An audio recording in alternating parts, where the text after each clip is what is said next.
Today is the day. Hello everyone, and welcome to this Monster Rancher 2 tournament. My name is Stardust Wyvern. I will be your host for the Brains vs. Brawn tournament. Now, the Brains vs. Brawn tournament is based off of not one, but two past tourneys of mine, both done back in between 2019 and 2020. Both of which were based off of specific tournaments from Monster Rancher Advance 2, where you're only allowed to use either intelligence text only or power text only. And they are needed to be done in order to unlock the legendary special Mew and Suzerain. But this time, we're going to have the two clash. Have them all battle it out to see which is the strongest of the two. While both the individual Brains and Brawn tourneys respectively had 4200 stat caps, here we are using the 3500 stat cap format, the heavyweight kind of format if you will.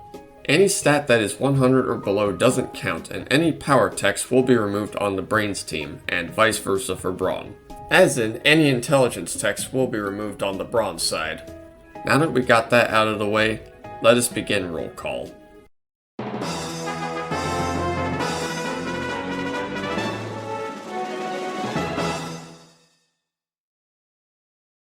So, here's how roll call will be done.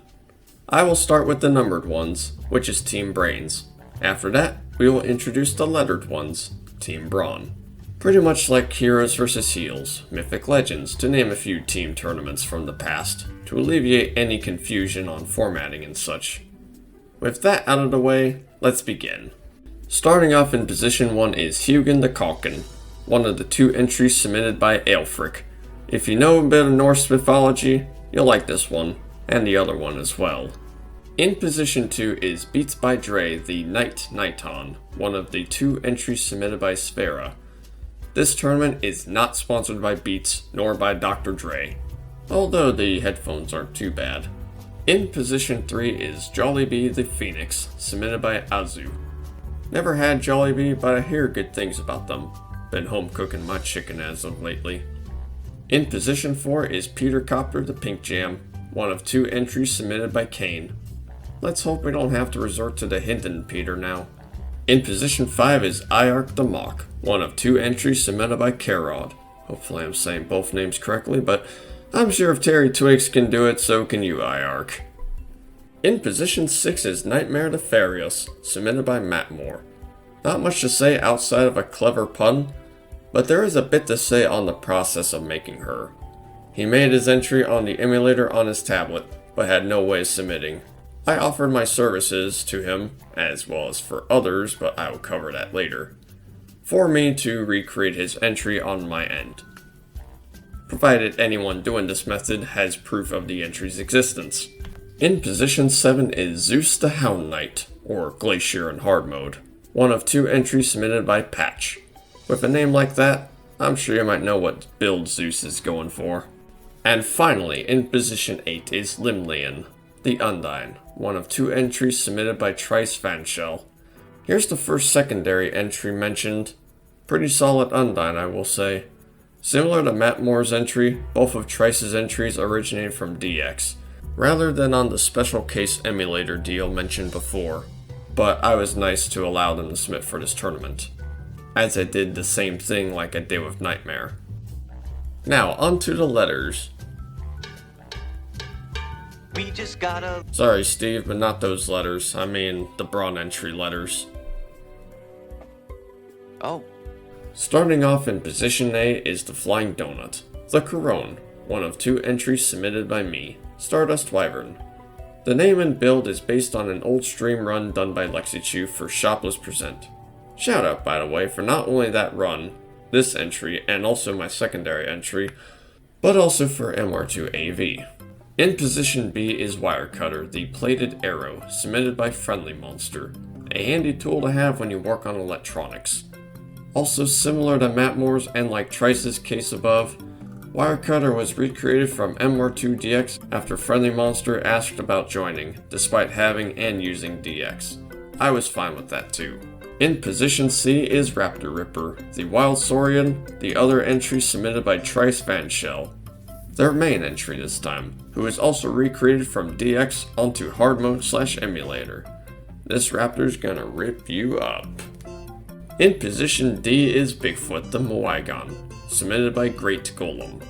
Looks like we found the mythical beast himself, not just in the Sims 2 Bon Voyage, which I managed to befriend during my Let's Play of said expansion pack. In position E is Munin, the Mummew, the other entry submitted by Aelfric, the secondary one. Like Hugin, but not a raven this time, more so a cat rather. In position F is the Phantom Menace, the Mustachios, the other entry submitted by Sphera. Gotta love the prequels, more so than the sequels. In position G is Napstabluke, the Ghost, the other entry submitted by Patch. Didn't know who or what this was referencing until I did my research. If you play Undertale or know about it, you'll know who this ghost is. While I haven't played Undertale myself, I do have some friends that are big into it. And finally, in position H is the Goon, the Cocooned Fly-Eye, the other entry submitted by Kane. Name sounds fitting for a secondary entry, as it could refer to henchmen. But I'm not done yet! Remember when I mentioned one of two entries for both myself and Karod? Both were moved to the overflow section once main entries came to take up some spots. However, they will not be left out of the tournament entirely.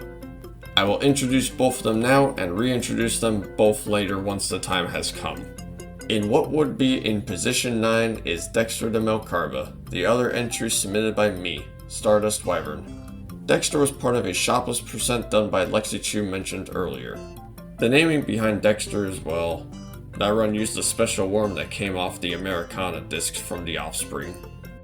And in what would be in position I is Garrett's 4294, the Metal Shell, the other entry submitted by Karod. If you work on cars, or at least know about your car parts, you'll know about this turbocharged snail. Now with all of that out of the way, let's begin. Alright, we are starting off with round 1. It is 1 versus H. It is Hugin versus the Goon. The Duckin versus the Suezo, who was once, well, a worm. And also, if you just saw that there, was Halvard. Halvard just, well, was once part of the Jeremy tourney. My previous tournament, I will say. Now we're just going to switch it on to Com versus Com because AI versus AI. Nobody else to play with, and we're not going that route. So, taking a look at the stats, well, we got power versus intelligence. Or, well, vice versa, I'll say. You're not going to really hear me say, oh, it's the power versus the int build, because, I mean, they're all power versus int builds. It's a whole team tournament based on that. But, I mean, they got the same exact stats outside of their dump stats. But who will strive to victory?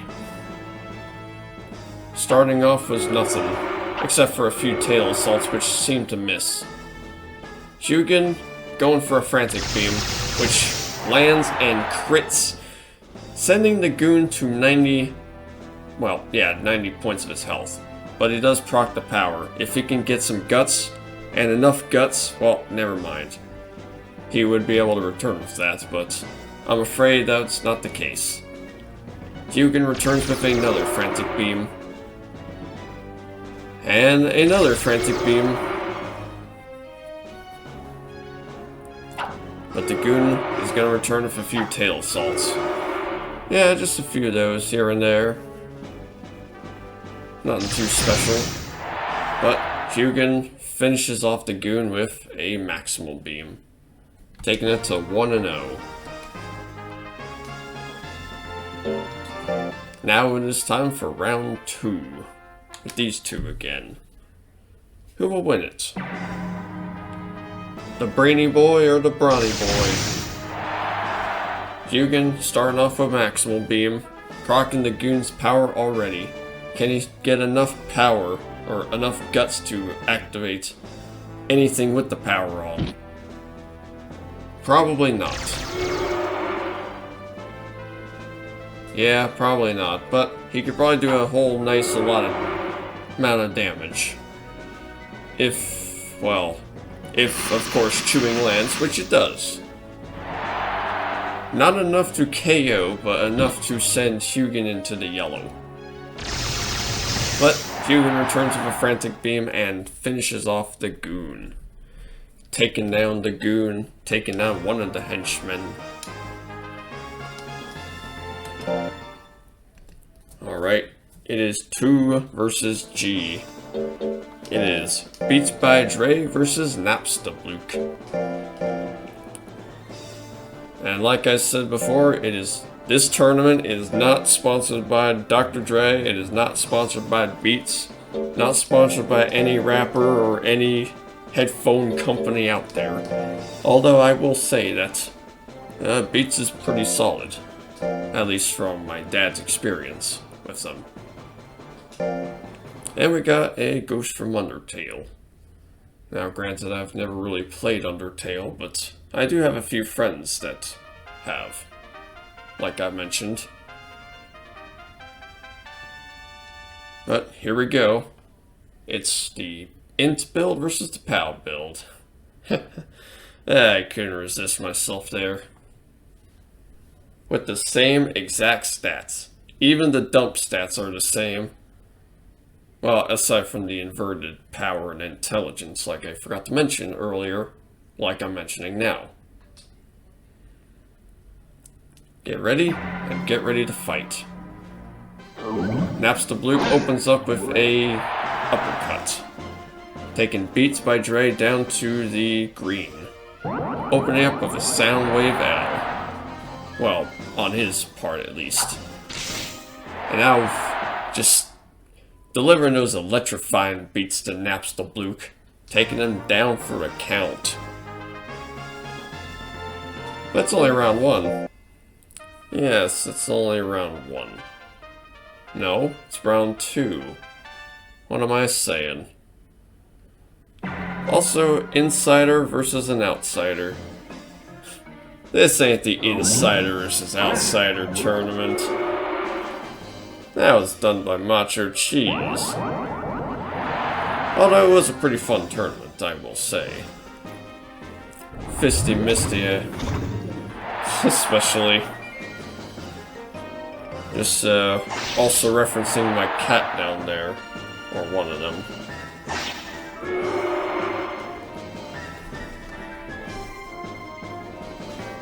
Not Timothy, not Toby, but Misty. And so far, well, Beats by Dre has delivered that killer beat. But Napstabluke ain't having that. Is he? Nah, he's not. Nah, he had enough. I'm afraid. Too much. A 2-0 for Beats by Dre. Alright, it is 3 versus F. It is Jollibee versus Phantom Menace.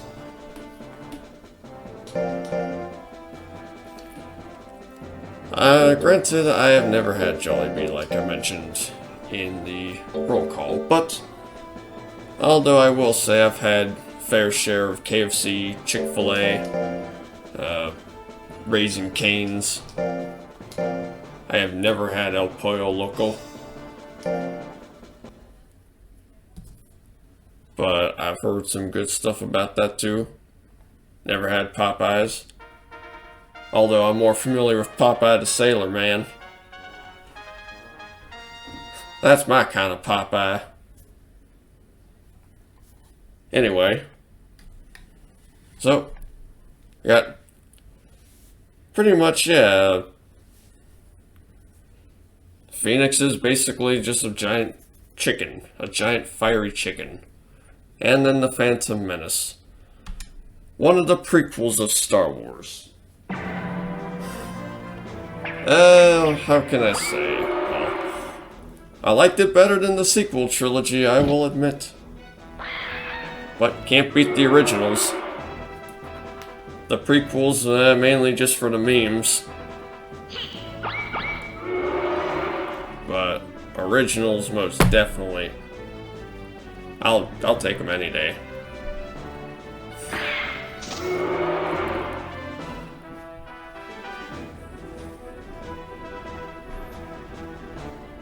Anyway, nothing has hit so far except for that fire twister, which angers the Phantom Menace, bringing in the Phantom Claw. Making the Menace bring in the Phantom Claw. I mean, well, you know what I mean. But even then, it still wasn't enough, sadly, to take back the game, unless... Sadly, no. It was not enough. Round 1 goes to Jollibee. Making him pretty, jolly. But it's not over yet. It's only round 2.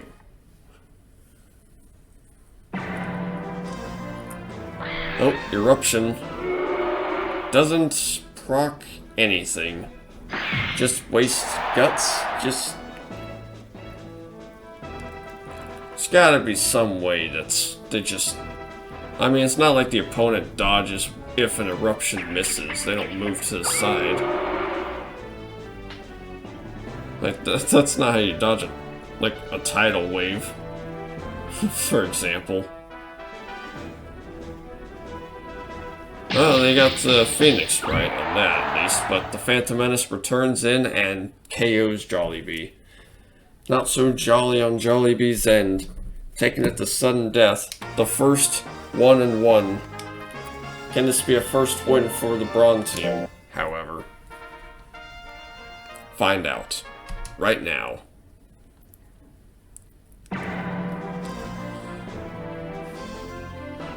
So far, nothing has happened except for a Rapid Flicks. And that Rapid Flicks has missed. Or flick.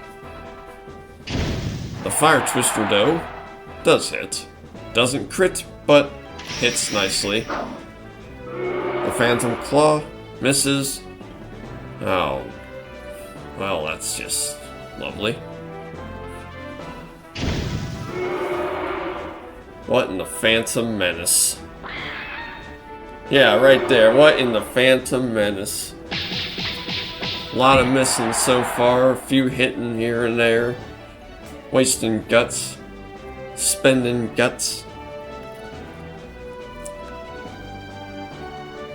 And so far, I am pretty sure Jollibee is in the lead. But Phantom Menace could return with a Rapid Flicks and seal the deal and take a win for the Brawn team. The first win for the Brawn team. And it's thanks to the Phantom Menace.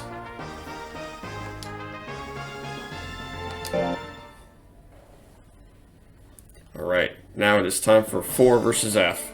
Quick, to the Peter Copter. No, literally. Because that's the entry. And as you may have seen, that was the same kind of Cheer Squad Freezer Buddy deal from before. Now which one was it? E. Munin. We've seen Hugin, now we have Munin. Once was a raven, now is a cat.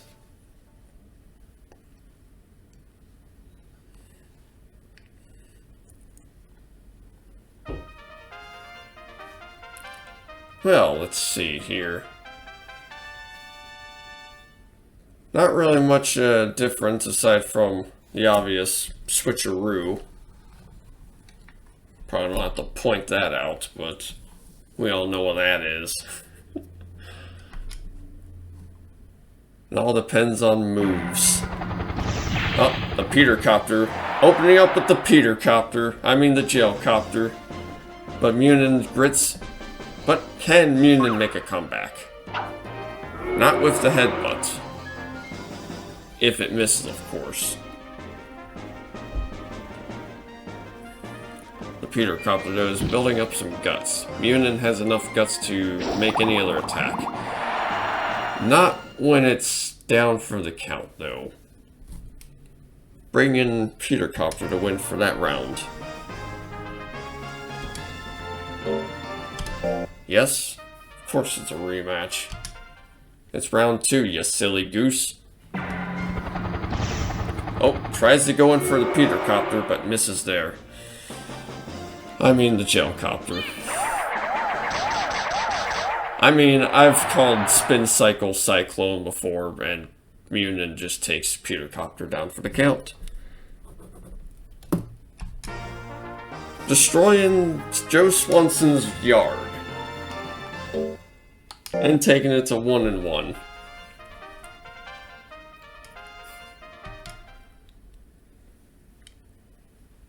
Alright, round 3. The Gelcopter. Third time is the charm, as they say. Not this time. Oh, Munin enters with a foolery. The first foolery so far, I'm pretty sure.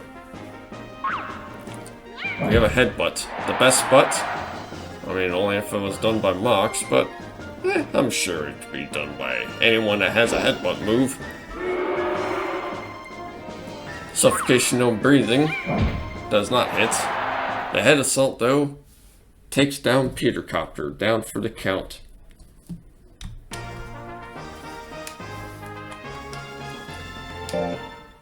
Now it is 5 versus D.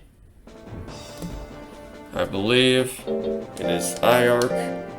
Hope I'm getting this name right. If not, then please forgive me dearly.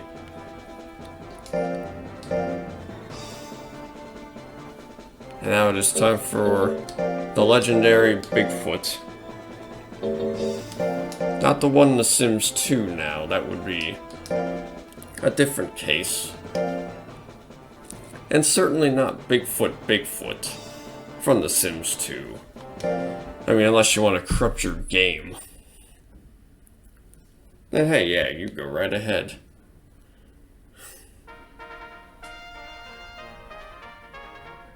Anyway, we got a few differences here. We got some minor adjustments with the power and life, skill and speed on Bigfoot's end. Whereas on IARC's end, more life, fewer intelligence. But I'm sure he'll do just fine. Or Bigfoot might take it. I'm sure he'll do just fine as well. What am I to say? I'm the host. I can't pick favorites. I will say that the Bigfoot from The Sims 2 is my favorite. So far, Bigfoot, though, in Monster Rancher 2, is in the lead. IARC going for a leaf cutter. And now it might be in the lead. I am unsure. Maybe by a smidge.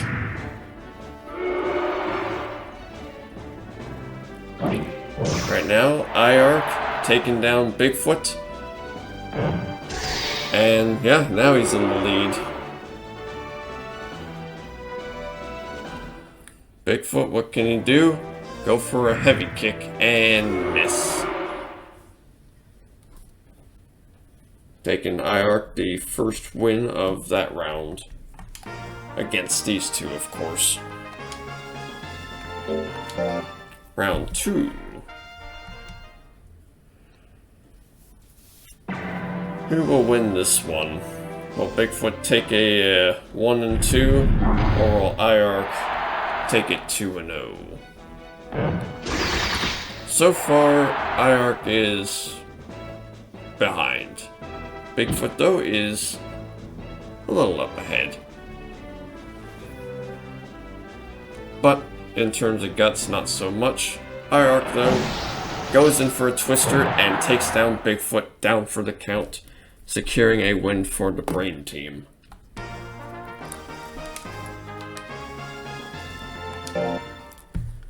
Alright, it is 6 versus C. 6C. I'm 6C and I know it. It is Nightmare versus Raptor Ripper.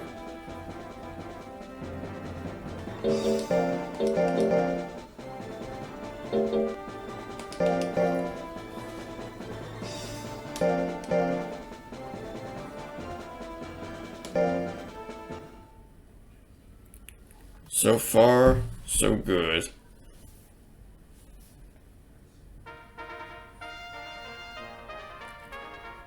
Well, Nightmare going in for the usual arrangement. And Raptor Ripper going in for all power, all skill, all speed, a bit of life to spare. Anyway, let us begin. Nightmare going in for the energy shots, taking Raptor Ripper down. Well, in terms of guts and also health-wise. Pretty sure all of Centaur's int moves are withering. So, yeah, you're gonna be withered a bit. If you're going in for an int build Durahan. Centaur, not Durahan. Although, we are going to see an int built Durahan in just a moment. But right now, Nightmare has taken down Raptor Ripper. Yeah, down for the count. At least in the first round. In int-built Centaur, you're just only going to be relying on withering moves, practically. In int-built Durahan, hit and heavy. For the most part. Unless there's something else I'm forgetting. I don't think Durahan has any withering moves. Oh wait, yeah, there's a sword throw in hard modes now. Intelligence. Legend Pulse used to be intelligence based, but not anymore because of some recoil bullshit kind of deal. But outside of that, Nightmare has taken 2-0. Now it is 7 versus B. It is Zeus versus Wirecutter. Oh no. Well, don't be cutting any live wires now. If you do, you will risk an electrical shock. And also for the record, I forgot to mention any of the monsters that I spawned in from the folks that couldn't get their monsters in through emulators, but through other means. I decided just to use other saves of mine for Matt Moore and Trice. I just forgot about, I just made a new save for Friendly Monster because I just, well, forgot about it at the time. I could just use my other save and change the names. Instead of just input some codes and be all stupid. But outside of that, well, who will win this one? We got a tank build here versus a speedy build. And Wirecutter's gonna be taking a bit of a hit. Zeus might have an easy time hitting, although 99 does not equal 100. Punch, though, misses. Air shot hits. Almost taking down Wirecutter, but giving Wirecutter the power. He's got the power to do a claw assault with the power, and take Zeus's health down to pretty much a third. Oh, tail swings, taking Zeus down for the count. 1 point for, well, yeah, 1 win at the moment for Brawn, for Wirecutter. But can he take it to 2-0? That is the question. Or will Zeus take it to 2-1? Favoring him. So far, nothing has landed. Well, nothing has been activated except for now a Claw Pinch, which hasn't even been landed at all now. Oh, Zeus going in for the Thunderbolt, hitting Wirecutter and taking Wirecutter down for the count. Now taking it to 1-1.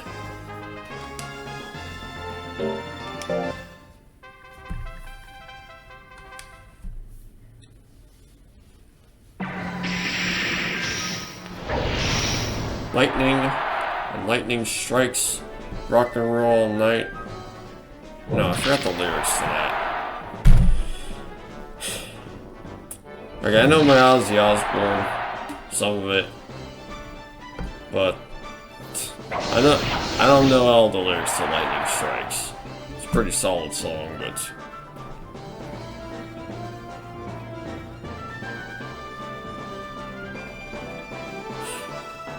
anyway, now Zeus is down for the count. As I was gonna say, Zeus in the lead, but I guess not. Wirecutter now takes it to 2-1.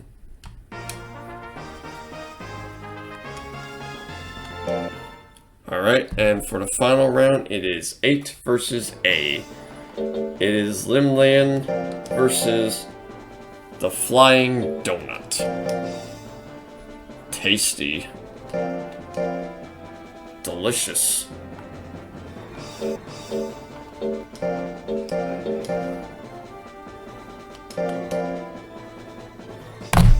Oh, god damn. Pardon me about all that. I was accidentally hitting my my keyboard. Not like in frustration, but I had the little wrist just hanging by the side, and I hit my hand like from just the bottom part. It was hanging from the... Yeah. I apologize about all that. I was trying to figure out how to remove it at the time, but I guess just no luck. No such luck. I'm just like, alright, fine, fuck it. I'll wing it. I apologize about the accidental hits there, but, you know, I try not to. I really do not mean to. But outside of that, Limlian going for the same stats as Raptor Ripper, and the Flying Donuts going for pretty much the same stats as everyone else. With that nice 69 defense, that's gonna help. And only has one move to spare. Referencing the Offspring's Americana disc, where you just get, well, a worm, a pure worm. And it has the roll assault move already. And speaking of, that's what the Flying Donut has won with. Well, that's pretty much his only move. What else is he gonna use? That's his only option. Limlian going for a water gun, which is gonna sog up the donut a bit.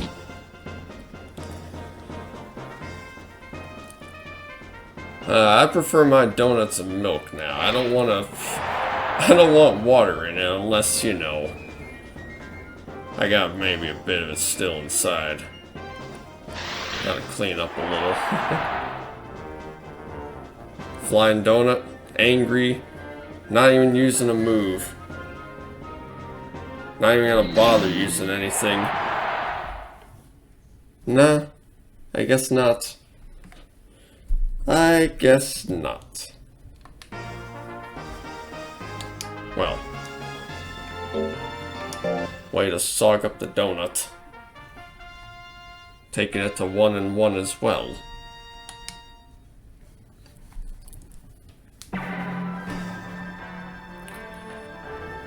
So far, a splash, withering the Flying Donut, angering the Flying Donut as well. Not doing so hot when it comes to these withering attacks. Especially, yeah, with anger active. Hailstorm hits, and the Flying Donut just seems to have forgotten to dodge. He has a lot of guts to use. If he can just use the pretty much the only move he's got and land an attack, he can seal the deal. In which he just did.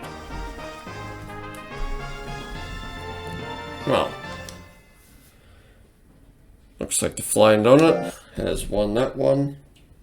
And here are the results for round 1 of this tournament.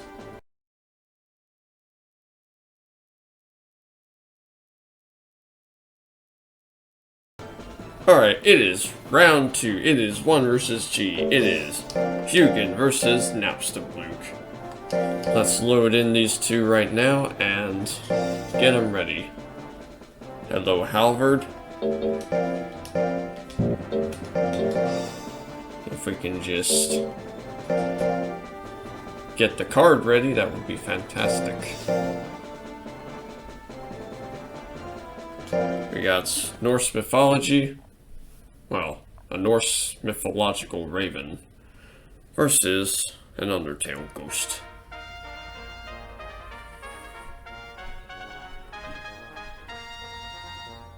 One strong ghost, I will say, but one brainy, smart raven. It's probably the crow that said nevermore. But Napstabluke just taking down Hugin with a tombstoner. At least 2/3 of his health.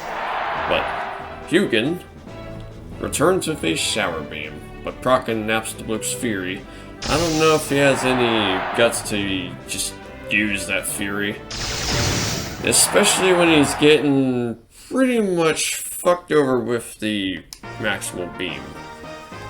Taking 1 point for the Brawn team at the moment.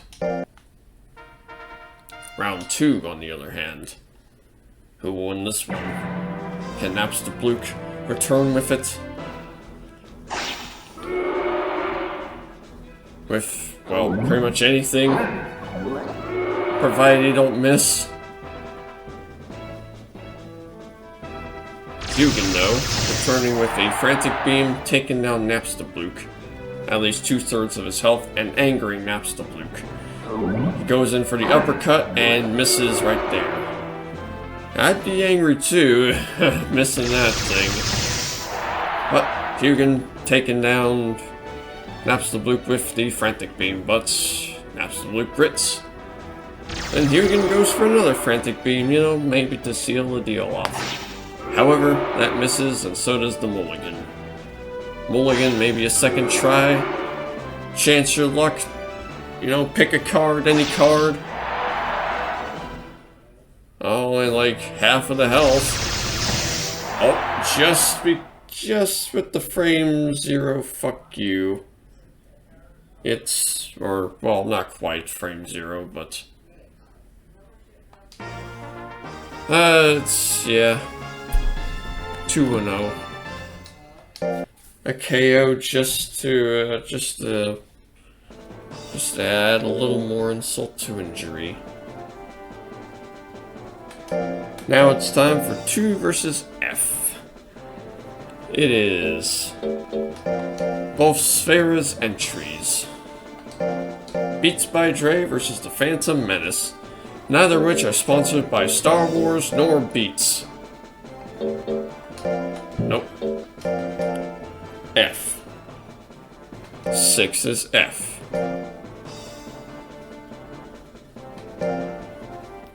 And right you are.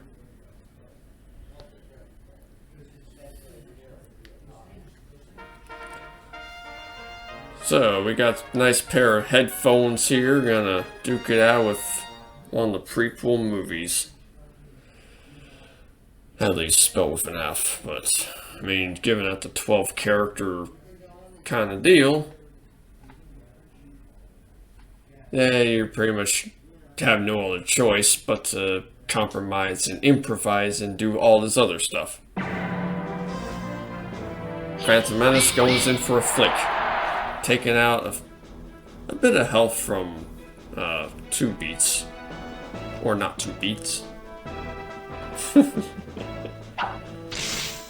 Electrify.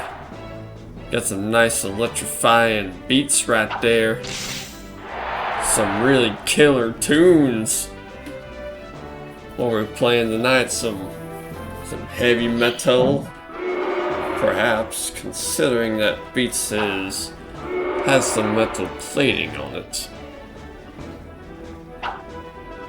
Phantom Menace, on the other hand, pretty much could go for a great comeback if if he managed to do so. But he does have the hurry. Can he proc? Well, can he do anything with the hurry? Not really. Giving Beats by Dre the win, well, for the first round. Now round 2, on the other hand. Can Beats take it 2-0, or will Phantom Menace return and return again? Maybe with a few jabs, if they don't miss, that is. 2 jump blows? No? Niton Ink? Yep, that's gonna do some withering. Not a whole lot of health damage, but a nice bit of withering. Or at least a solid amount of it. Soundwave L's gonna do a lot more damage. A bit of withering too, but still. Oh, a foolery there from the Phantom Menace. Flick. Well, angering the headphones. Hangering the beats. Hangering. I mean, there aren't any hangers, but there is a hanger sub that we will get to see later on. Just you wait. But outside of that, Beats by Dre wins that one. 2-0.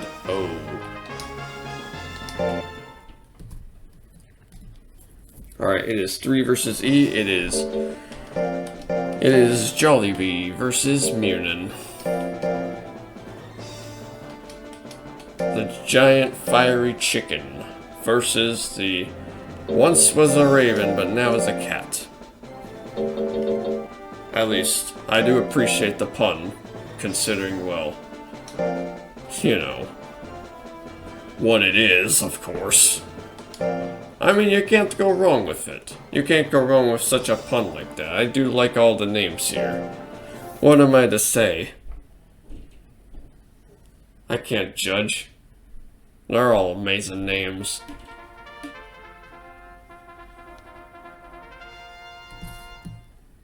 Anyway, outside of that, we got, well, pretty much the same exact kind of stats, except for, of course, the inverted POW and int.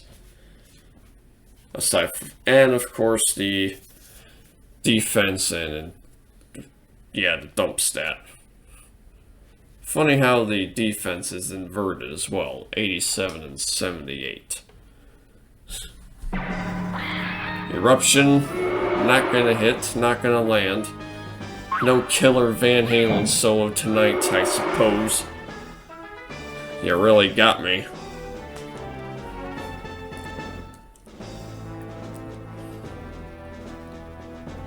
So far, nothing has landed. Just a waste of guts. That's all I can say, just a big old waste of guts. Head assault, taking down Jollibee, at least 2/3 of his health.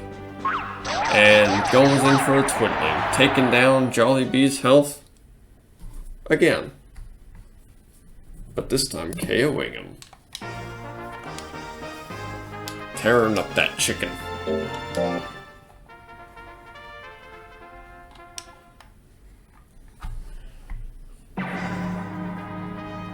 You know, it's funny though, a few nights ago I did have some homemade chicken nuggets. And homemade fries.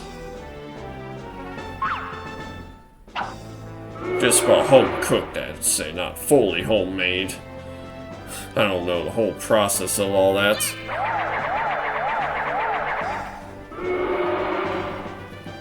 I'm not that loveless chef, I'm just a cook, that's all. Firestream though, taking down Munin to 34.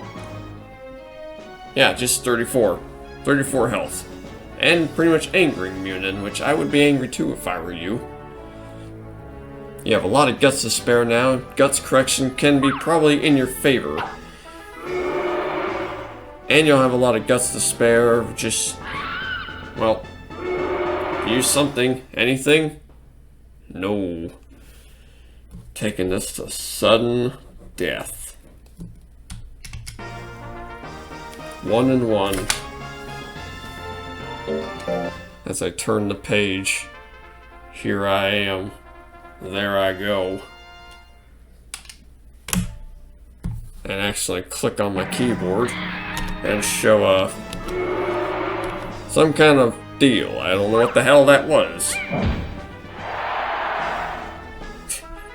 Whoops.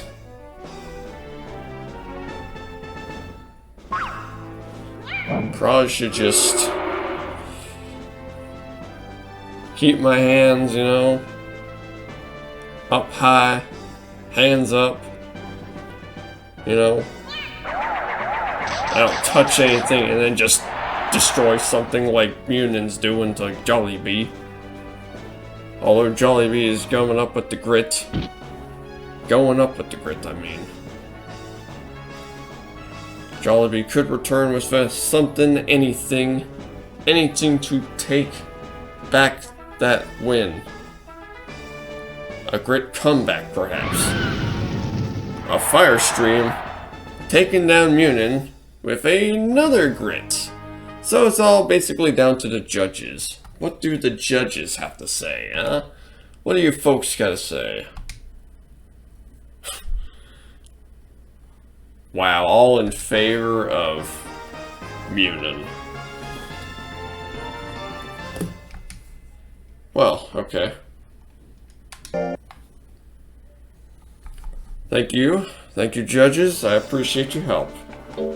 Alright, 4 versus D. It is the Peter Copter versus the Bigfoot. Yeah, that's right.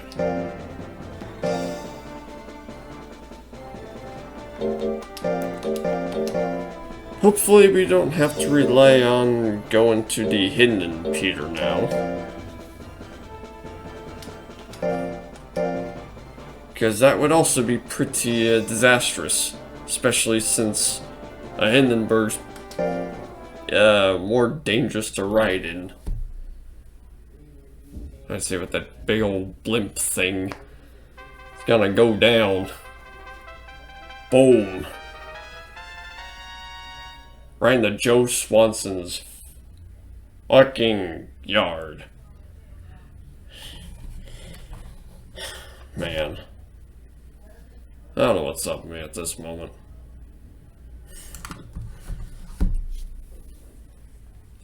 Wake and bake, that's what it is. But outside of wake and bake, brow smash. Misses. Peter Copter going for the suffocation. But misses. Nothing has hit so far. Not even the gel copter. Not even the brow hit. Not even anything. Just doesn't want to hit at all. It's just, yeah, what's going on? They just want to show off. Yeah, heavy kick. Of course. Suffocation, no breathing. And just taking Bigfoot's health down to 2/3. And I think my dragon is dying. For those who watch my Adopsy playthrough, the dragon dying is basically my throat, and I'm just like, basically my dad just saying, my dragon's dying. And so far, Peter Copter is in the lead with that 1 point. It is 1-0. Now for round 2. But yeah, basically I'm soul bonded to my dragon, and my dragon is being hung by the neck, and I'm just like at times. Probably because all the smoking and stuff.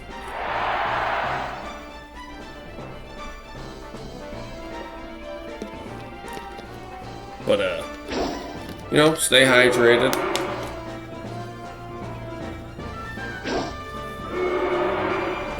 And yeah, you just, yeah, that's all you just gotta say. But outside of all that, Bigfoot going in for the grit. Peter Copter tried to go in for the suffocation there. While it did hit and take him down for a moment, that all had to happen. But Peter Copter is still in the lead, and I almost just stepped on my cord from my controller. Almost took it down with the controller. But, yeah. Peter Copter taking it 2-0. Gotta be careful now. Alright, 5 versus C. Is IARC versus Raptor Ripper.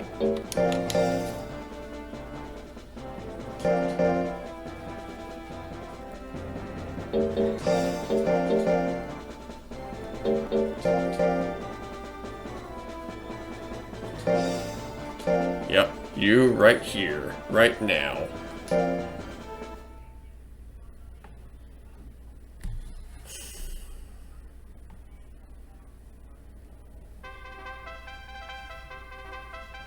Well, we got pretty much the tree and a wild saurian. Or rather a mock, if you want to be more proper about the breeds. I tried to go on something else for the wild saurian, but I just couldn't think of anything. Outside of that, you know, half the life, practically. Or, well, just cut down IARC's life in half, and that's pretty much Raptor Ripper. Fewer life, but should be able to maybe pack a punch at least. Dodge a few here and there. IARC at the moment is in the lead. Well, he is pretty much in the lead. Well, 1-0 at the moment. Now it is round 2 for either one of these two to shine. Yes, just shine all nice and prim and proper. Claw, I mean, yeah, that's a start. That could do you a little something. Charge, not too bad. Decent little deal. Toxic arrows. Just returning with toxic arrows and just KOing Raptor Ripper down for the count. Alright, now it is 6 versus B. It is Nightmare versus Wire Cutter. Oh, it's a nightmare when I forget my wire cutters. Let me tell you, going to work one day, well, with my dad and stuff, and I just forgot my wire clippers. I got my screwdrivers, I got my, all that stuff. Everything. And I passed wire cutter. But I forgot the wire cutters. The plastic cutters too. Well, my personal ones, at least. The ones I'd used from my dad were more heavier duty and not for what I use them for. Still got the job done. But, well, what can you do? Don't forget your tools. Otherwise you'll have a nightmare forgetting your wire cutters. Enough of that story. Well, basically I got a speedster versus a tank build. And let us begin the battle. Energy shots. Gonna drain the energy out of wire cutter. So far, wire cutter doesn't have any guts at the moment. Well, I mean, he does have guts, just doesn't have enough to do anything with. Considering the threshold is 45 in the game still. At least not in DX, thankfully. However, since this is just a regular port, Wirecutter is gonna have a bit of time just trying to adjust. He's so used to not having that 45 limit count thing. Neither is Raptor Ripper, nor what's her name? Limlian.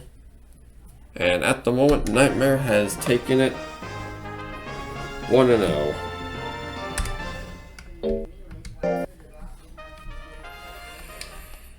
Alright. Round 2, on the other hand. Energy shots. Yeah, fair amount.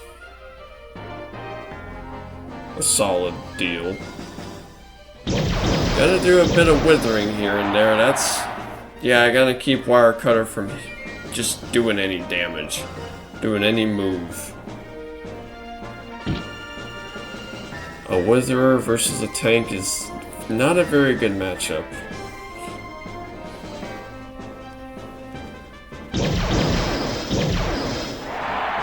Yeah, this is not looking good. I'm not trying to sound a little biased, no, of course not. But this is just not looking good for Wirecutter at all. He does have the grits, that's basically fuck your non-existent point. Taking all lessons from Geezer there. Even though there's no points in this tournament. Just squares. Just squares I gotta fill in like no problemo.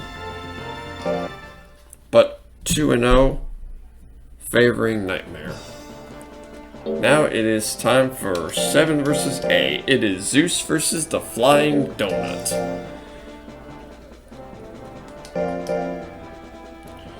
Ah yes, a noble dessert. A dessert of the gods. A dessert fighting the gods. Delicious. Finally some good fucking food.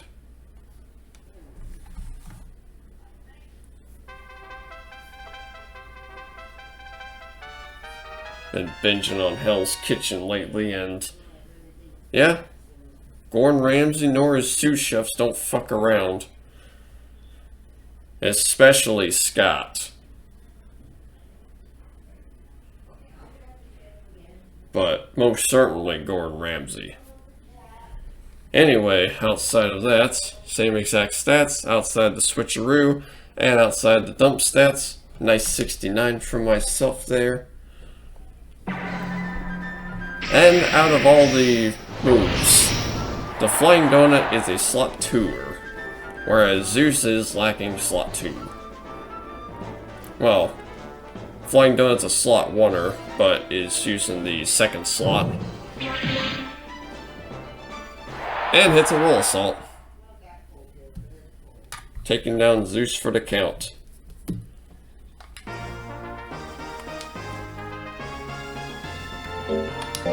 Rematch? Well, of course, it was round 1.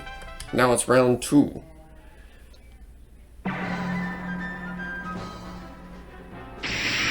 Lightning. Ooh, the lightning has struck, taking half of Flying Donut's health. Flying Donut could use a roll assault. Take down Zeus, but Zeus decides to grit. This might not be good for the Flying Donut, unless the Flying Donut builds up a lot of guts. But I'm afraid that Zeus has taken care of the Flying Donut.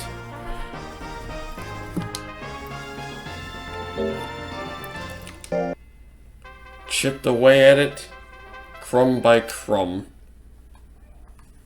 But it's only sudden death. Air shot. Taking down the Flying Donut. Angering the Flying Donut. And pretty much just procking out the roll assault. But Zeus grits. This might, well, Flying Donut is still in the lead. All that he would have to do is just dodge some moves, or try to land another roll assault. If of course he does build up the guts for that. He does have enough guts, but not enough to use his move. Zeus, well, could come back with a grit comeback, if anything. Flying Donut, on the other hand, well, still in the lead, has dodged a move, and missed his roll assault. His signature move was missed, but has dodged the air shot twice, and still secures a 2 versus, well, a 2-1.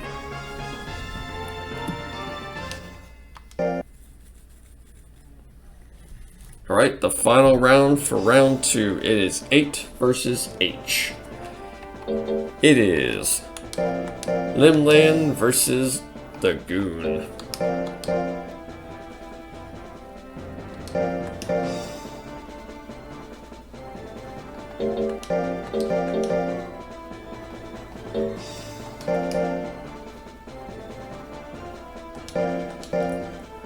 Alright, we have loaded these two up. Ready to go.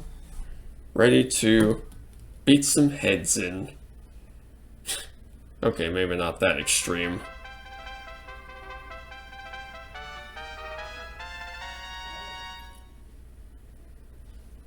But outside of that, well, yeah, just got a whole lots of int, skill, and speed. I mean, we pretty much have seen everyone's stats at this point, what am I saying? You know, taking a look here, prolonging it and stuff. But so far, Limland is in the lead so far, thanks to a few arrows here and there, and the Goon taking a bite out of Limland, chewing her up, spitting her out, and taking a point for the Brawn team. Well, at least at the moment. Can he take an actual point?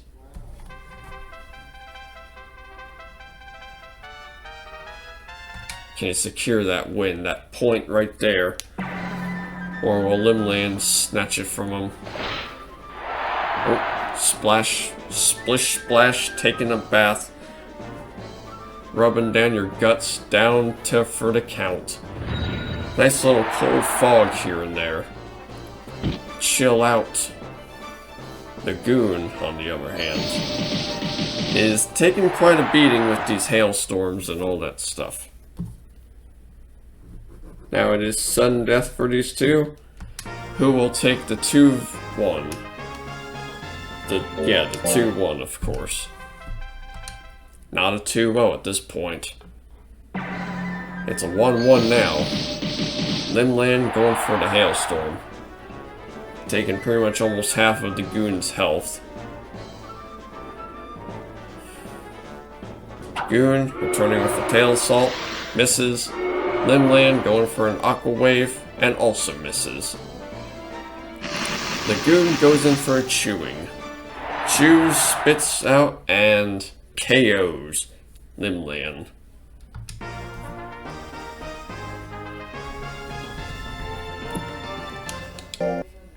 Alright.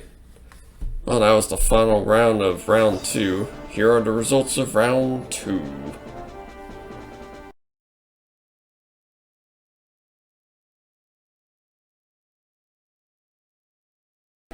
Alright, it is round 3. It is 1 versus F. It is Hugin versus the Phantom Menace. Alright, well, there we go. We got Halvard right there. Just still chilling. Chilling like a villain. As I finally take a look. Not that I had to, but I did so anyway.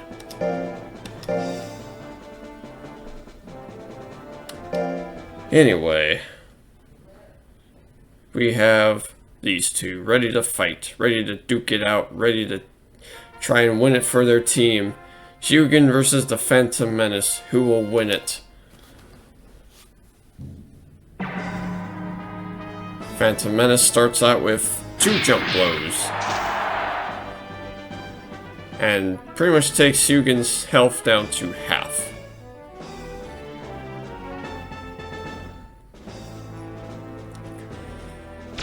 Right now, Hugin returns with an Eye Beam. Not once, but twice, well not twice, but 3 times, and 2 of them hit, angering the Phantom Menace, as he goes in for a flick and takes Hugin's health down to the yellow zone.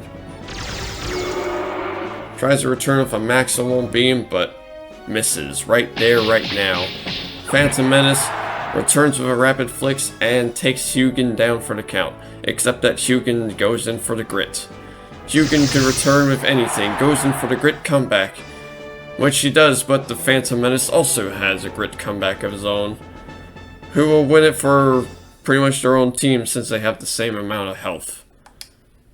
What do the judges have to say, huh? What do you folks gotta say?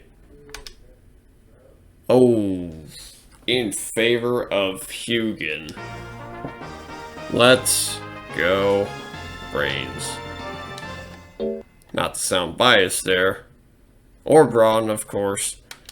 Let's go Brains, let's go Brawn. But, a little bit of that slipped. Anyway. Round 2, as we just get that off my chest. I'm not rooting for any team. I mean, just gonna say let's go Brains even though I had one brawny boy. I mean, I'm just giving my support for either team. Both teams have good entries. Who will win it is the good one. The good question. Who do you think will win? Let us know. At least in the premiere.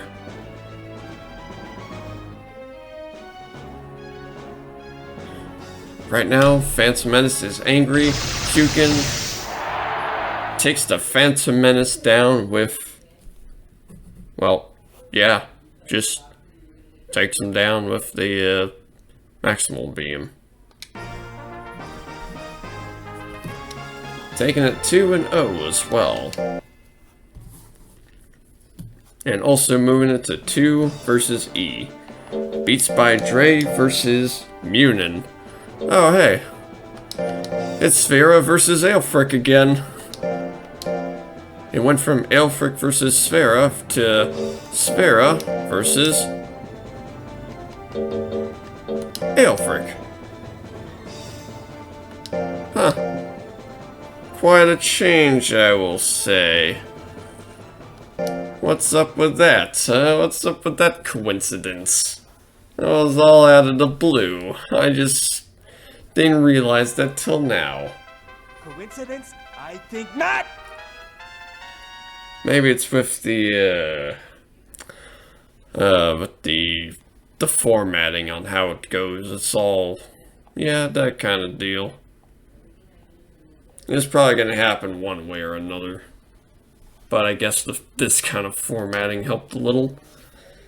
But who would have thought that would have happened? Where we went from Aelfric and Sphera to Sphera and Aelfric.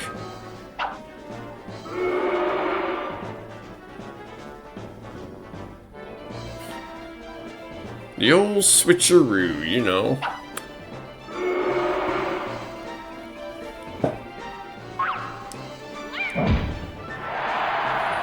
Right now, Head Assault taking the lead.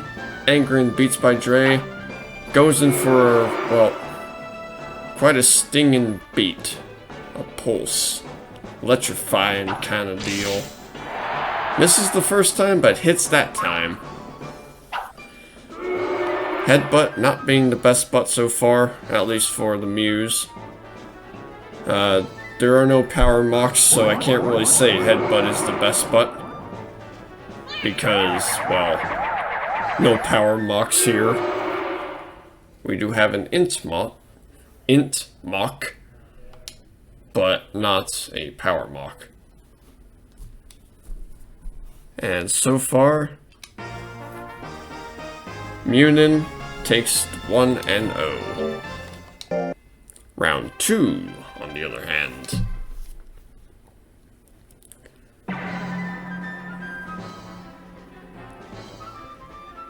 Soundwave misses. The large one, I mean. Circular also misses. So far, outside of that electrify move, was a bunch of misses. But right now, with the electrify, that's gonna do a bit of damage. Beats by Dre, going in for the sound wave. Quite a few of those, and Munin would be down for the count. But Munin has returned with a head assault, taking Beats by Dre's health down by half. That is going to be quite a way of just... That's going to be a tongue twister, that's all I'll say. Soundwave Ale, taken down, Munin, down for the count. Taking it to sudden death. I also like the Muse KO, like, just pose, like, ugh.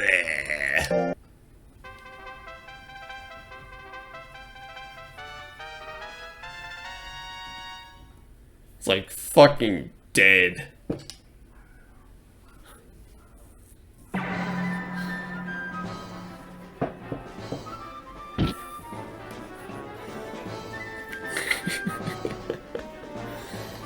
Anyway, headbutt the best butt. Angering the Niton. Not angering the hanger now. There are no hangers here. And sorry about that button hit. Hopefully no RNG has fucked up anything. But I just adjusted my seat real quick and yep, that just gotta love when that happens. Gotta set my controller down somewhere. Somewhere nice where I can have access to my notes as well. Niton Inc. doing a nice bit of withering there. But yeah, Beats by Dre taking a win.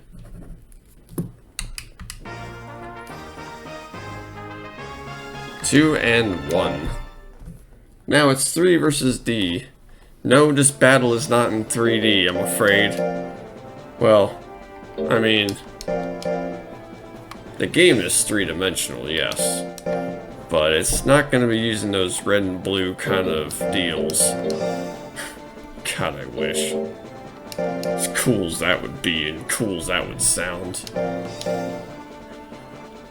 Yeah, just you wait until we see the eruption go face to face right in front of you. As it's 3D. 3 versus D. Jollibee versus Bigfoot. That is.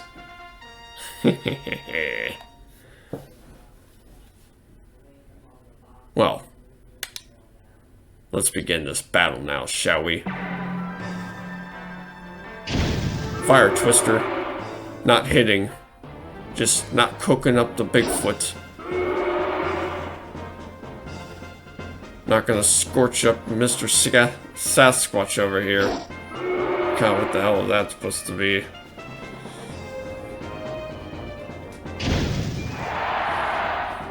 Oh, we burnt the Yeti here. That Fire Twister finally. So far, Jollibee's in the lead. Bigfoot, on the other hand, if it were an all 999, guts rate of 1, 5, and all 5 stat gain, you know, all the fucking battle specials, just anything to make it just over fucking powered, then you could pretty much recreate the Sims 2 Bigfoot. But outside of that, Jollibee takes a win right there, 1-0.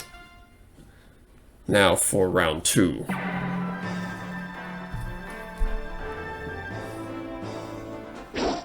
Brow hit, misses. Brow miss. Fire Twister. Eruption. So much for that Killer Van Halen solo again. But Brow Smash. Brow Miss. Well, for a Brow Hit, of course, yeah. Is it a hit or a miss?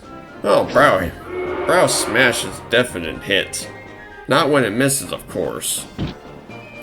Definitely go for a Brow Hit, Brow Smash lineup for any golem. Yeah, if you want, of course.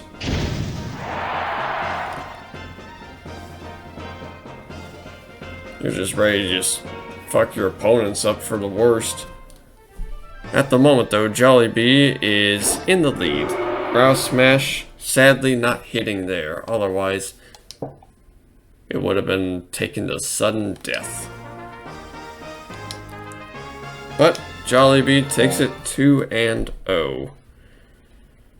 But now it is 4 versus C. It is the Peter Copter versus the Raptor Ripper.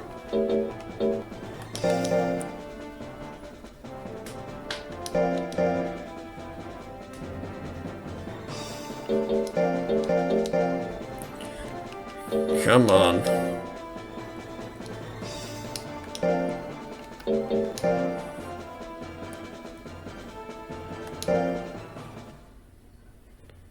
Alright, let's go.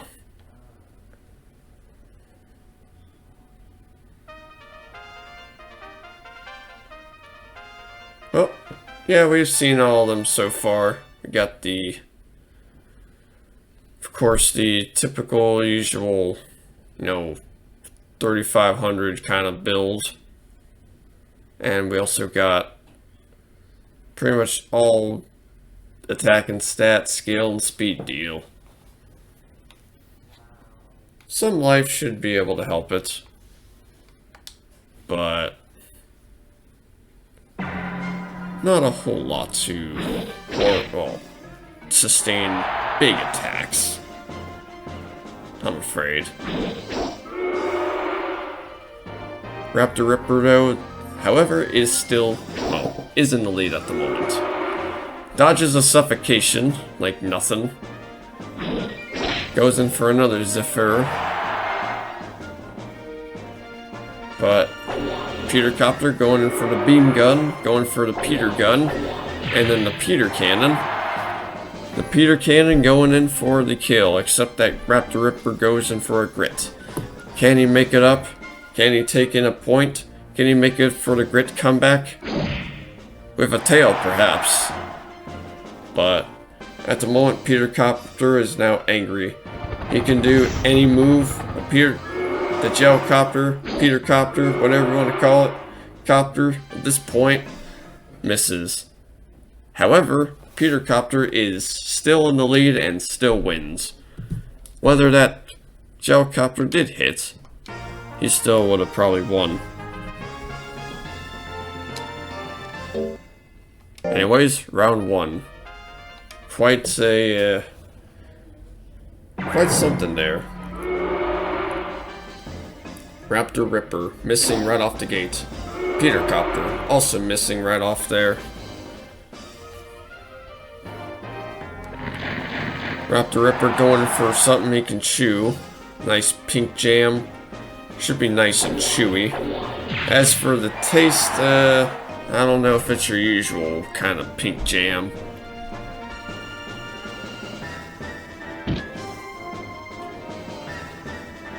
Something that would go on a peanut butter and jelly sandwich. Or on toast. A nice kind of jam. Or jelly. Perhaps pink. Perhaps pearl. Perhaps we should move on to the next fight. Which is 5 versus B. It is IARC versus Wire Cutter. The Living Tree versus the tools of the trade. At least my tools of the trade. B is 2. I gotta remember that. to be. Or not to be. It is to be, of course. 2 is B. B is 2.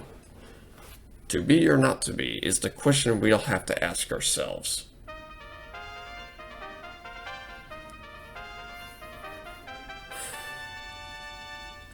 But the one question we all have to ask ourselves is, who do you think would win this fight? Ready? Let's begin. Going up for a twister. Hitting right off the gate. Does 200 worth amount of damage. Still enough. But Wire Cutter going in for a punch but misses. IARC going in for a Leaf Cutter and hits that time. Pretty much almost every of IARC's moves are gonna hit Wire Cutter. I mean, unless of course we get the 99% miss. And then the 1% hit, although I don't think anyone has that low of skill. The Twister, though, just seals the deal. Giving the first round to IARC.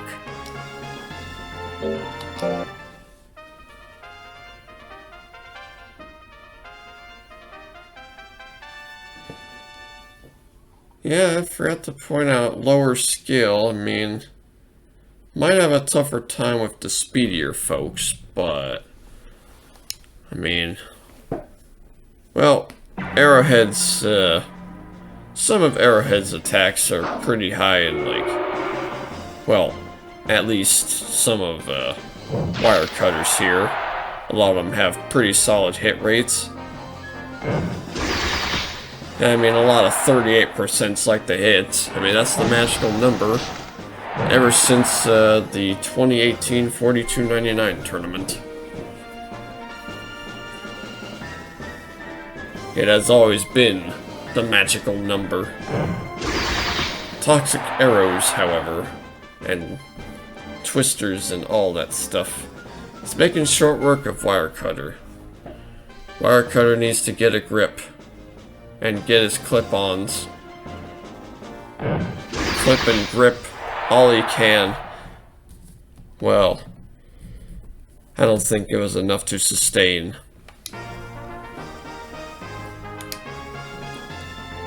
Anyways, 2-0 favoring IARC. Now it is time for 6 versus A. It is Nightmare versus the Flying Donut.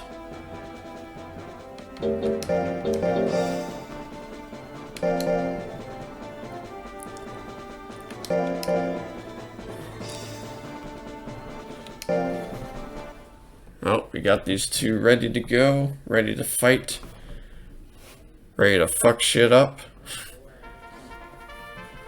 You know, all sorts of stuff.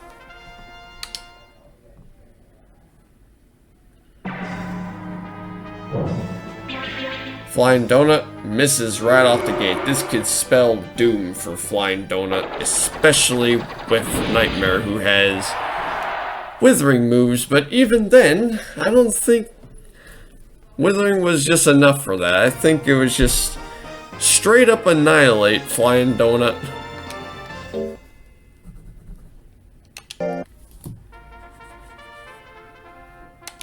Anyways, round 2. That was a quick little round, I will say.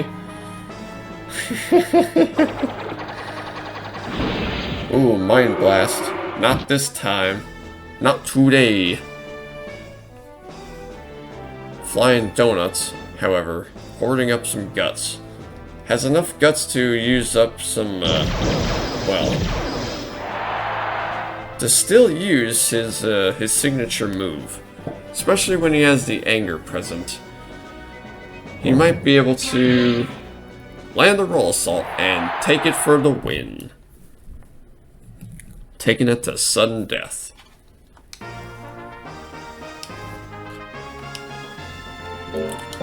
Alright, round 3. It is time for these two to duke it out once more. Energy shot. A bit of damage, just mostly to the guts, but not so much to the health. Well, more or less to the health. Energy shots, gonna do a whole lot of damage, especially right now. Flying Donut has the anger. Could, yeah, just keep building up some guts. Hasn't done any move yet in this round. All because it keeps getting withered away. Crumbling away like the donut it is. You bloody donut! As Gordon Ramsay would say. As he just witnesses the flying donut just pretty much live up to the name. Not in the flying donut kind of sense, but in the sense that it is indeed, well, the metaphorical donut. Not just the literal donut either. Alright, it is 7 versus H. It is Zeus versus the Goon. I kinda like that, how that kinda rolled off right there. Zeus and the Goon.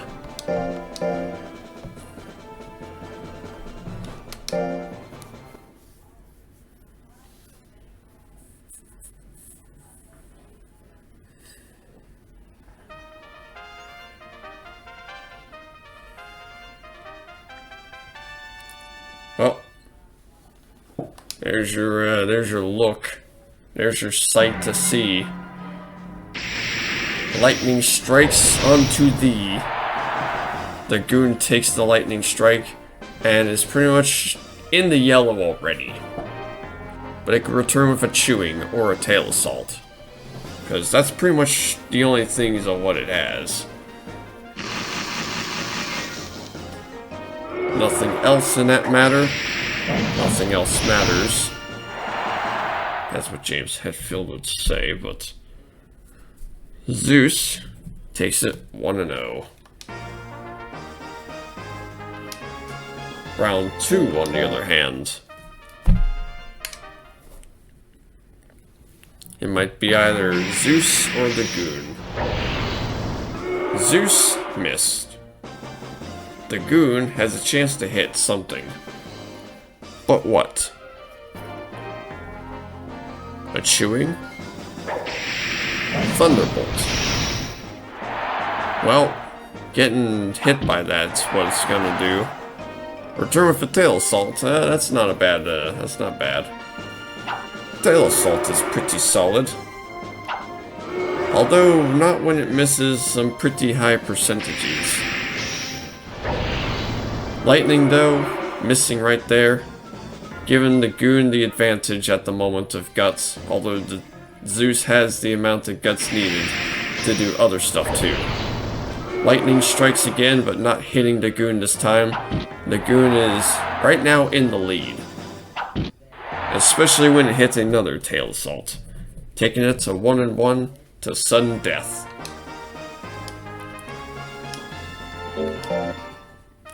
Alright, round 3. It is time to see who will take it for their team. Will the Brawn finally have a win for this round? Or are they just gonna get bodied by the intelligence team?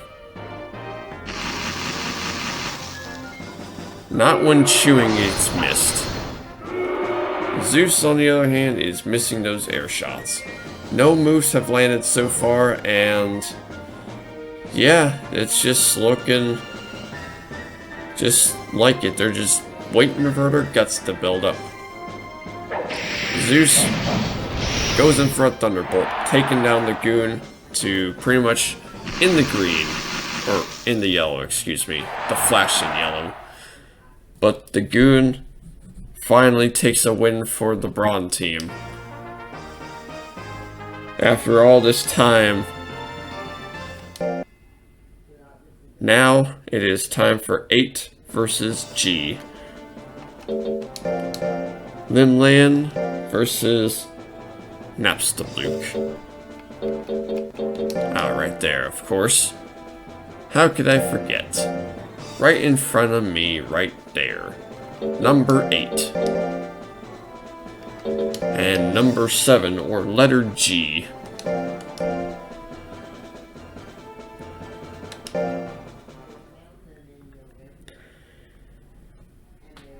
Well.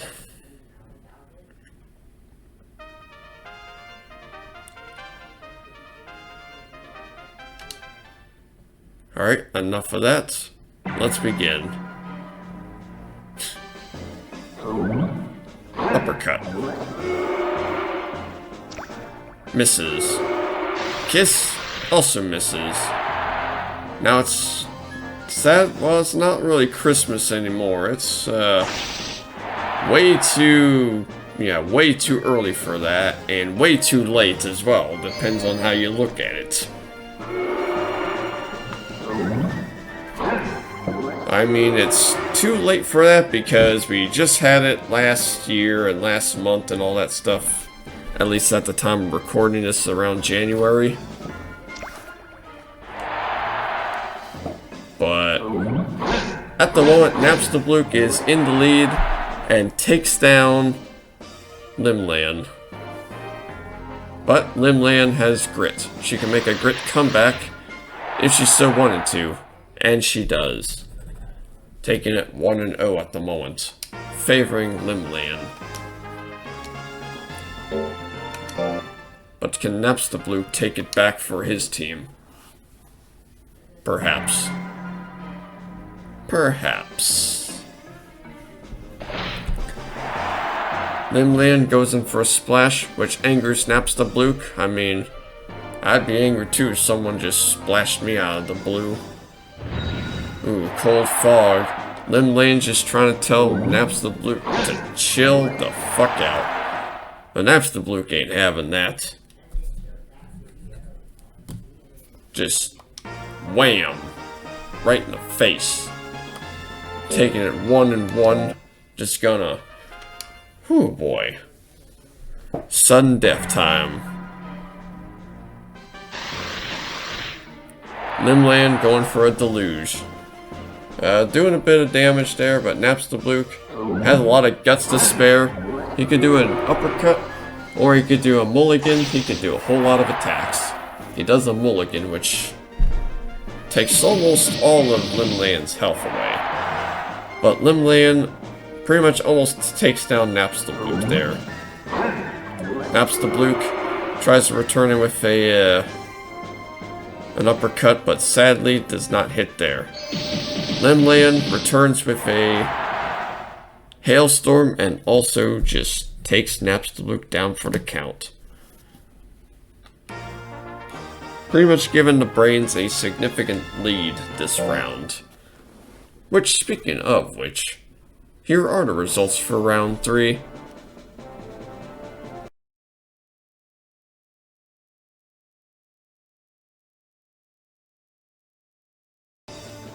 Alright, it is round 4. It is time for Hugin versus Munin. It's 1 versus E, and it's Aelfric versus Aelfric. It's Hugin versus Munin. Hugin and Munin. Well, finally they are here fighting each other.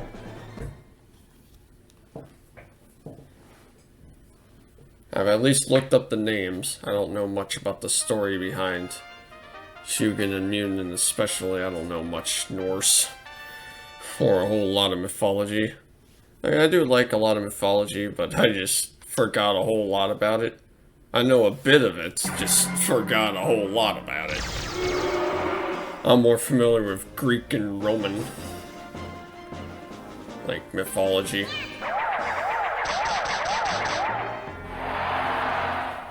And Munin just takes Hugin down for the count. Taking it 1-0. Favoring Munin.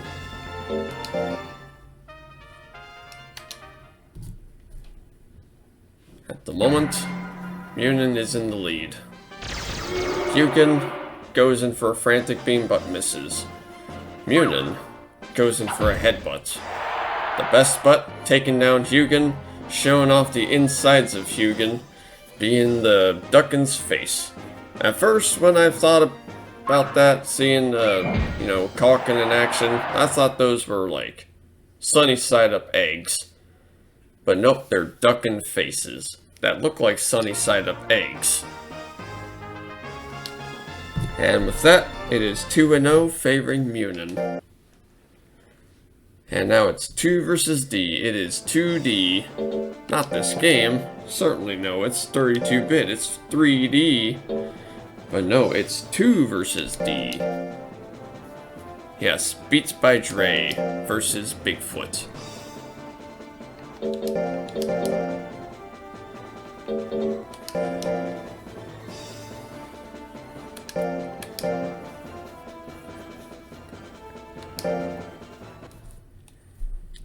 At the moment, we're going to see who wins.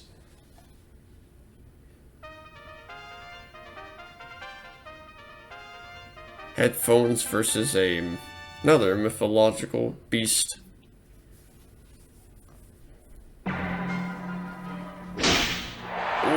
going in for the brow smash, and right in a few seconds, KOs Beats by Dre, destroying the headphones in a second. I mean, I don't think headphones should last, like, seconds. I mean, I've had headphones last for me, like, years and stuff like that. Or at least a few months, if not a year or so. I mean, my current headphones at the time of recording this, and all that stuff, still going strong. As I say that now. Yeah, if anything, I have an extra pair. And if my extra pair don't work, then I could just buy another one. Or fix them. Whatever. Either or. Take a stab at fixing them. If you know exactly what you're doing, of course. I mean, I've seen people know how to fix their own little devices. I mean, of course, I'm one of those kind of guys. A do-it-yourselfer. And with that, Beats by Dre takes down Bigfoot. I mean, I've fixed up some Guitar Hero controllers. I've fixed up some computers before. I've tinkered around with both of them. I want to see what else I can open up.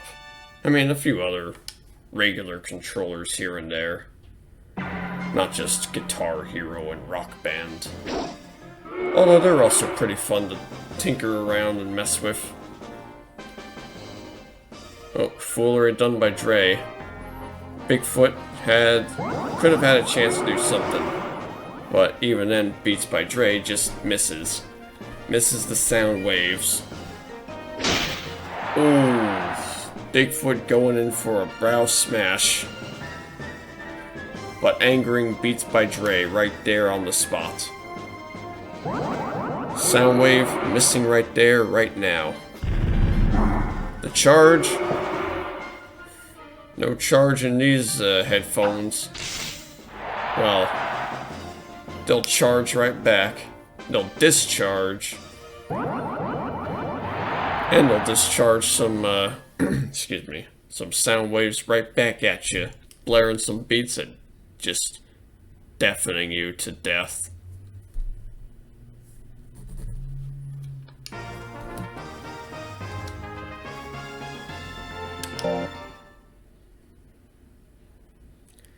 Alright, it is 3 versus C. It is Jollibee versus Raptor Ripper. I'm not gonna pass up on Bayou there.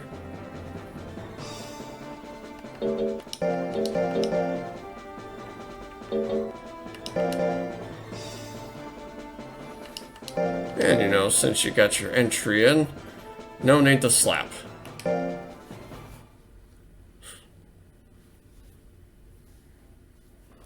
For the context, of course.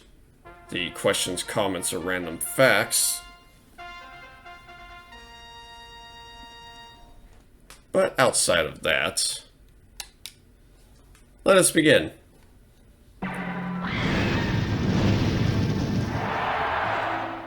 Already, eruption, Eddie Van Halen will be proud. And so will Jollibee.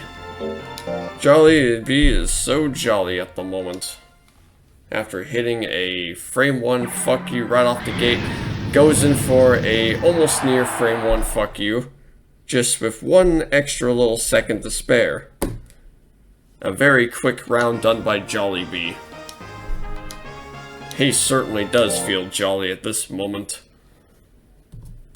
Alright, now it is 4 versus B. It is Peter Copter versus the Wire Cutter. That was a very, very quick round.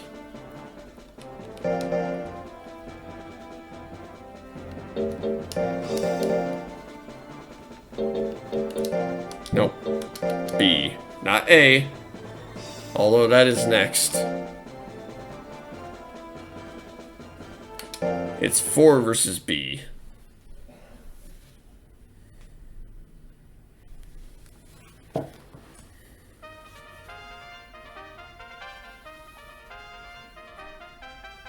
The Speedster versus the Tank. Oh, Lord. Oh, Lordy Almighty. Yeah, that's, well, Wire Cutter. How he survived that is just... Phew. Can he make it? Can he redeem himself there? Claw pinch? Not enough, but still enough to bring him down to the yellow. Although Peter Copter could use any attack at this moment, since he has the guts. Goes in for a suffocation and procs the grit on Wire Cutter. But he's not having this grit shit nonsense. He's just gonna take you down for the count. Peter Copter taking that win and taking it to 1-0. Now it is time for round 2. With an almost near KO Gel Copter, but this time proccing Wire Cutter's power. And this time, well, tries to go in for a punch, but just misses.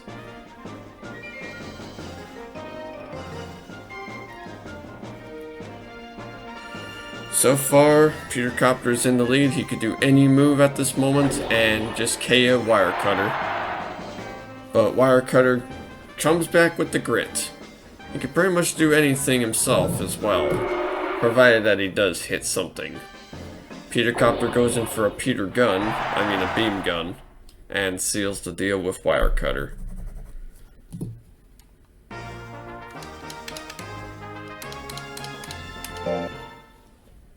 Alright, it is 5 versus A. It is IARC versus the Flying Donut.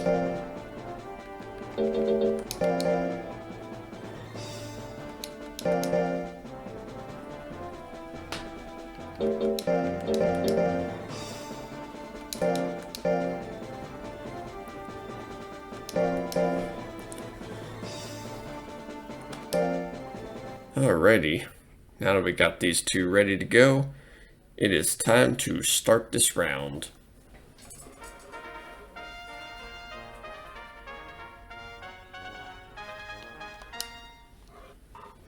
More life than the Flying Donut, but fewer, well, intelligence than, well, I would say attacking stat actually, because the Flying Donut doesn't have any intelligence at all, so saying fewer intelligence wouldn't make much sense.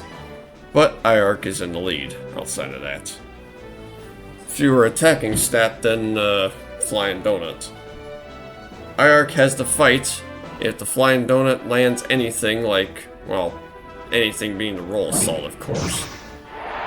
He can just pretty much give IARC some free guts, but since that has run out, And the Flying Donut just doesn't want to bother with doing an attack until now. Now the Flying Donut has just decided to do something. The KO IARC. Taking it to 1-0. Alright, round 2. Who will win this one? We got the Twister, which misses. So does the Roll Assault. Not good on either of their behalfs. Especially on Flying Donuts, since he has gotten hit. But I'd be angry too about that if I were you. Toxic Needle does a fair bit of damage, withering as well. But the Flying Donut has enough guts to, well, at least attack, but doesn't have enough guts for his only move. Will he use his only move, and will it hit? It hits! And it KOs. Taking down IARC, down for the count. Just before the 3 seconds have gone up. Talk about a clutch victory from the Flying Donut. Now it is 6 versus H. It is Nightmare versus the Goon.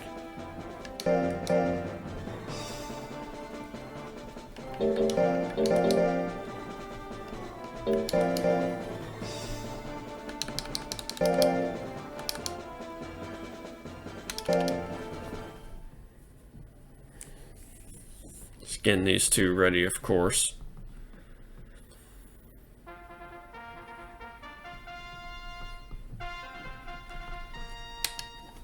And we're off.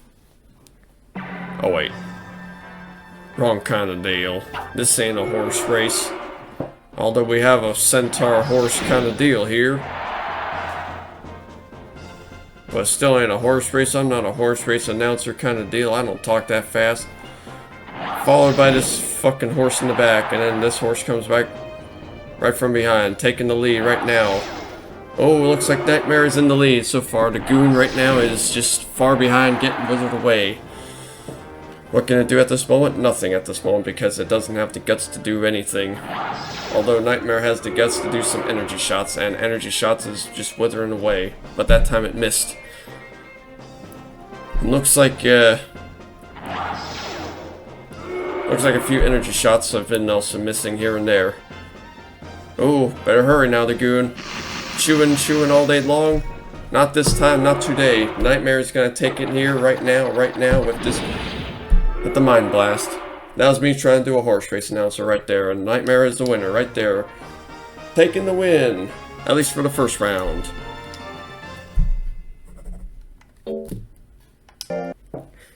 Of course, I'm gonna have to need some practice on this, but it's all improv. What can you do?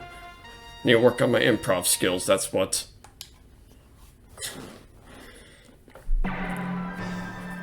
I mean, I have watched Whose Lines Than Anyway. I mean, Greg Proops did a damn good job with the horse race announcer deal and the Let's Make a Date deal.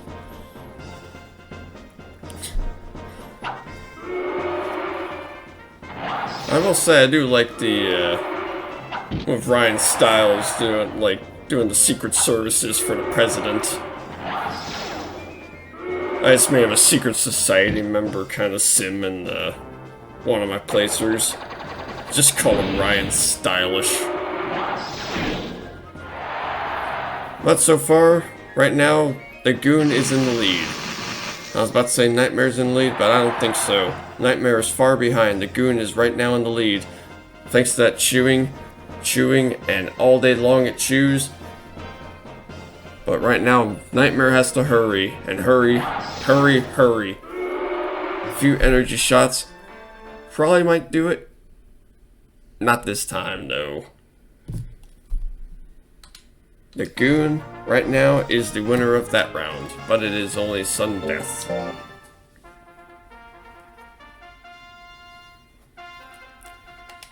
Alright, let's begin sudden death. Ready? Let's begin. And they are off.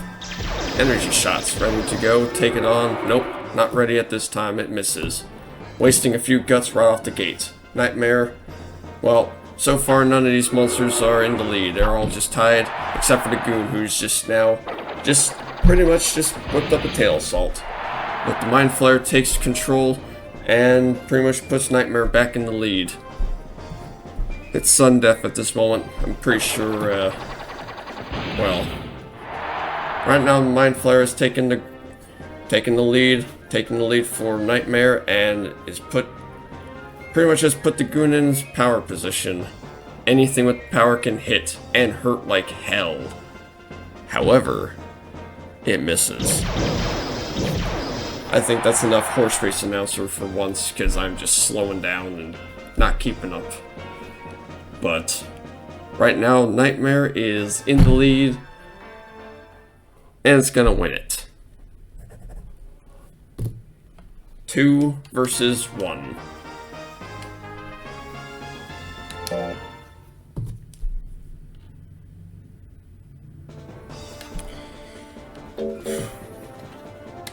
Alright, it is 7 versus G.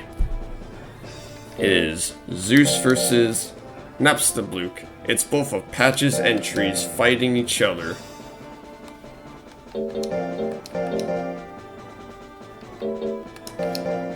Seven versus 7, or 7 versus H.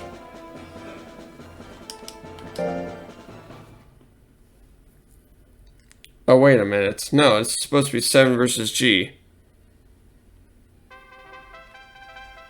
I'm looking at my notes wrong. What the hell?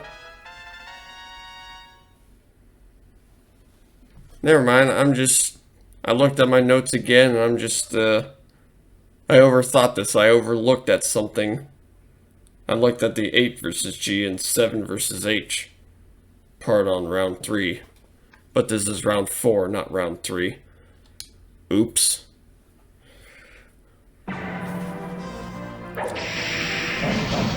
Well, my head was up in the clouds and was off to the races as we saw earlier. And Napstabluke takes down Zeus. Where is your god now? Dead by my own hands is what Napstabluke is like. Taking 1 point at the moment. But can he secure a victory for the Brawn team? Well, yeah. A victory from him against Zeus.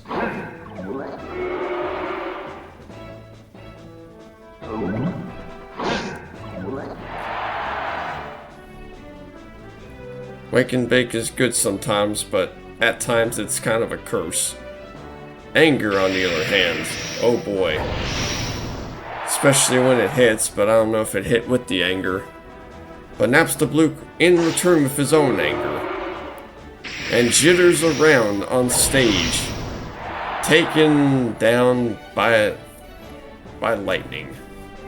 But Napstabluke comes back with the grit. He does have enough guts to come back and pretty much seal the deal with himself. Alright, after a bit of confusion, I apologize for that confusion. I looked at my notes wrong, but now it's 8 versus F.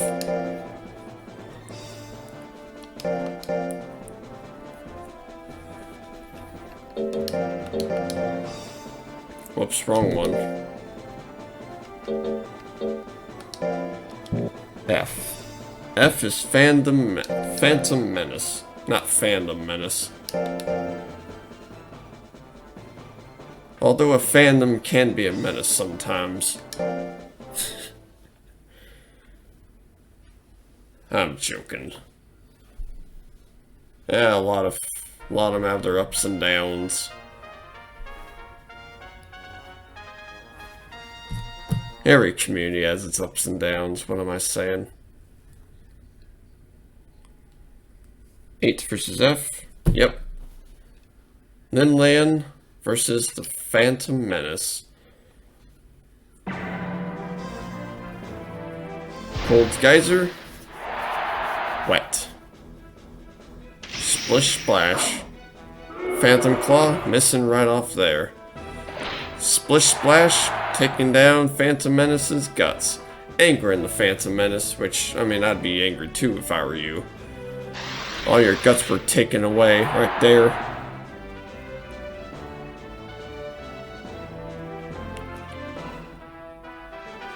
Well, so far, Limland is in the lead, but the Phantom Menace has returned with a jab. Maybe a few more of those and he could probably take the lead. Or not, because of Aqua Wave, but Phantom Menace does have the grit. He could probably come back with any other strong move, perhaps. Like, well, not Hook. Although that, yeah, that's fair and decent. Maybe a few more of those could do it. Well, never mind. Could have done some more damage. Alright, round 1 goes to Limland. Round 2, on the other hand, just you wait and see until maybe this minute passes up, or a few seconds if KO'd faster. Phantom Menace goes in for the rapid flick, almost KO's Limland, crits and procs Limland's power. Goes in for a power splash, proccing Phantom Menace's fury. I don't know if he can use the fury in time, but yep, nah. But the rapid flick still just seals the deal. Except that Limland decides to grit. It's not over yet.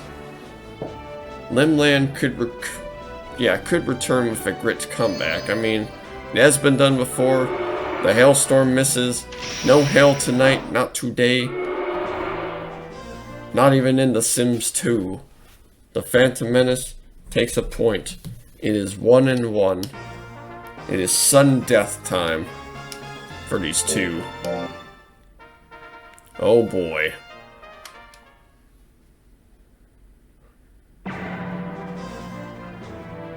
Phantom Menace going in for the rapid flick. Stretchy arm doing, well, not doing anything, sadly. The Cold Geyser, neither of that is doing anything either. Except that time, where it finally hits. The jab also finally hits. That's a fair amount for a jab, but I guess that's just for the low life that Limland has.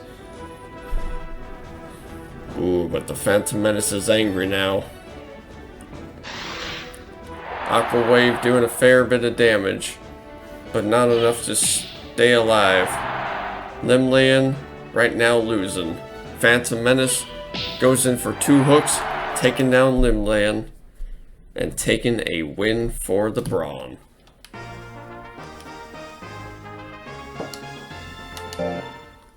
Alright, that was round 4. Let us take your results at round 4.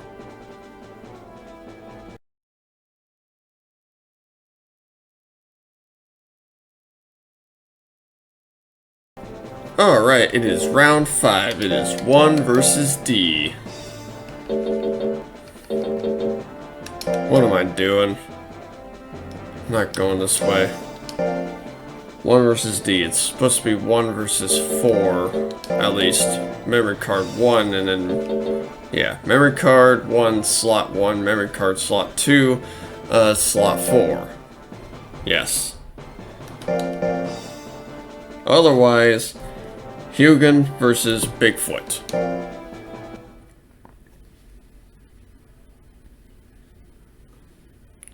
Two mythological beings. At least one of which we apparently give a shit about. Unless we're gonna ask Tourette's guy what he thinks, you know, what's his update on this. Update! Apparently nobody gives a shit, so fuck up! Thank you, Danny. Anyway.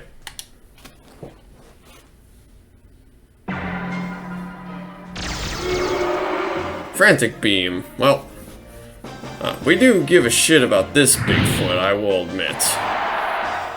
And the Sims 2 Bigfoot. Maybe the GTA one. And Bigfoot has just taken down Hugin. Well, round 1 goes to Bigfoot. Round 2 will go to... Oh, I was gonna say if Brow Smash landed, I would have said Bigfoot. But looks like Hugin is in the lead so far. He might be able to take this round if he either times out the clock or KOs Bigfoot. But looks like Hugin is in the lead in terms of guts. He has enough guts to pretty much do anything, and that anything pretty much is to destroy Bigfoot. But Bigfoot decides to grit. What can Bigfoot do? I'll take a Frantic Beam once again. That's what Bigfoot can do. Alright, it is sudden death for these two. Yeah. I almost forgot. I thought it was, you know, in favor of Hugin. No, not yet. It might be in favor of Bigfoot. Who knows? I mean, especially when he hits a Brow Smash, then yeah, it's definitely in favor of Bigfoot.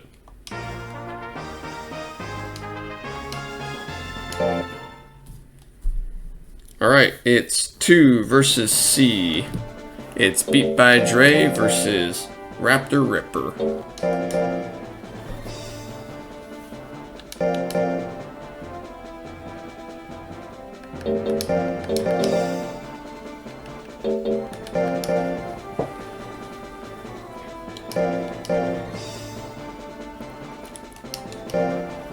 Alright, ready for these two to duke it out now.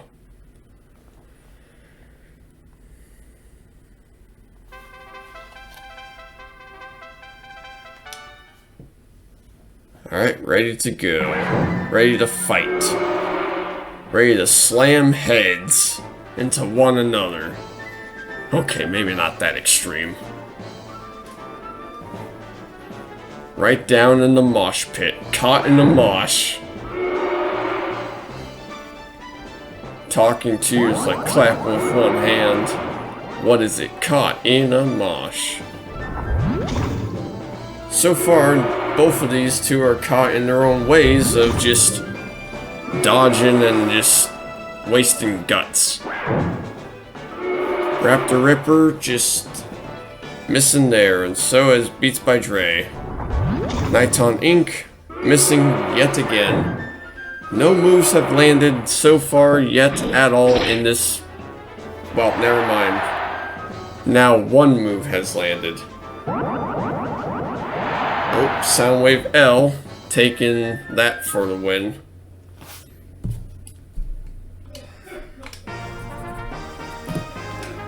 Alright, now it is time for round 2. Who will win this one? Charge, not gonna take it. Nighton Inc. Most certainly won't take it.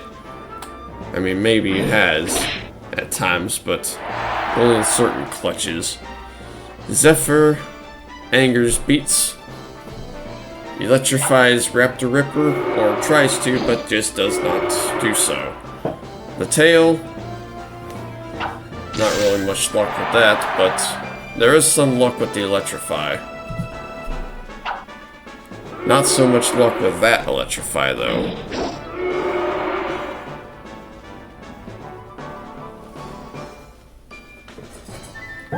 Soundwave, taking down Raptor Ripper, but he decides to grit. Still not over yet, there's only a few seconds left. And even then, I don't think Dre was able to take it. Nope, Just 2-0. Favoring Beats. Beats by Dre has beat Raptor Ripper. Alright, it is 3 versus B. It is Jollibee versus Wirecutter.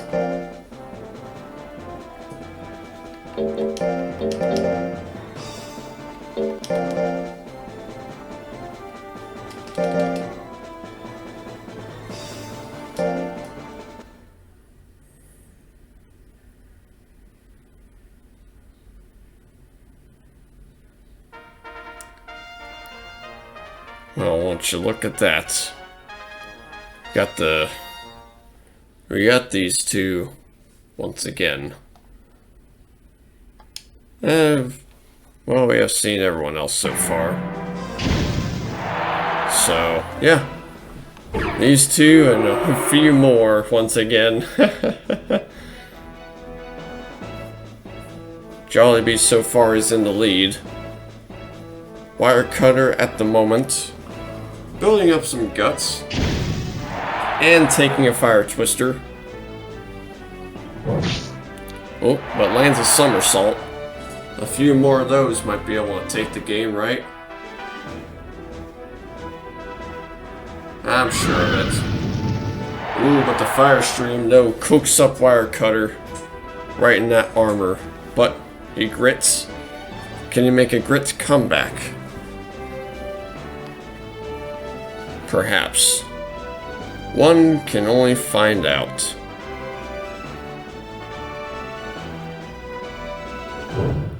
Jumping Claw, not this time. Fire Twister to add a little insult to injury.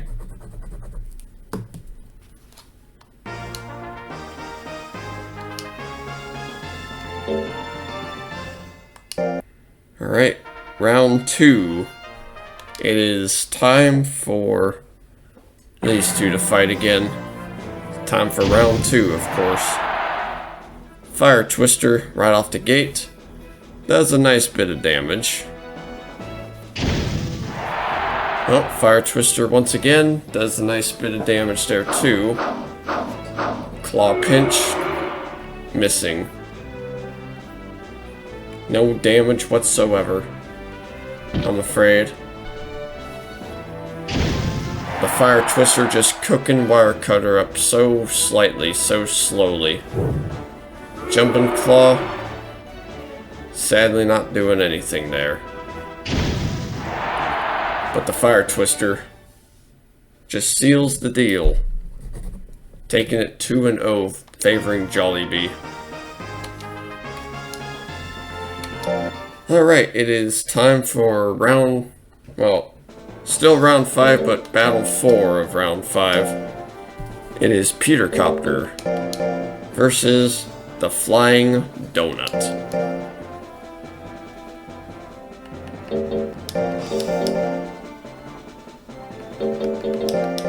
Right in front of me. I am A. A what? Just A. I am A. I am letter A. I am position A. I am I. Like Queensryche. Got to see those guys on my birthday, alongside with Judas Priest. 2022 that was. Well, yeah, year 2022. And I will say, they were awesome. Especially Judas Priest. That guy could still scream, could still sing. He's still got it going. At least, yeah, at the time of recording this. Yeah, I mean, he's still definitely got it going. Now, yeah. Well, Flying Donut, taking that one as I get sidetracked about my concert and stuff.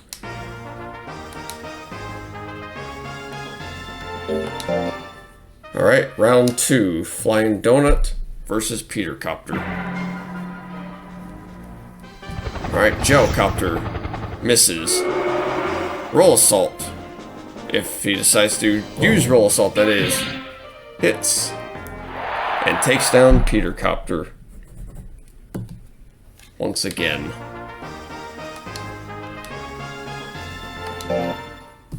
Alright. It is now 5 versus H. It is IARC versus the Goon. Yeah, 5 versus H.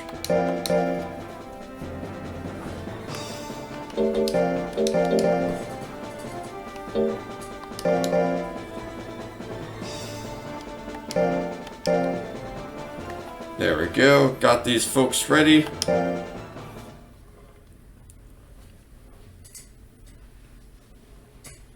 We are looking good so far.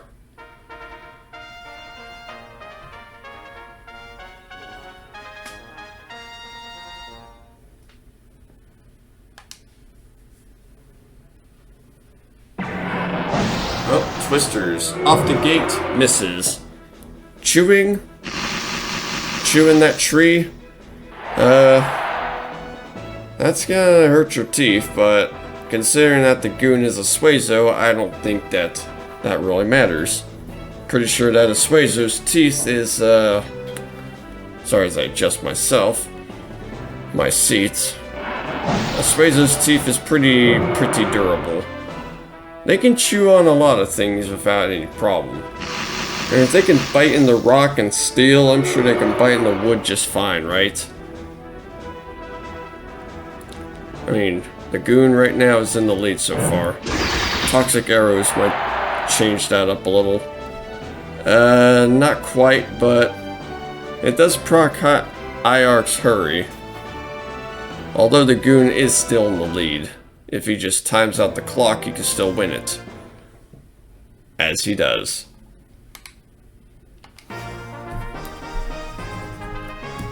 Round 1 favoring the Goon.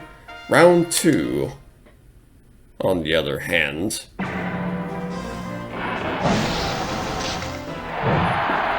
so far IARC hits a Twister. Quite a good move, I will say. Now that Mach has been buffed to all hell and back, made better than before. And Twister just sealing the deal. Well, for round 2 at least. Now is time for round 3, sudden death. Between the two here.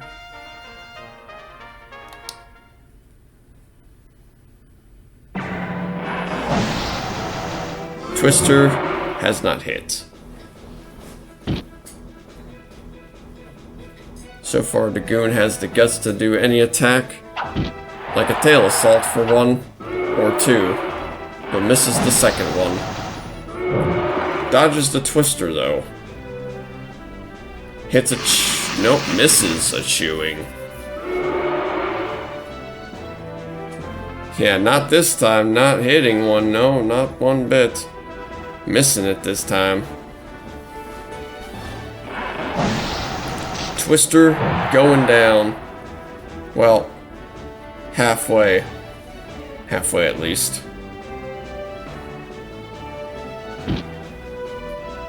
"10 seconds so far, proccing the Goon's Hurry, but that don't really matter for the Goon since he is down for the count. IARC is the winner of that round. Alright, 6 versus G.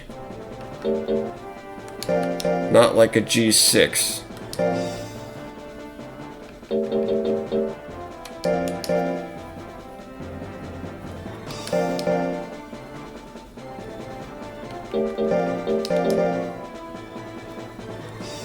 G. That's Napstabluke. 6 is Nightmare. 7 or G. Yeah, G is 7. G7! I lose! But it's not Tuesday, Patrick. Tartar sauce! Yeah, it's Saturday. Anyway. Got these two ready to go. Pick a card, any card, mulligan right off the gate. Doing a fair bit of damage. Nightmare going for the Mind Blast, and doing even more damage than that mulligan. But angers Napstabluke into unleashing the Tombstoner, except that he misses that time. Energy shot right there. But this time in energy shots, plural, 420, blaze it.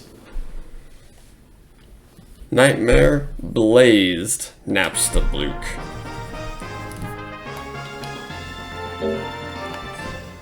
Just like me this morning.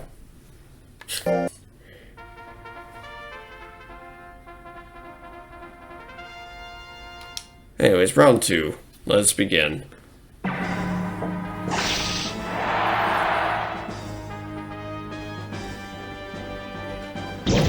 energy shots. Ready to take down Napstabluke. Although Napstabluke might have something in return, an uppercut might be ready to take down Nightmare, but sadly that misses. Mind Flare, hitting Napstabluke and doing quite a bit of damage, but not KOing Napstabluke, but he might be able to return with something, anything, as long as it hits, that is. A few mulligans might do the trick, right? Gotta pick your card in any of them. Nah, just pick all of them at this point. Right now, Napstabluke is far behind, Nightmare is in the lead, and Nightmare takes that one. 2-0. Alright, it is 7 versus F. It is Zeus versus the Phantom Menace.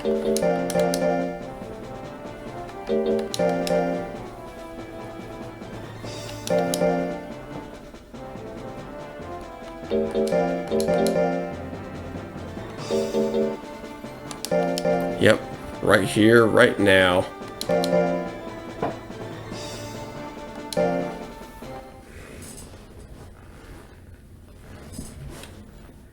Me just adjusting my seat. Oh, it's way better than my old office chair, that's for sure. Let me tell you, my old office chair was just dreadful. Awful, dreadful, terrible. All three of the things that describe Fly US. Where you sit back, relax, and shut up. At least on Fly US, this is entirely different. My new chair, on the other hand, at least I can recline on it. I can, yeah, recline on it. If I'm not gonna bother with the stand-up mode on my desk, then at least I'll sit down much better. Anyways, the Phantom Menace is in the lead so far. Zeus can make a comeback with some lightning. Sadly missing though. Tries it again. Misses again. Phantom Menace goes in for a rapid flick. Seals the deal and takes down Zeus.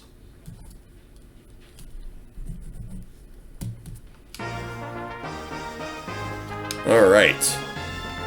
Now time for round 2, that is.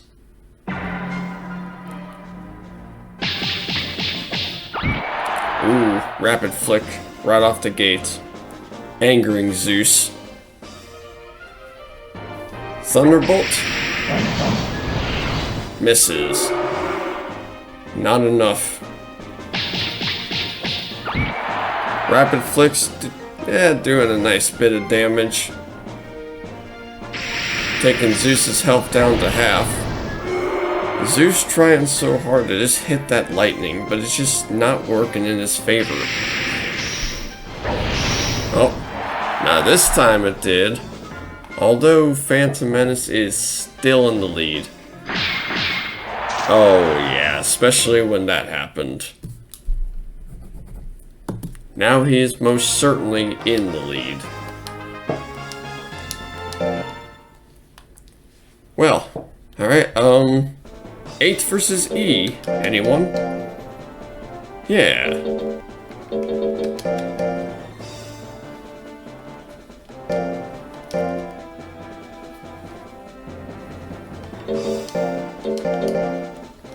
So it is Limlayan versus Munin.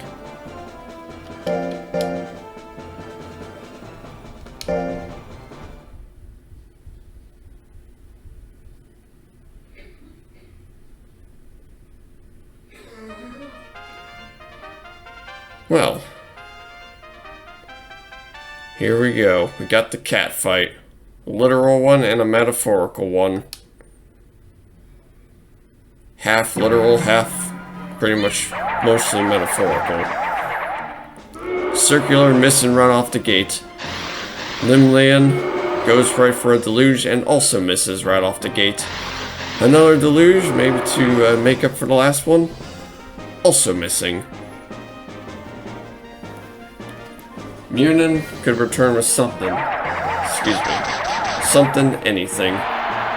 Like a Twiddling 2, which crits but makes Limlayan grit. A nice kiss to... well, a nice kiss for good luck. You've got to be kidding me. Squad alive, we are off. Especially with those cold geysers hitting Munin. I bet she's saying you've got to be kidding me right there. Ooh, but the head assault takes it. Takes it 1-0 at the moment. Can she take it 2-0 though? Munin, that is. Hailstorm, missing right off the gate. Munin goes in for a headbutt. The best butt hits and doesn't crit, but it hits. Tries to go for a second time, but misses that time. Water gun misses that time as well. So far, both of these, well, Munin is in the lead, I will say. Ooh, a nice kiss. Gonna drain a bit of guts. Pretty sure that kiss on an Undyne is actually a hit tech, whereas kiss on a Pixie or on a Gaboo or on a Suezo and a few others might be withering. But outside of that, that should be it for round 5. Let's take a look at round 5's results now, shall we?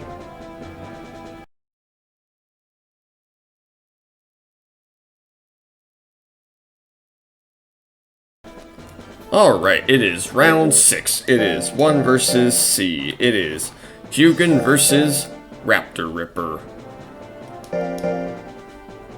Let's load these two up, ready to go, ready to just start this round.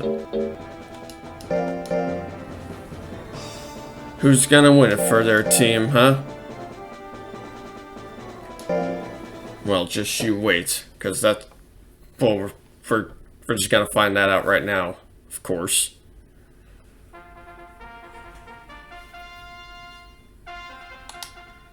Let's begin.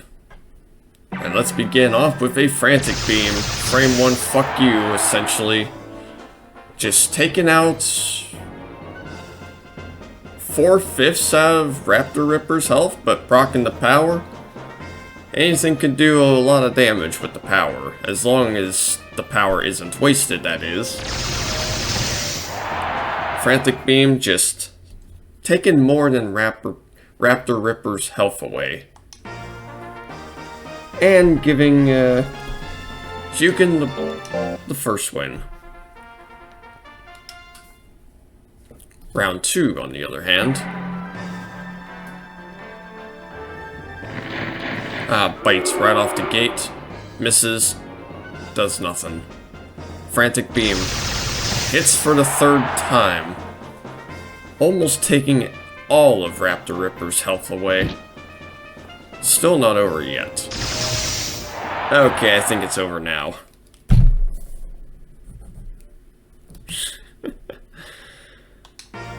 I spoke too soon. Okay, well, 2-0 for Hugin.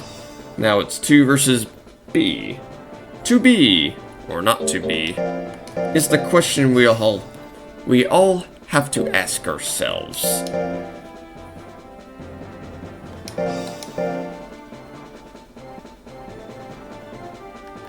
Pardon me for that, and pardon that remix. I don't know what just happened there. But, to be, or not to be. Beats by Dre versus Wirecutter. Well, if this were real life, I'm pretty sure that the Wirecutter would win because that's a tool you don't want to mess with. And that would be kind of a waste of a good pair of headphones unless it was just broken, in need of repair, or just foobar. But so far, Beats by Dre, just using the sound wave. Not doing a whole lot of damage, but chipping away some of Wirecutter's health. Wirecutter, though, returning with a long punch. Does even more damage. Misses the tail swing, though. A Nighttime Ink. This is not going to be pretty for Wirecutter if Beats by Dre does use this move often. Especially with, well, considering that Nighttime Ink is a withering tech. So, what Wirecutter is just going to do is just guard it out. And, I don't know, might want to stay out of range 3. It's been whittled away all because of withering. And a nice sound wave just to measure things out.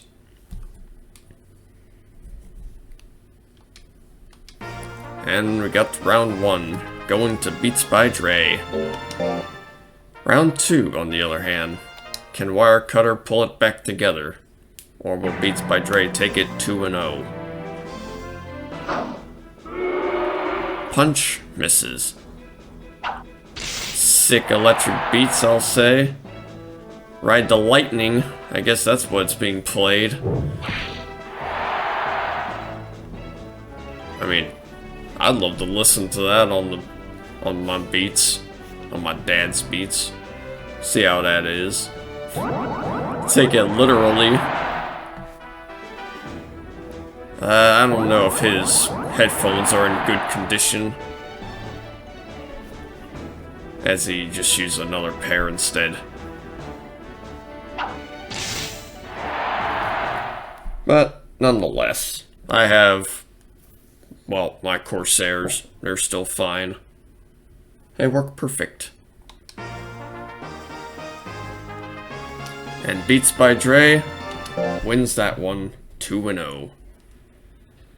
Alright, now it is time for 3 versus A. It is Jollibee versus the Flying Donut. It's dinner time versus dessert time. Or lunchtime, I'd say, or lunchtime versus breakfast time. Hey, whatever you want to call it. Either way, I'm unsure Jollibee does breakfast or whatnot. I'm unsure. Dessert, probably. Again, I never really had it, so I don't know. But for sure as hell, I've had donuts in my life.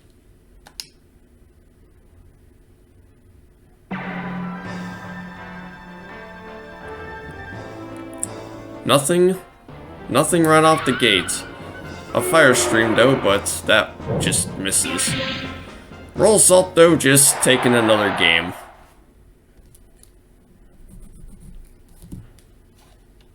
Well, that's 1 point for dessert time. 1 point for breakfast. Or 1 point for lunch or dinner. Ooh, gonna cook up that donut even more. Oh, roll salt though, misses. This is not gonna look good for the flying donut. He won't be flying for a while until he gets his guts up to 50. Ooh, that's gonna be one toasty donut. Burnt to a crisp. I mean, I like mine maple. I don't like mine burnt to hell and back. Just like the flying donut was.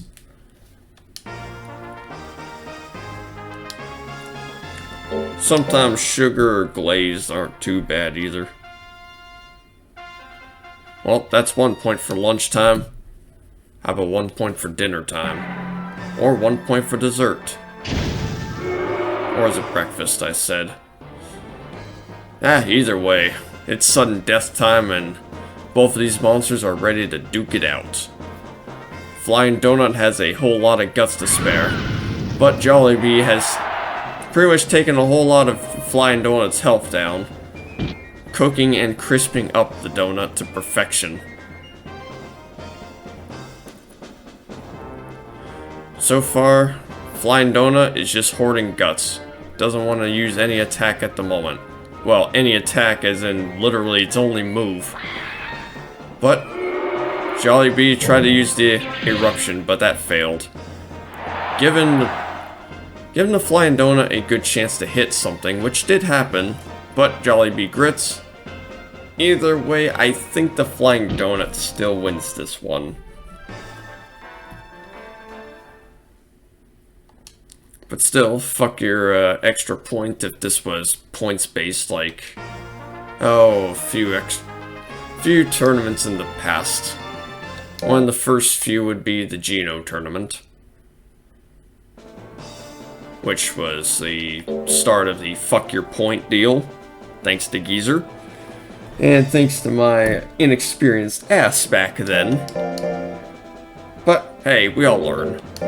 We all have a starting and learning point one way or another. But right now it is 4 versus H.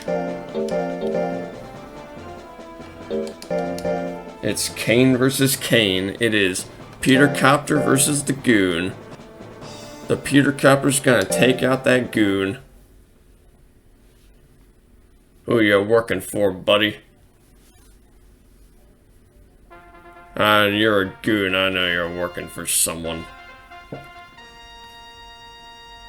I'm just fucking with you. Anyway, let's just get this started. So far, a tail assault has happened. Suffocation in return for even more damage. Beam cannon misses. Not looking good for the Goon. Not looking for Peter Copter either in terms of guts. But for the Goon, yeah, he's starting to take it back now. Peter Copter is now losing a little behind. Any move from the Goon can hit and hurt. But luckily though, the Goon has dodged that and landed a chewing, which probably was a little more than necessary. But hey, you know, gotta chew up that pink jam. Probably was a little tasty there. Jelly filled anyone? On the topic of donuts.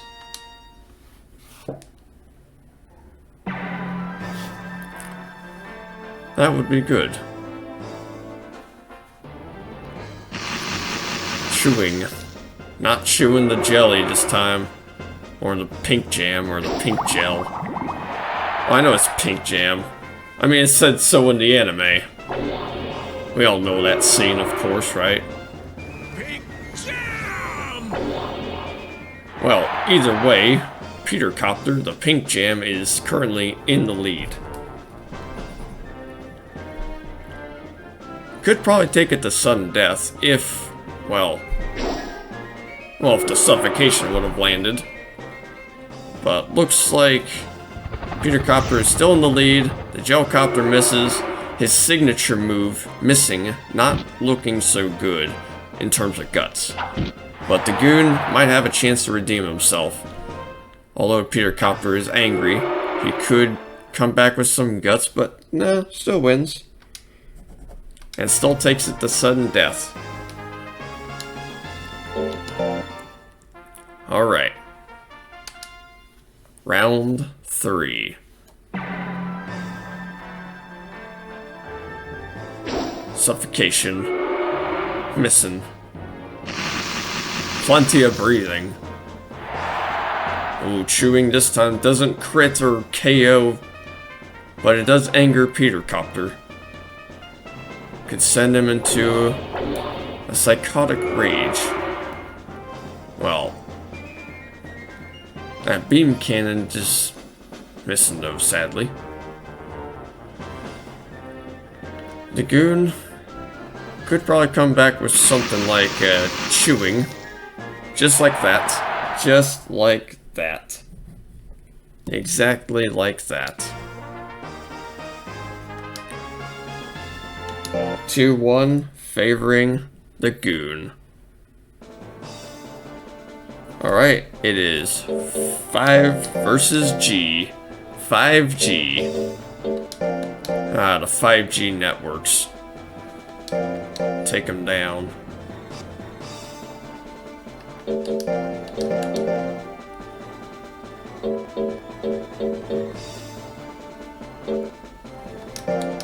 Yeah, Napstablook is G. It's IARC versus Napstablook. I don't want to mess up like I did the last round, or last few rounds. But mistakes happen. It's all good.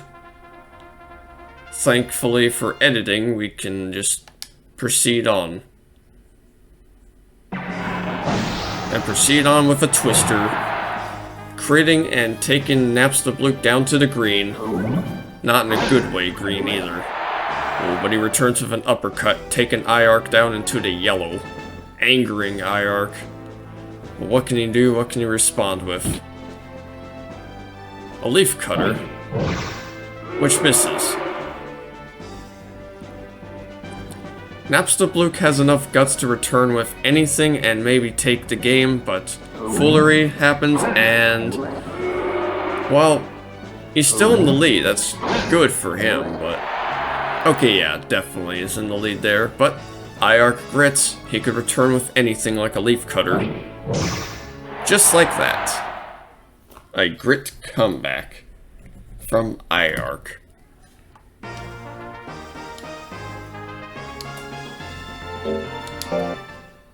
Round 2. Can Napstablook redeem himself?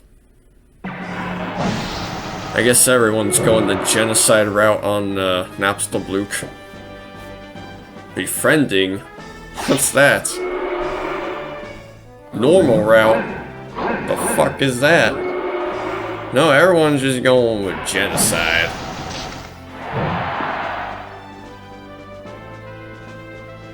But Napstablook ain't gonna have that.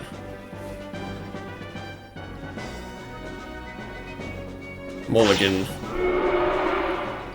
Sadly misses for Napstablook. Leaf Cutter hits and angers Napstablook.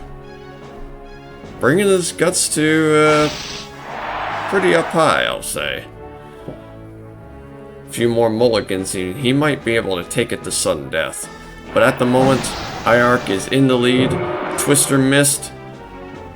Tombstoner also misses. And IARC is, well, takes that to 2-0. Wins that round. Alright, it is 6 versus F. It is Nightmare versus the Phantom Menace.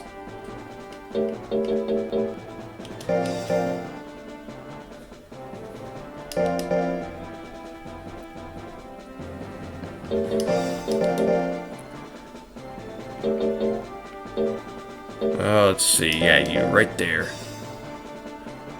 The Phantom Menace.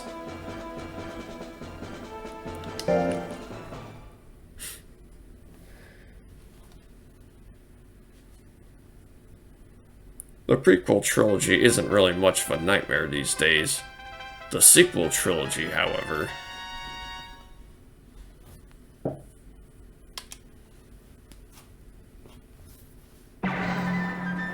Well, let's begin. Outside of that little comment, rapid flick, taking down Nightmare's health down to half, but Nightmare could respond with a Mind Flare, but that misses.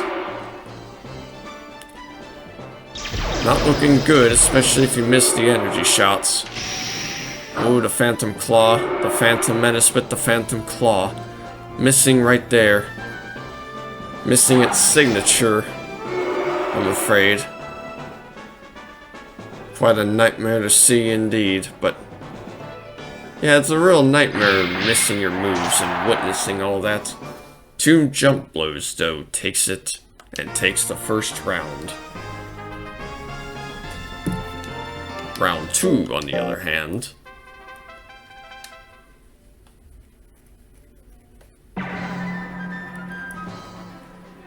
nothing out the gate, except for an energy shot, but not till a little later.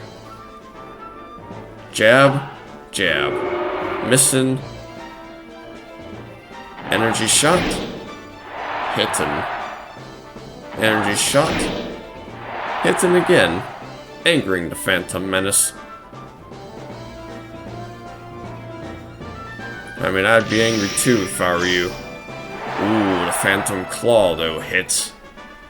Critting and taking down Nightmare's health down to half. But Nightmare isn't gonna have that and just takes down the Phantom Menace. And taking it to sudden death.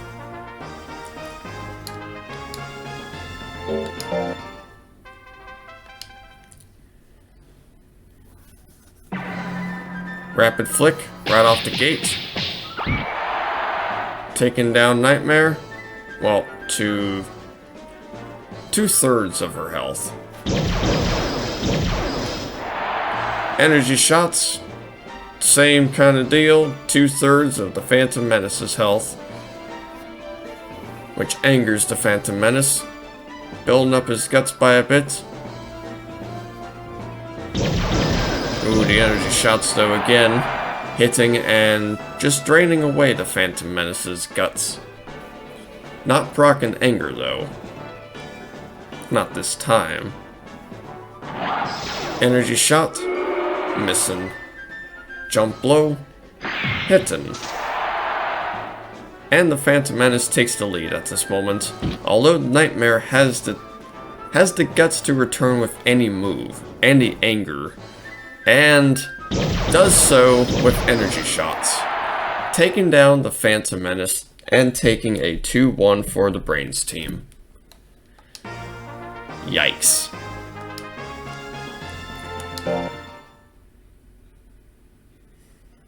Well, okay, next one, 7 versus E. It is Zeus versus Munin.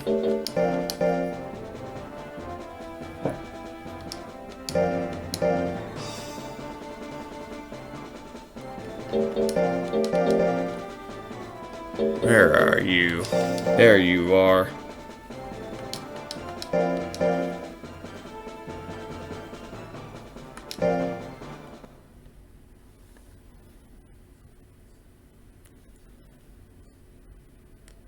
We got the dog versus the cat. Who do you think's gonna win here? The Hound Knight or the Mummew? Or the Glacier, at least in hard mode. That's what they call it. Ooh, air shot. Hits right off the gate, crits, and takes Munin's health down to half. Head Assault, though, returns and does the same thing to Zeus' health. But angers Zeus. Ooh, this is not going to be pretty if a Thunderbolt or a Lightning occurs. Oh, but the headbutt, though, hurts. Angers Zeus again. And tries to go in for a Thunderbolt, but misses. But goes in for an air shot and hits either way, so that's a point for Zeus.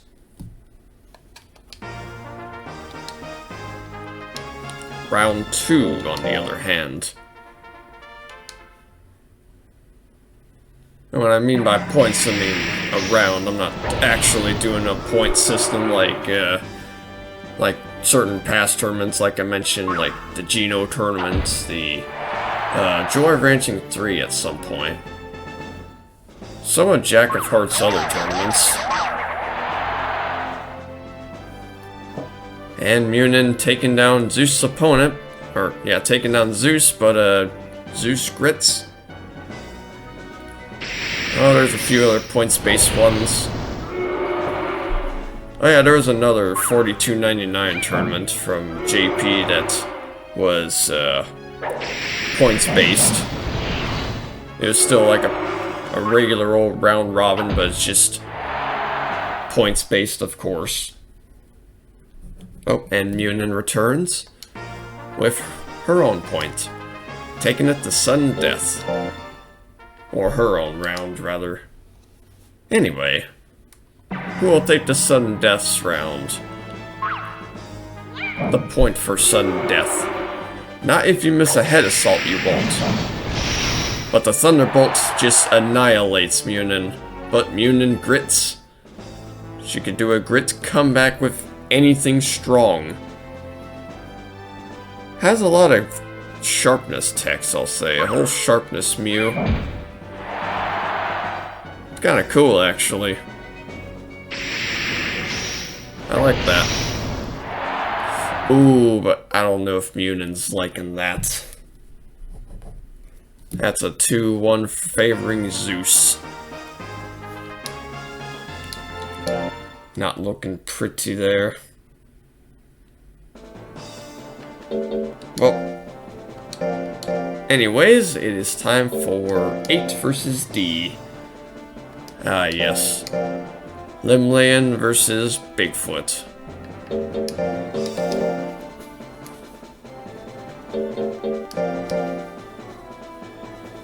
There we go.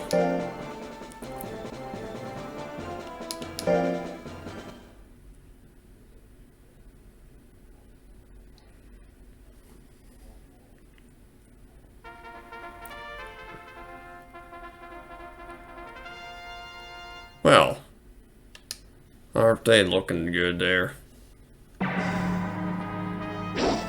Brow Smash right off the gate, misses. Splash. Oh no. That's not gonna look good for Bigfoot's guts. But the splash does take the lead and is taking away Bigfoot's health. Little by little.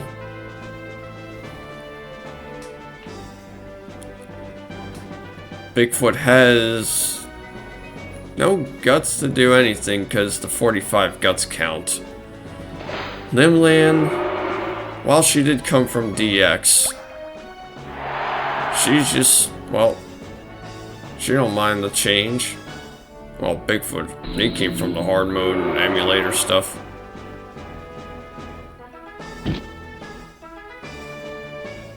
But either way, Bigfoot at the moment is losing, and Limlan just gonna add a little insult to injury and just splash Bigfoot.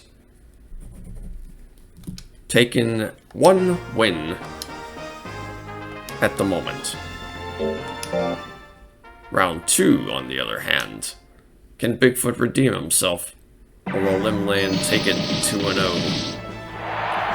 Hailstorm, though, hits and crits. But Brow Smash misses. You know, if the Brow Smash hit twice or once or whatever, that'd be like undone PSTD or something like that. I can pretty much show you what I mean by that after this round. Well, after I show the results of this round. After this battle, of course.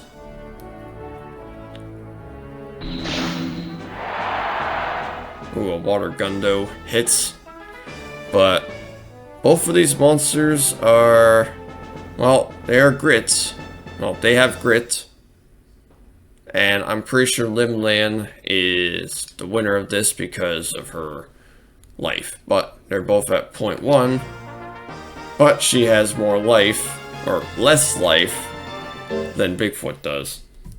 Therefore, she wins that one. 2-0.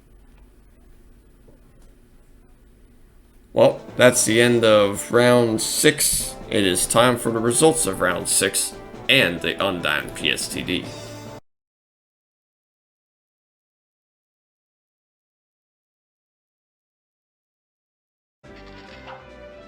Just goes to show why water is strong against rock. Over time, it whittles it away, withering Heavy Diana quite a bit. However, Heavy Diana, building up guts. What will she do? Brow Smash for the crit, 999 damage. That's what Heavy Diana does. That's what she does best.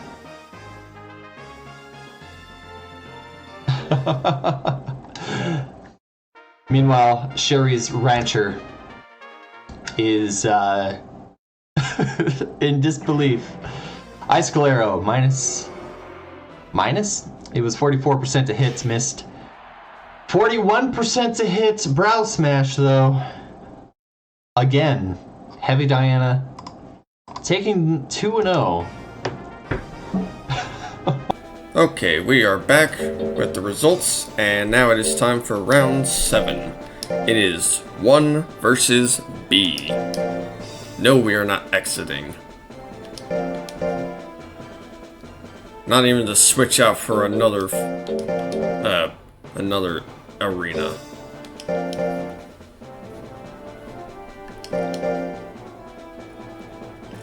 I like the arena we got. I mean, I just chose... Well, this was just the first take out of the blue. You know what? Glad we rolled with it. It's a pretty good looking tournament arena. I do like the pair one where it's like the things are at the corners and stuff like that. And I think I remember some kind of discussion like the Monster Rancher Discord where the pair arena would probably be beneficial for like the audience not getting hit by certain attacks like, you know, Tidal Wave or Inferno. I mean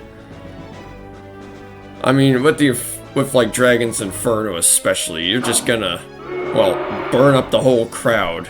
That's gonna be one crispy crowd. The smell is gonna be rancid because of the burnt keratin.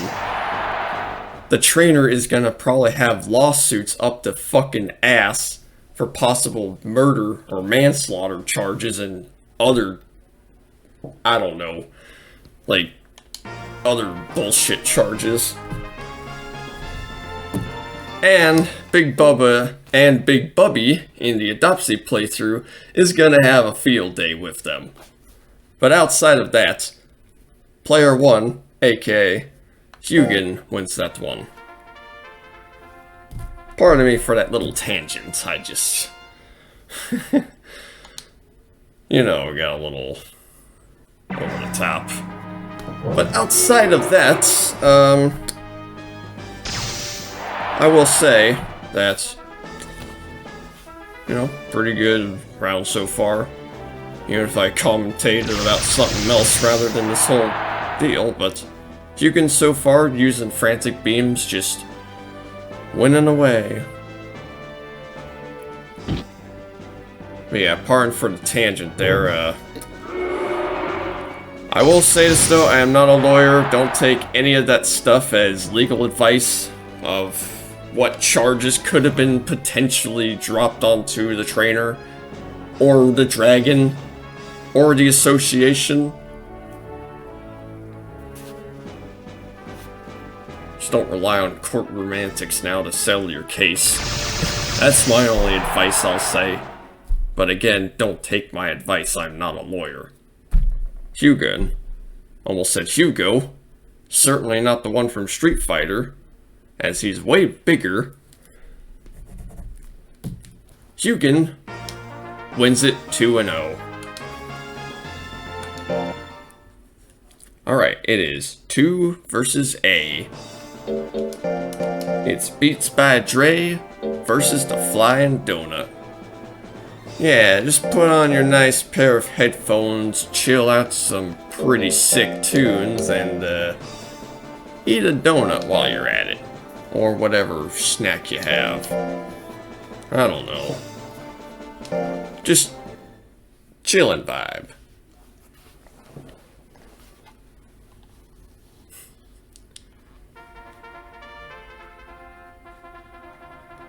Well, round 1 on the other hand. That's just started, of course. We don't know who the winner will be. But we will find out. Electrify misses. Doesn't do anything. Not gonna ride the lightning there. Not this time. Not gonna be thunderstruck now. Lightning's not gonna strike. Ooh, roll assault though. Just takes it. Takes it for the Flying Donut.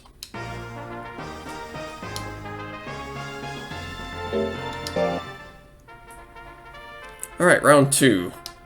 Flying Donut could take it 2-0 and take a point for the Brawn. Or Beats by Dre could probably come back from all this and take a win for the Brains. We'll just have to wait and see how it all plays out. So far, Beats by Dre is currently in the lead. Flying Donuts is just chilling with those guts and taking a nice electrify. Ooh, misses the roll assault there. His signature move. Oh, the sound wave just angering Flying Donut.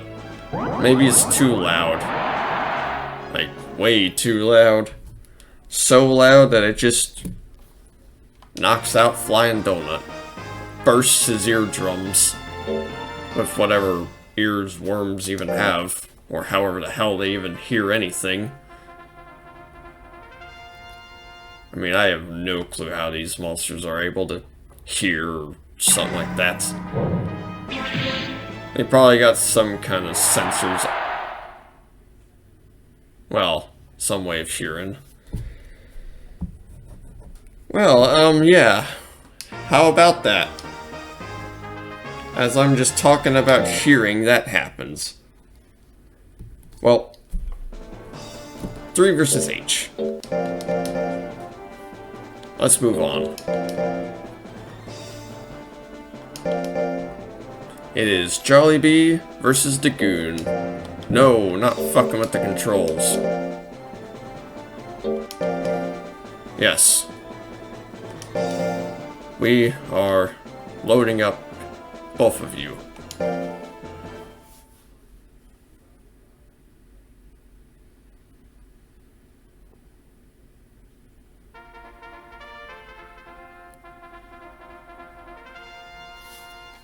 Now look at these two together, huh?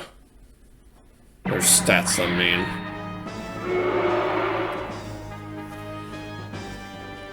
Eruption, missing. Right off the gate, not looking so good.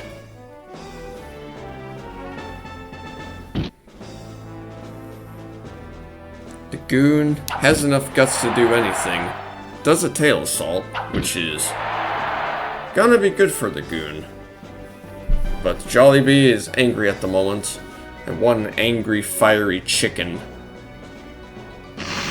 Ah, the Goon is hungry for some chicken, speaking of which. Delicious. Sounds just about right.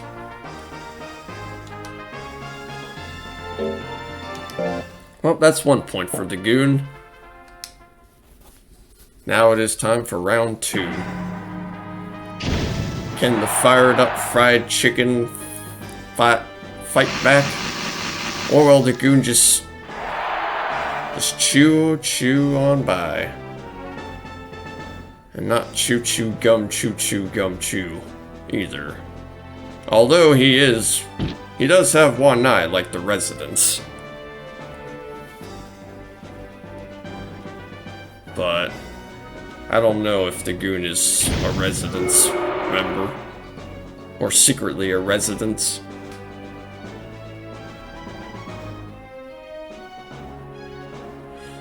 I do remember making a hanger joker named The Resident.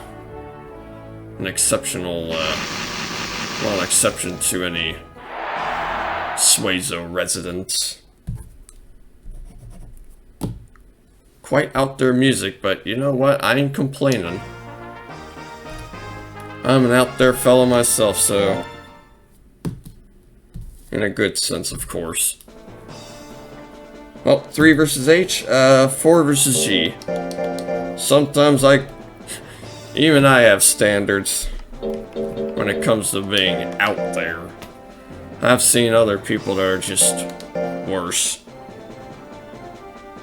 Well, in terms of behavior. But I'm not going to discuss further on that.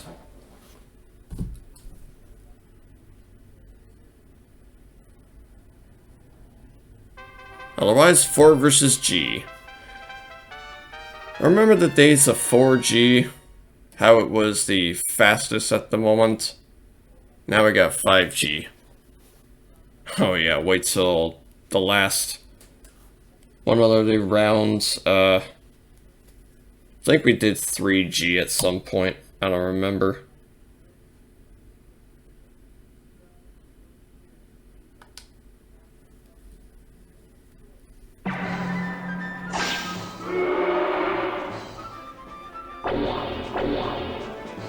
No, I don't think we have yet. It's probably next.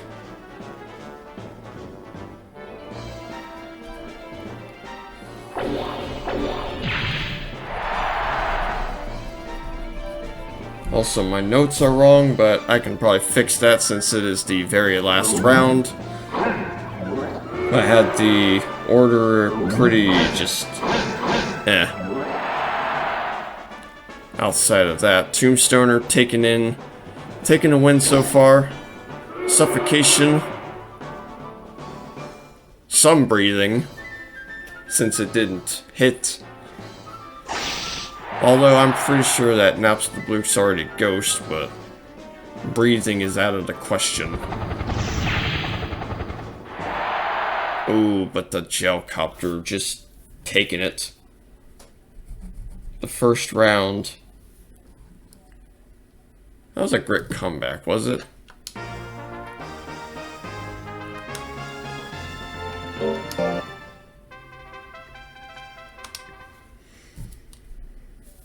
Alright, round 2. Mulligan, pick a card, any card, as it goes right to you. Right towards your face. Ooh, but suffocation. Now no breathing. Yeah, just cut off the ghost breathing like it needs oxygen. It's already dead. Well, it's even more dead.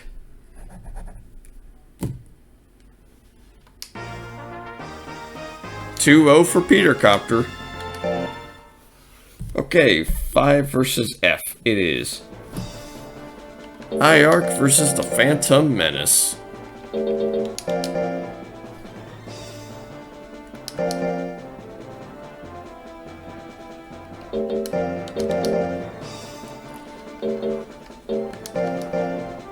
Yep, that's the Phantom Menace. Ready to go, ready to rock, ready to roll. Wait, this ain't Beats by Dre.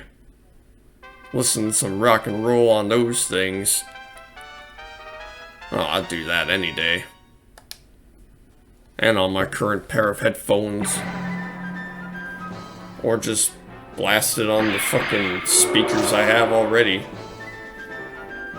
And soon enough when I get an upgrade, which, well, yeah, at the time of doing this, get a sound bar.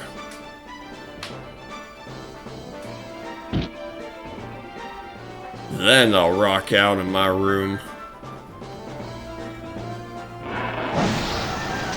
Twisters, on the other hand, does quite a bit of damage.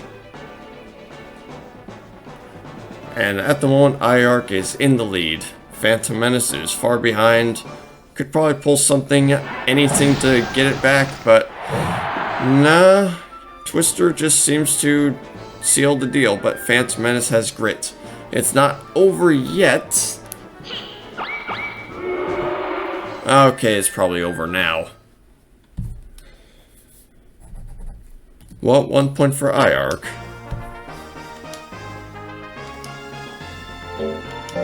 Round 2.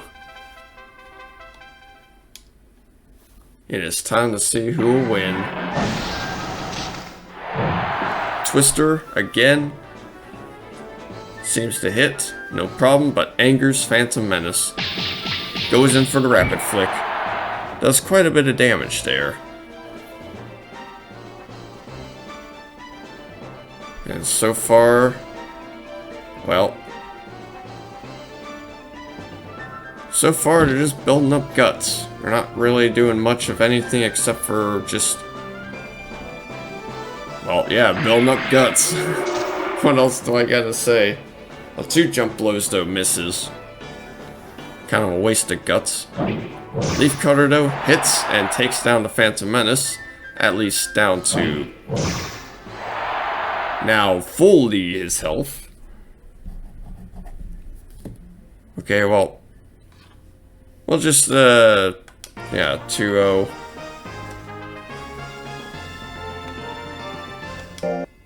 Ready to start the next round. 6 versus E. It is Nightmare versus Munin.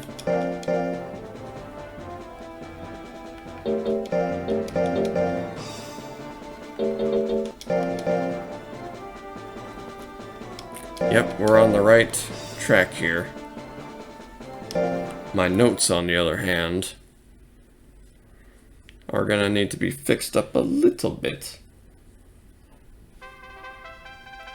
But yeah, outside of that, these two are looking good as ever. As we have seen before, energy shots, misses. That's not looking good for Nightmare. Circular though, not looking good for Munin either if it misses. Well, which did, but the Mind Flare also misses. No moves have hit so far, not even the twiddling.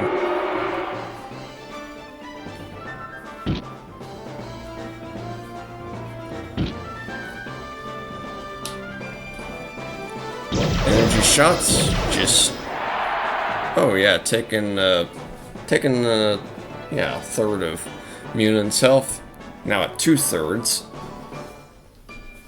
Angering Munin, building up some guts there at least. Both have the guts to attack, and Circular just not seeming to hit. Energy shots though, also misses, but the singular energy shot, just for the last bit, hits. Giving Nightmare the point.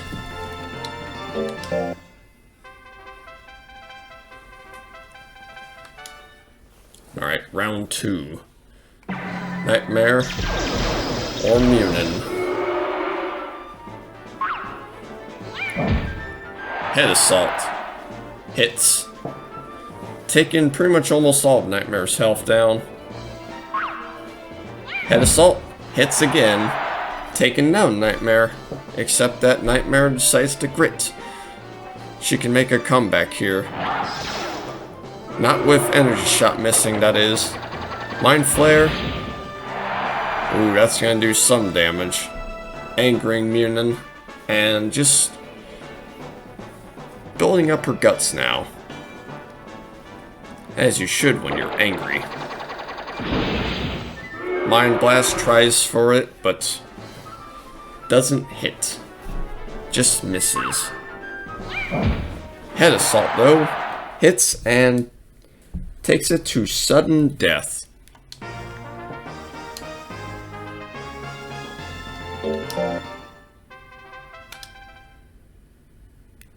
Alright, round 3.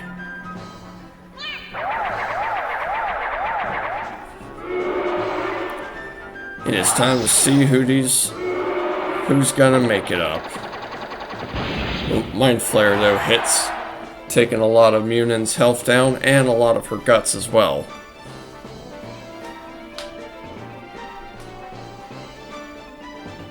Pardon me, that was my foot that popped.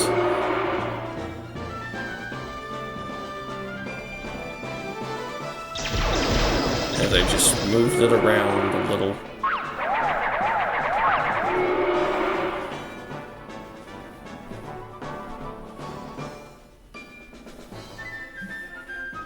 Well, outside of that, Munion not doing so hot. Nightmare currently in the lead. Nightmare could seal a deal, seal a victory here. Pretty much at this point. Also, forgot to point out 6E. I'm 6E and I know it. We had 6C, now we have 6E. Or we had 6E. Now it's time for 7D. It is Zeus versus Bigfoot. Two mythological beings. Well, Bigfoot supposedly. We have yet to encounter. I don't know how many times I've encountered the Sims 2 Bigfoot. Quite a bit. I can name the ones I've encountered, except for the very last one. But Curtis, Forrest, Corey, Anthony, Irfan, and there was another one, but it was in the Sims 2 Bon Voyage Let's Play. And so is Irfan, but as for the real Bigfoot, well, we have yet to see about that. Bigfoot, on the other hand, in Monster Rancher 2, has been found, and he is competing in Brains vs. Brawn. And so far, he is in the lead. I kinda second that, or second guess that. Although he had his Fury triggered, he did not use anything with the Fury. At the moment, he does use a heavy kick, which takes down Zeus, and Zeus decides to go and grit. It's not over yet, he says, as lightning strikes and Bigfoot dodges that lightning, but does not dodge the air shot. However, I'm pretty sure that Bigfoot might still be in the lead, especially now that Brow Smash has occurred. Pretty much fully in the lead. At least with the first round. Round 2, on the other hand.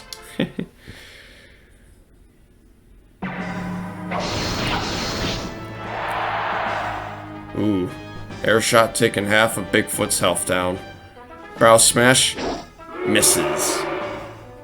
It's not a brow hit, it's a brow miss. Brow hit, however, is a definite hit. Not a hit tech, but a hit of a move.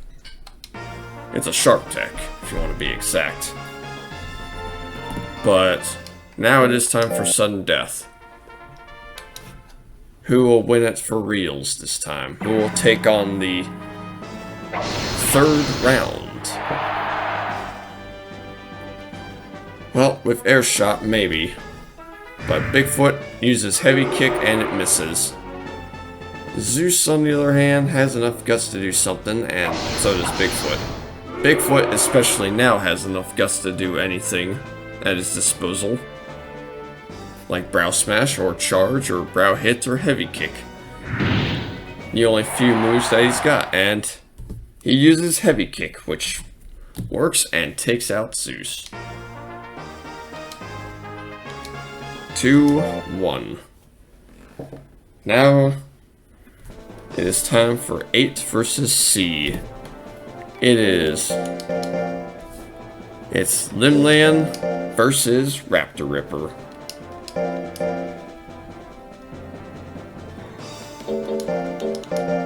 Oops, no, not that one.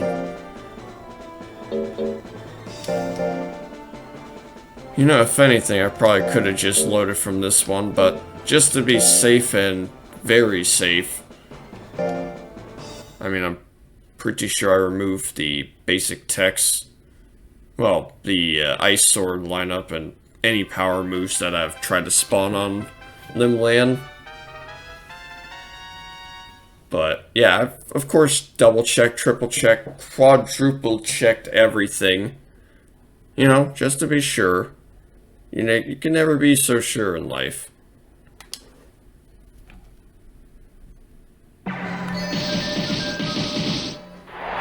Oh, when Hailstorm though hits and right there.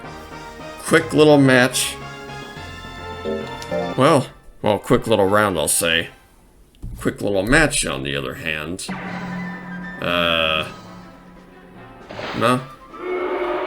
No frame ones, nothing. Not even a bite. A tail, though, hits. Doesn't even KO. Aqua Wave, though, hits. So far, Limland is in the lead, but Raptor Ripper has the power and can pretty much do anything with the power. He's got the power. Well, not very long now, I would say, as he's pretty much done for. Well, yeah, about that. So that was round 7. Here are the results for round 7.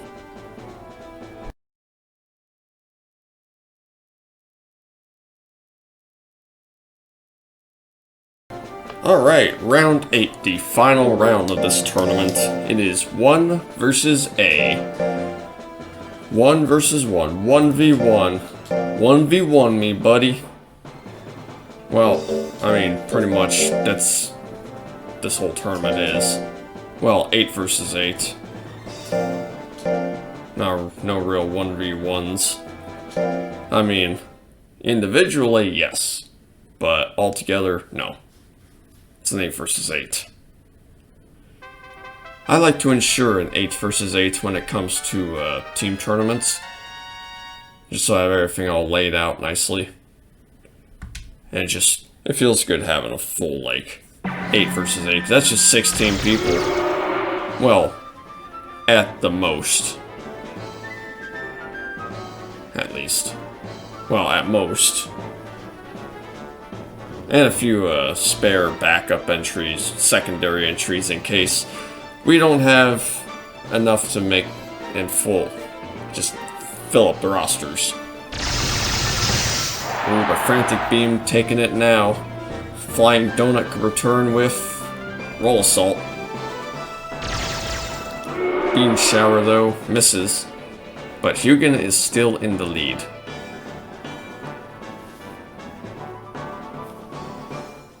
Frantic Beam. Ooh, hits that time. But Flying Donut is angry now. One angry donut. Oh, but misses the Roll Assault. Still has the anger, still could, you know, make up with something. Another Roll Assault. Oh, hoo-hoo. Enough to clutch a victory.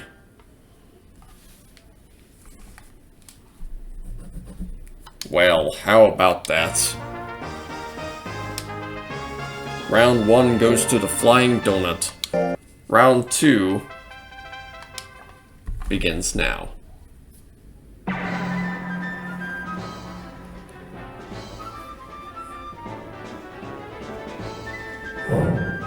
Roll Assault there. Hits and crits and KOs and shits.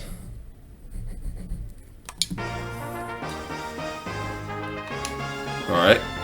I fixed up my notes. It is 2 versus H. Thankfully for the last round, I just had to switch up some letters on my notes. Might even do the digital notes. The digital notes soon for it. 2 versus H, it is. Beats by Dre versus the Goon.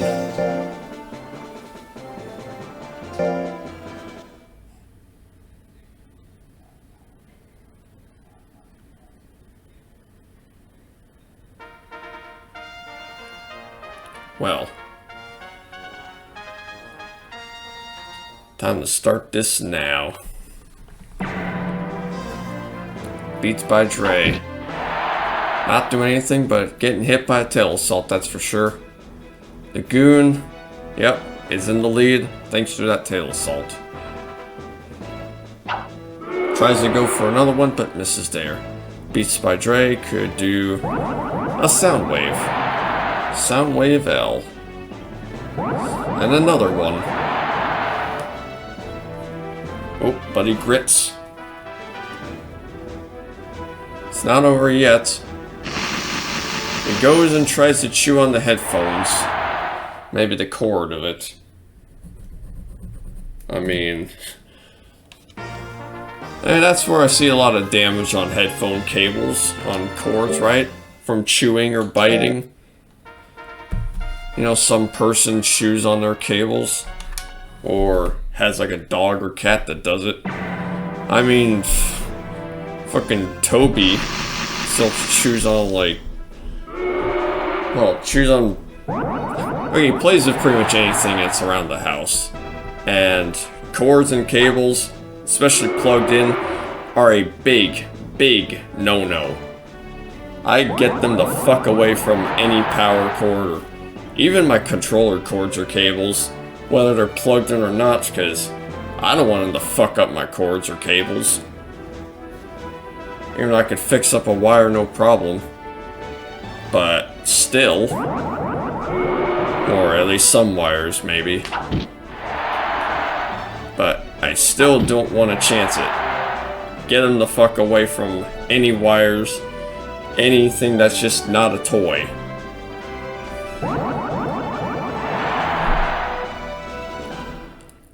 Hope the Goon has power though. He could probably do nothing except for just losing that one.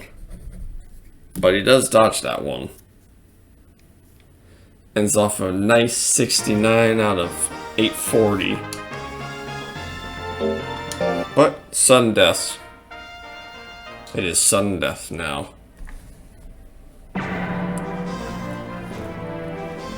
But as of right now, Toby has been on his best behavior. He's just sleeping outside. Well, not outside, he's just sleeping outside my room. Around, like, the living room area at the time. We're recording all this. Sometimes I catch him just sleeping on my bed.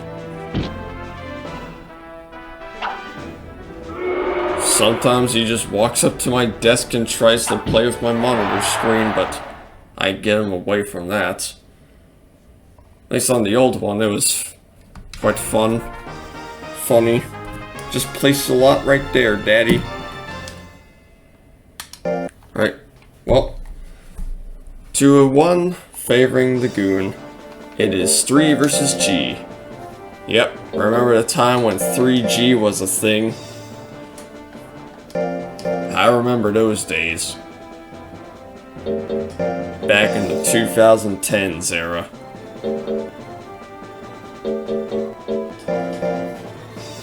Early 2010. Everyone else had the new iPhone. Me? I had nothing. Well, that's fine. I mean, that was pretty much fine at the time. Not that I needed a phone like... Not that I needed a phone like that at the time. I mean, a simple little phone is okay. I didn't even have a phone at all.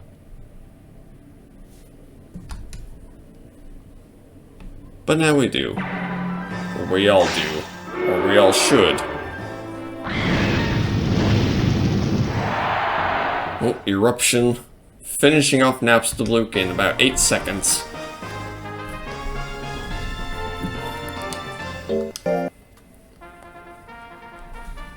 Alright. Round 2. Mulligan hits the bird, but Jollibee returns with a Fire Twister, but that misses. Tombstoner does not hit.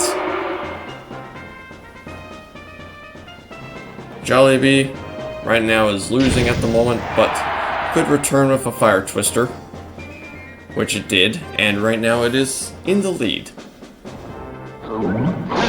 Ooh, but Napstablook returns with a Tombstoner and pretty much takes the lead at the moment. But not over yet, as Jollibee still has a bit of health to spare. Tries to go in for an Eruption, but misses right there. Ooh, another Tombstoner. And again, just misses. Napstablook in the lead. Takes that round. Takes it to sudden death.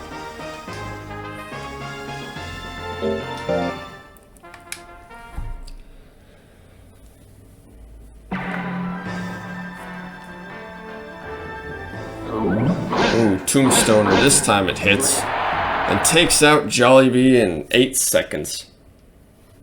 Kind of like the reverse. A little. In the other 8-second battle.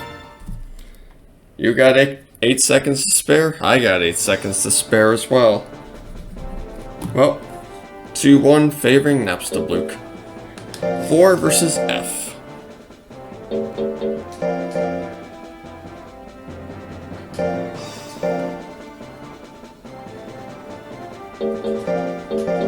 Petercopter versus the Phantom Menace. Oh, what in the Phantom Menace? I also recall the Family Guy Star Wars deals.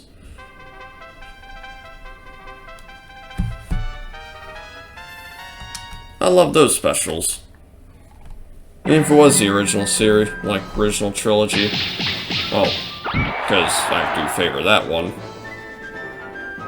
For obvious reasons.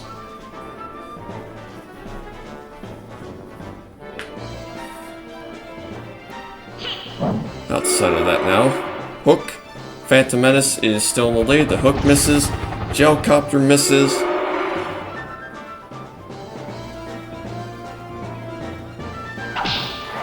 Jab though hits. Suffocation though misses. Phantom Menace still breathing just fine. But doesn't give a fuck if he cuts his arm bleeding. Oh dear. That time, suffocation, no breathing. Don't give a fuck if I cut my arm bleeding. But the Phantom Menace wins it for, well, the first round. Round 2, on the other hand.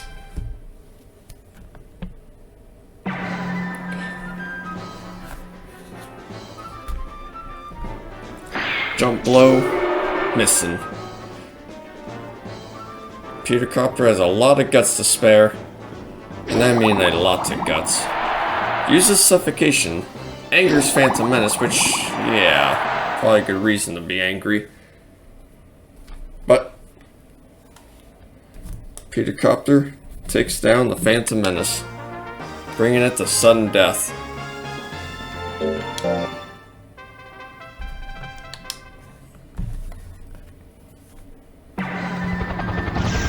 Ooh, the Gelcopter, frame 1, and doesn't KO, but brings Phantom Menace drastically down.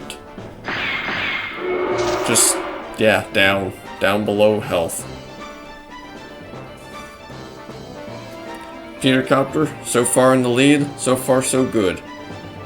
Right now, does a suffocation. Jab returns, but the jab misses. Rapid flick though, will it hit? It will hit. And that time it angers Peter Copper. Good reason to get angry. As he now unleashes the Peter Cannon. Or the Beam Cannon.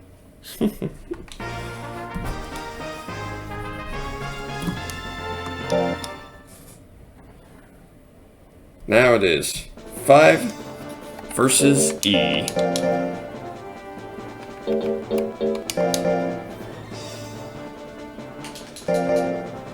As we get these two loaded up now.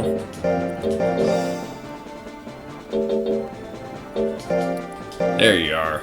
You are E.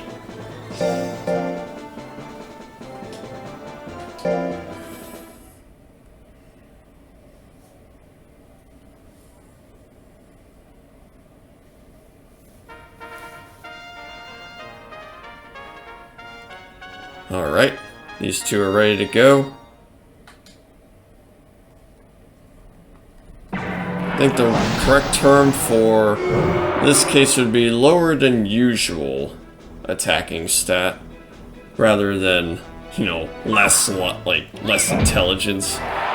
Because you're fighting monsters that have like less or fewer intelligence than anyone that's on the Brains team.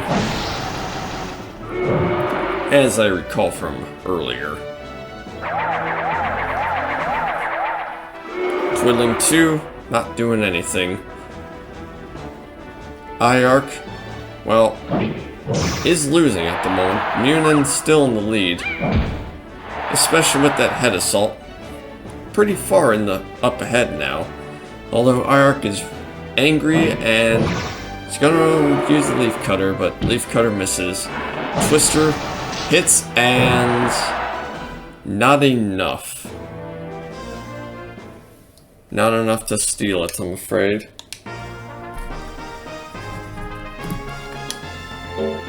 Alright. Round 1 goes to Munin. Round 2 begins now.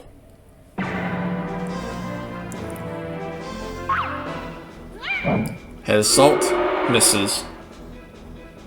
Leaf cutter hits that time. And IARC is currently in the lead so far. With another leaf cutter as well. Twiddling 2 as well, just gonna do that as I just lower my volume a little on OBS. Mess with it just a tiny bit. It should be good. And IARC should be good as well in terms of that win. Nothing that Munin can do to recover from that.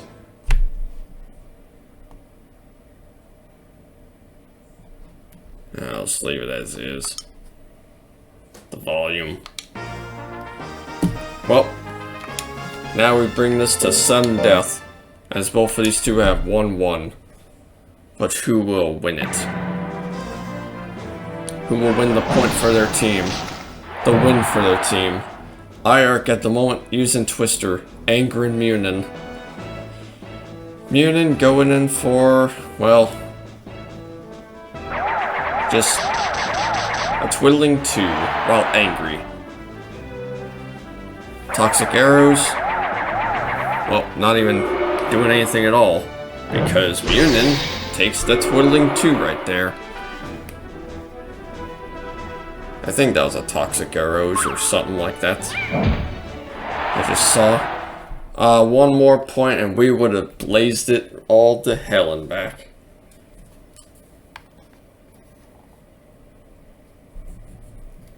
I mean, it is kind of fitting, as I did make an entry for one of Aelfric's past tournaments.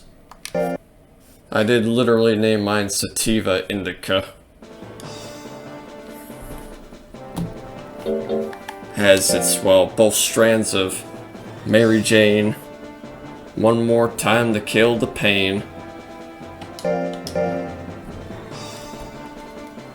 Alright, it is 6 versus D. It is Nightmare versus Bigfoot.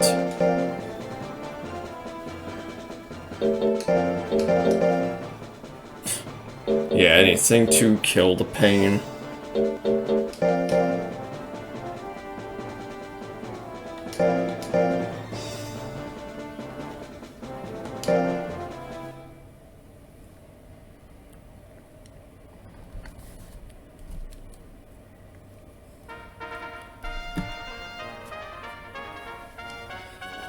Well, look at that.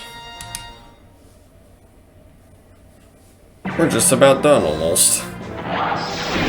That's what we have to look at. Ooh, an energy shot right there. Withering Bigfoot and taking away some of his health. Energy shots, on the other hand, taking away even more of Bigfoot's health and guts. Withering away Bigfoot. Now Bigfoot's not going to be able to do any other attacks at this moment because, just like that, he's getting withered away. Even with the power, I don't think he's gonna, well, gonna do anything. If it were DX with the, without that little limiter thing, that 45 limit thing, then sure, but this is hard mode, so no. Nightmare, on the other hand, wins that one. At least the first round. Round 2 begins now. Brow Smash misses. 36, not landing. Mind Flare, missing. Both of which, well, I was about to say missing their attacks until Mind Flare hits that time.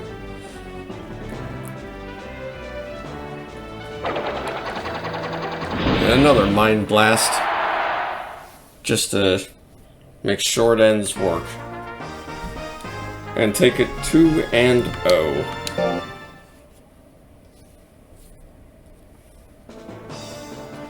Alright, it is 7 versus C. It is Zeus versus Raptor Ripper.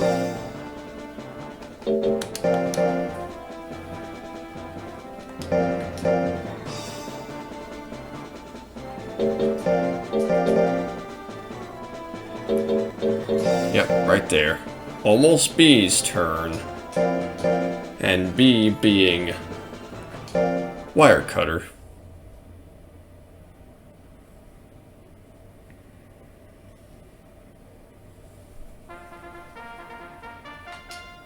Alright, let us begin with the battle.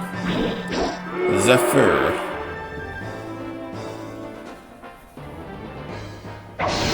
Not hitting there, but the air shot did. Air shot. Well, yeah, that does something. The lightning, though, not so much. Claw. Yeah, the claw. Missing right there. And again. Oh, but the Thunderbolt. Well, it hit. Not this time, but Zeus is still in the lead. Raptor Ripper claws his way. He's gonna keep trying to claw his way to victory. Will this work? Will this be the strategy? At the moment, I don't think so. Oh, wait, no, I think so. I think so. I think so, yep. Commentator's curse, huh? Well, round 1 goes to Raptor Ripper. Round 2. Ooh, Raptor Ripper going in for the charge, but it misses. Zeus going in for an air shot. This time it hits. Zeus has enough guts to do anything else. If you want a chance to Thunderbolt, you can do so, but that's just gonna, well, that's not gonna end up pretty if you miss. Raptor Ripper tries to go in for a bite. It misses, but so far he's, well, losing, a little behind. But the grit has activated. He can pretty much pull it back if he can. It has been done before. We have seen the grit come back many times. We got the bite. It wasn't enough. Zeus draining the clock and going in for a very last second Thunderbolt just to add insult to injury and take it to 1-1.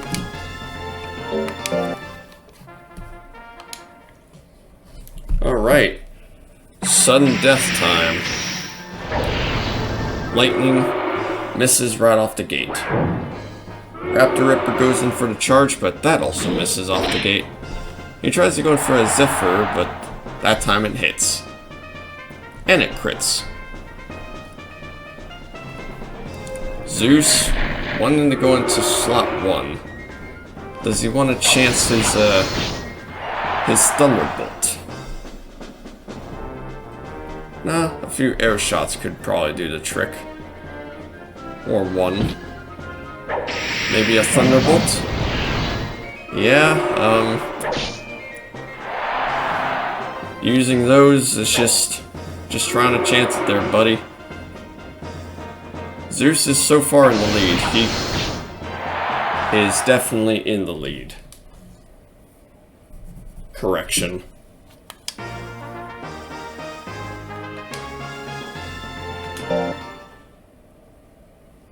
Alright, 7 versus C. It is 8 versus B. Another entry from Trice. Limland versus Wirecutter.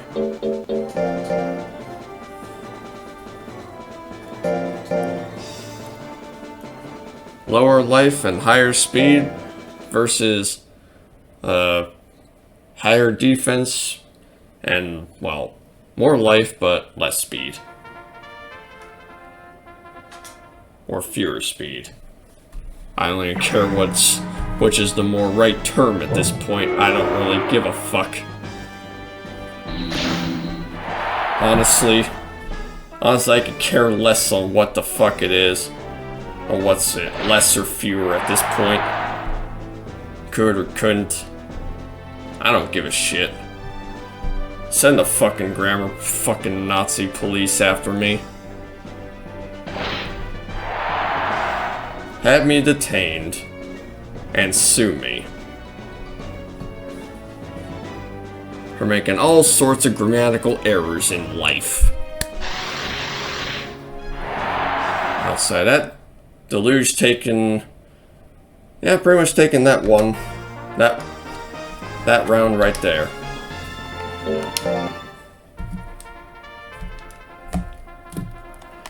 Round 2, on the other hand. Limland, well, could take it 2-0.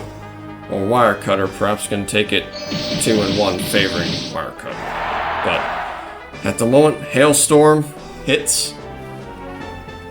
And now an arrow also hits. Does a nice bit of damage there.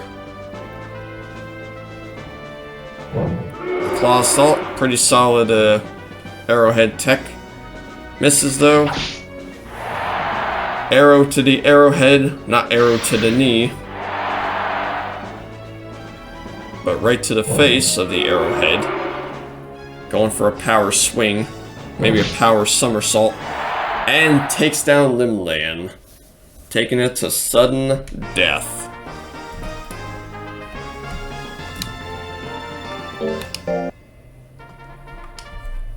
Alright, now it's time for round 3. Who is gonna win it? Limland going in for the splash strats. And all I can say is that pretty good strategy for tanks. Well, fighting against tanks, I'll say.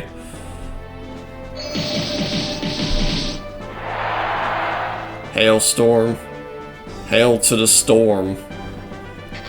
As Limland shoots an arrow and procs Wirecutter's guard. Deluge. Withering away the armor. The plated arrow, that is.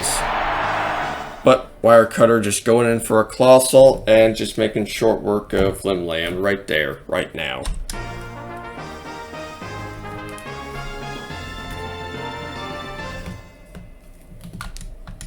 Well, that is the end of round 8. Here are the results of round 8. And, well, this tournament overall.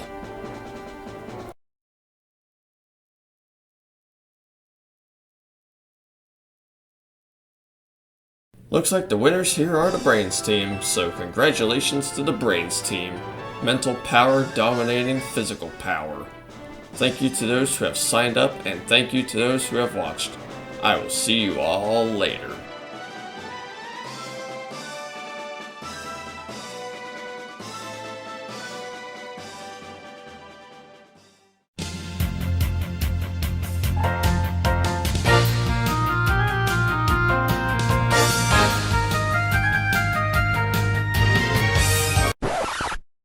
I'm just kidding. It's not really over yet. I know, I still got those 2 other entries from the overflow section I still gotta do. Don't think I didn't forget. Let's bring out Dexter. From the Offspring. At least at the time of Americana's release. But here is Dexter. Dexter Holland, not from Dexter's Laboratory. Maybe a different kind of Dexter, but... Well, let's begin the gauntlet. Yep, that's what we're gonna be doing for both Dexter and the next entry. Garrett 4292.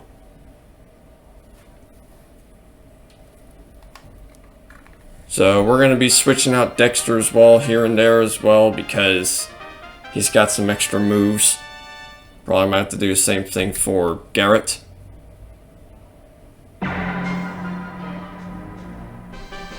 But Dexter starting out with a tremor, bringing down the Flying Donut's health down to, well, barely a smidge.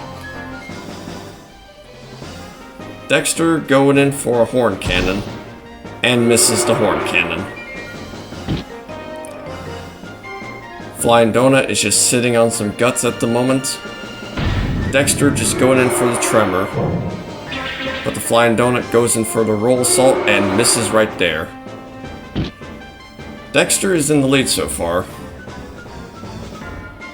Rather than going the Beakland combo route, I'll say, Gakunin wise, Dexter, this variation, has went with a more intelligence approach. And the Flying Donut just steals the victory from Dexter. Now, these gauntlet rounds won't really count. And of course we get this glitch. As I will just reset this and be right back. Alright, round 2 for reals. Now the gauntlet rounds do not count whatsoever towards the overall tournament. So, yeah, this is all just for the hell of it. Because we had a small bit of overflow monsters, and I'm not gonna put them to waste. Even if I had a big and nice amount of overflow monsters, I'd still put them to a fair amount of use. I'm not gonna fucking put them to waste.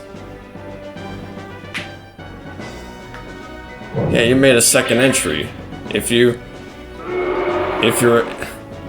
secondary entry was unfortunate enough to not make it into the main tournament itself, don't worry, it's gonna get some gauntlet rounds. And because we had 2 in the overflow section, this shouldn't take too long.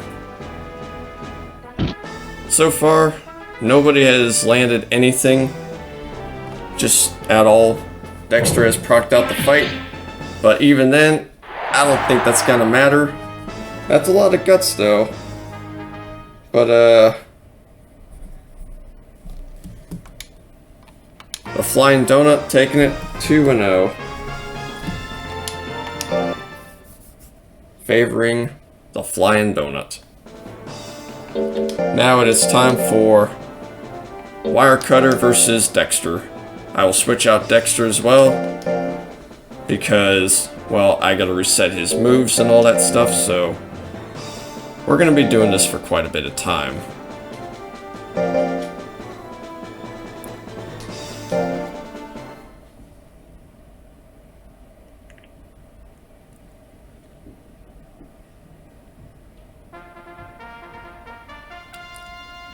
Alright, here we go.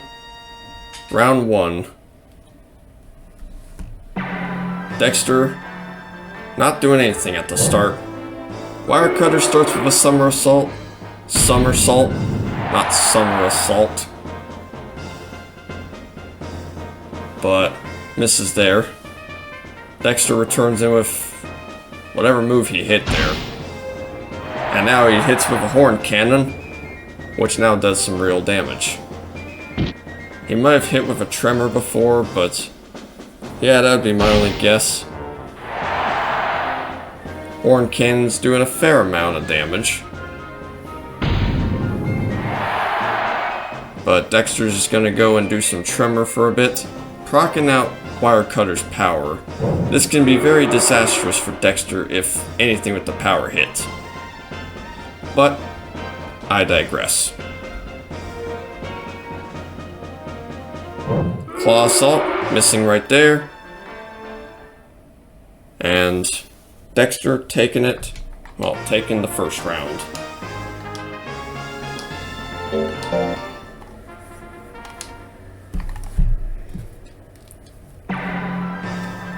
So, 1 point for Dexter so far.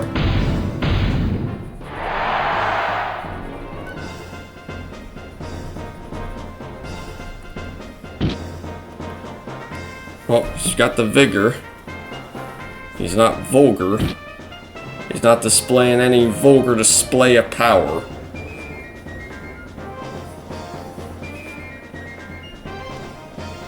But Wire Cutter missing a long punch there. Getting hit by a horn cannon, but gritting afterwards. It's not over yet. Wire Cutter goes in for the jumping claw. Hits that time and, well, it does a fair amount, but not enough to take the game.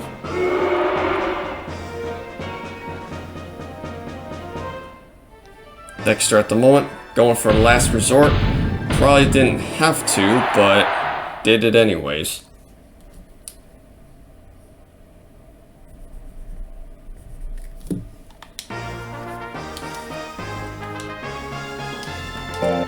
Alright, well, since it's the bonus round, we're going to speed this up anyway. I know I could have probably done this for the whole tournament deal, like I did while doing live, but that's all good.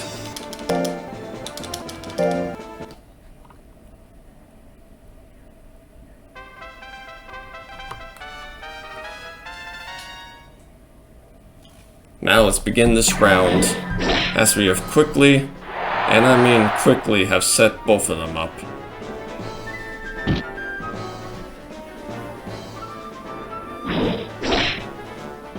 So far, Raptor Ripper is in the lead. Dexter tries to go in for a tremor, but misses right there. Tries to go in for another tremor, but misses again. This time goes in for a horn cannon and misses yet again. Dexter just doesn't seem to know how to hit. But he is dodging some of these moves. Except for the tail.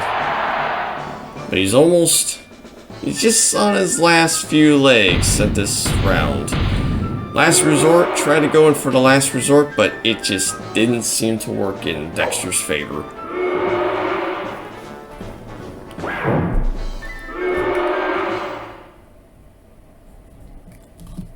Of Quite unfortunate for Dexter, I'll say. But fortunate for Raptor Ripper. Now, for round 2.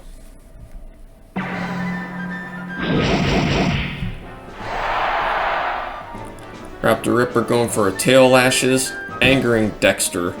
Sends him to the last resort kind of phase, and just misses the last resort. Oh, cut my life into pieces. This is my last resort. You know, if he were fighting Peter Copter, well, if this were inch versus inch for some reason, well, there'd be 2 last resort references right there. Well, 1, but just the lyrics, I'll say. I gotta do a full DLC run of Guitar Hero DLC. Then I get to play that awful version of Last Resort on there. You know, not a bad song, but what the hell is up with that version they used for the GH5 DLC? Oh, but Dexter this time lands the Last Resort. Cut Raptor Ripper's life into pieces until he grit. And taking it to sudden death.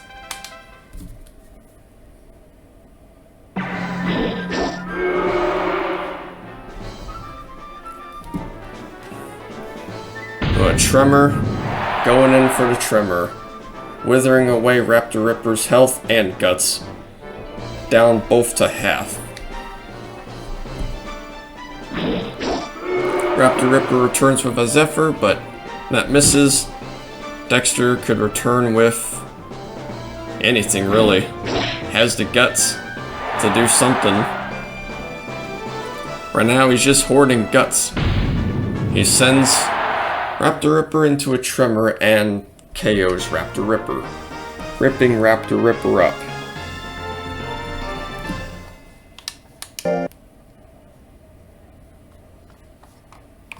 Alright, now it is time for 9 versus D. Well, 9 would have been Dexter, but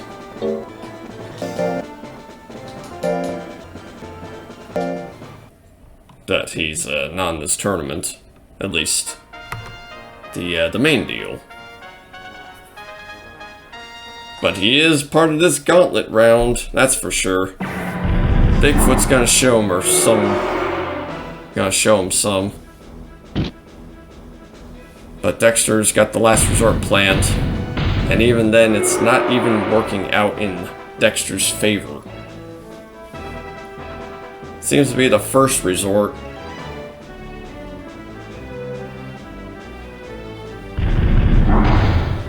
Also, I've been playing a bit of Halo Master Chief Collection recently, and Last Resort maps, it's pretty solid. Whatever the equivalent was in Halo 2. But, you know, pretty fun map at times.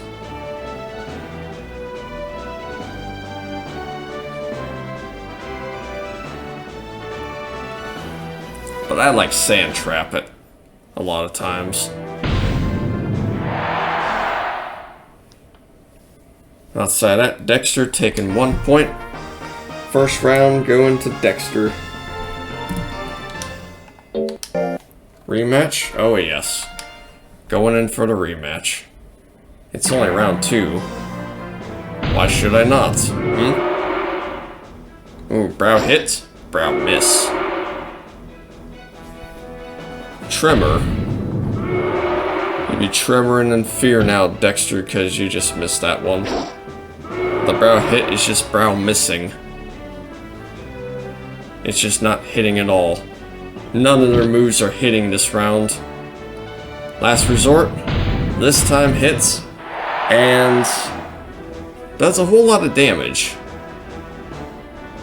But does proc out Bigfoot's power. Although he probably didn't have enough guts to use the power.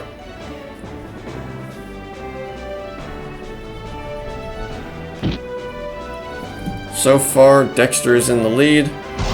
Horn Cannon, just to square things away. A last second charge, not even gonna do anything. Dexter wins that round.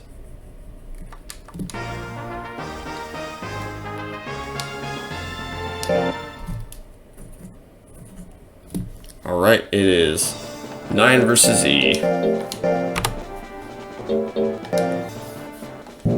Yeah, E. You are E. And you are 9. Number 9 versus letter E. Or what would have been number 9. The number 9 large. And don't forget a number 6 with extra dip. In the last resort though, hitting and taking away 600 health right there. 240 out of 840. Wow. Headbutt, the best butt. Especially when it crits. Dexter, on the other hand, is still in the lead. Could still do anything to warrant itself a victory. Warrant himself.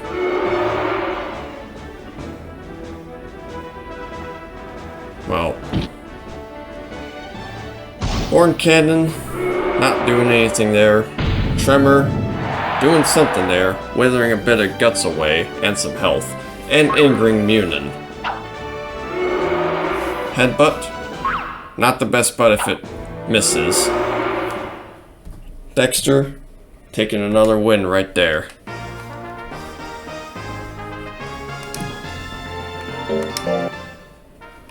Round 2.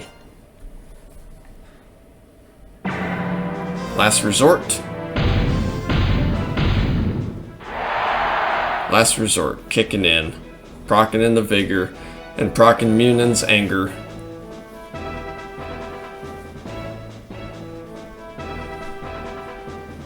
But what to do? What to even use?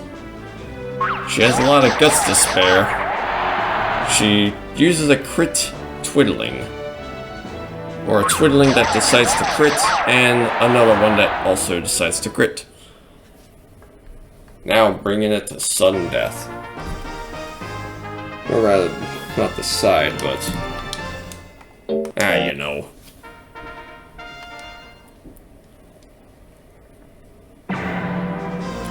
Dexter, gonna go in for the last resort, yet again. And just gonna solve it within 7 seconds.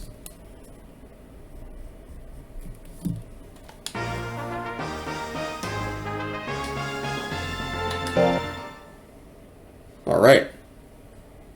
It is 9 versus F. It is the Phantom Menace versus Dexter. And again, we do this because, yeah. You gotta reset the moves to what they were at originally. The layout. That's the one big mistake I made during Market Monster Mashup, when I forgot to do this to Paisano. So listen up, Paisanos. Don't forget to do this. That little trick if you're doing a tournament. I didn't have any time to commentate that match as it just ended in 6 seconds.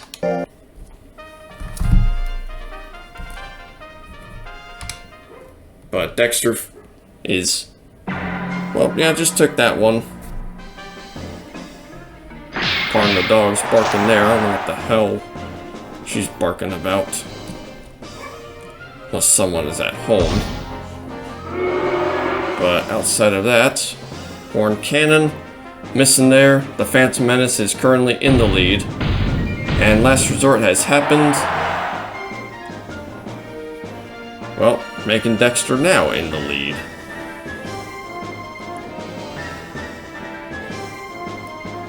Ooh, a flick. Nope, not this time.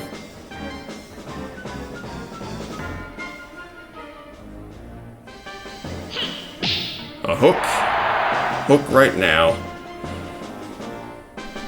Side hook, that is. Dexter's still in the lead. Could still pull off a victory here. Unless... Yep, unless that were to happen. Now, taking it to sudden death.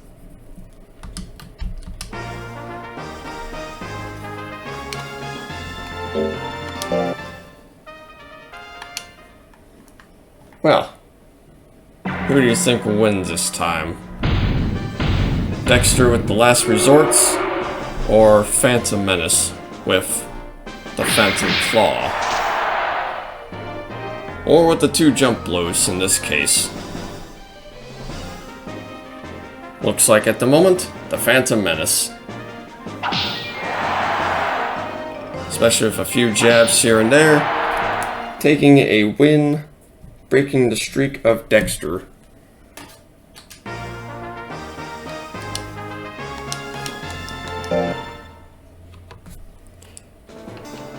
Alright, almost there. We got 9 versus G. Not 1. 9 versus G. 9G. Yeah, just like that one phone in GTA 5. Wiz Wireless, I believe.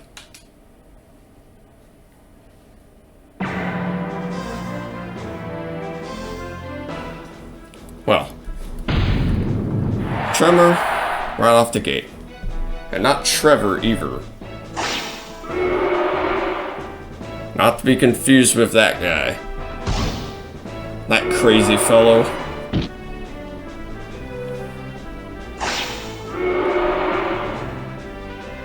Dexter has the vigor, and he's just dodging the mulligans.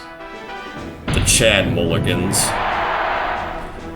Well, I mean, Trevor did have to, like, pretty much steal his Z-type, or locate it and have Franklin do all that.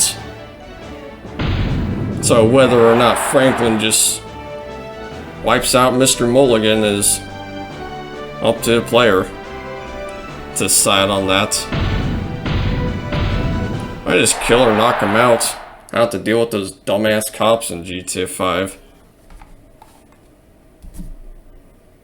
Alright, well, first round goes to Dexter. Second round.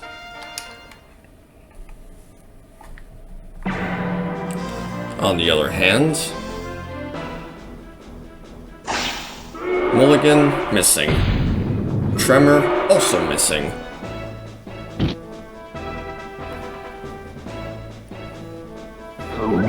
That's the one game I have been considering on doing a Let's Play.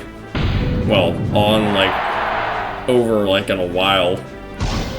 I have done San Andreas a while back, but I feel like I could redo it. I don't have it up on anymore, but I could redo it again. Go back, Jack, do it again. Wheel turning round and round.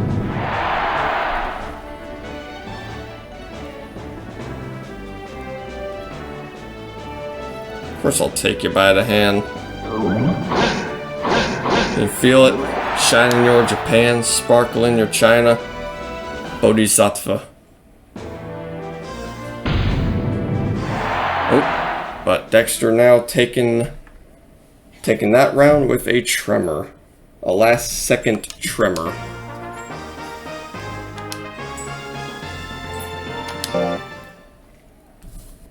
Alright, now it is time for Dexter versus the Goon.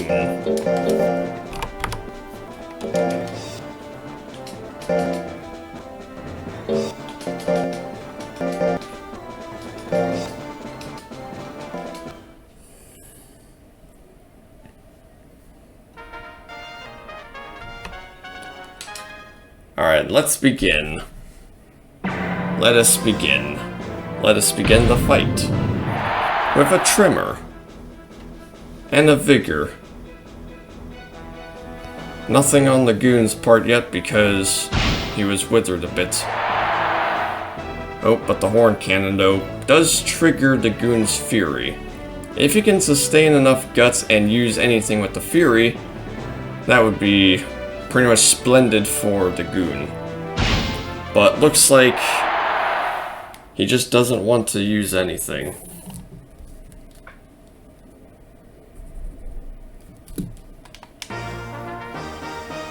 Well, giving Dexter the first win of... oh, Christ. Of this one. I only have to do Dexter because the Goon doesn't have any other moves. Okay, round 2 for reals. My dearest apologies on that. It just ate my input. I tried to hit left, but it just ate my input.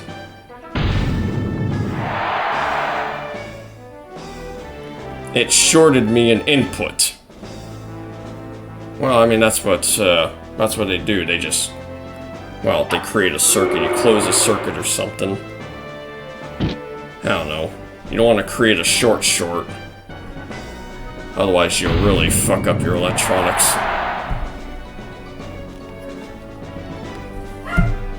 And we don't want that now, do we? Well, of course not.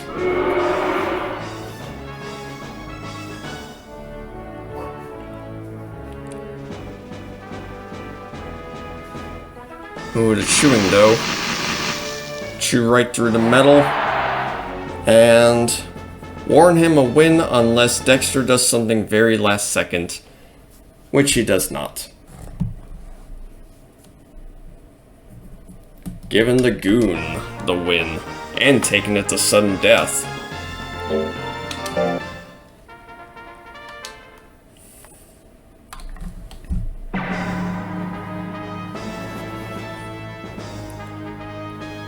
Nothing from Dexter, but a tail assault from Goon is enough to just anger Dexter.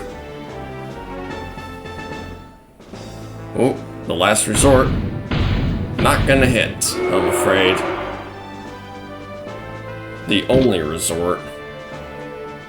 Or what would be the only resort if not for Horn Cannon. Or Horn Smash if you're playing vanilla, as Horn Cannon now chains into Last Resort. But the Goon taking a win right there. And here are the results of that gauntlet round.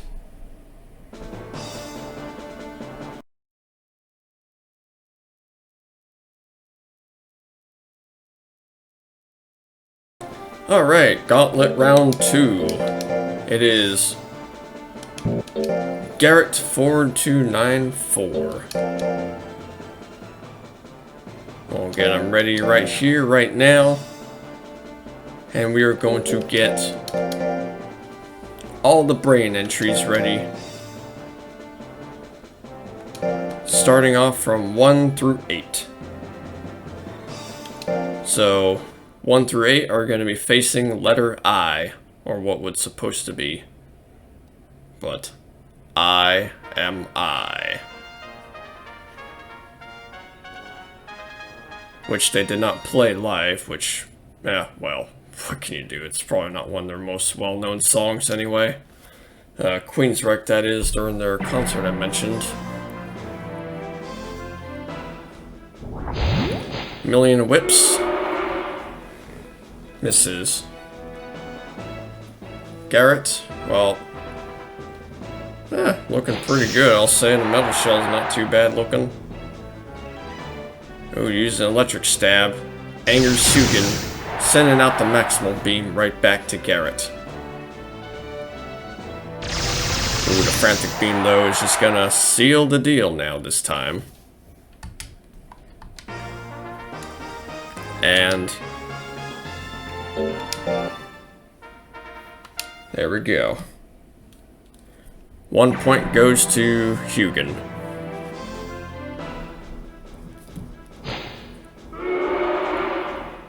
Or the first round goes to Hugin. Second round, however. Oof.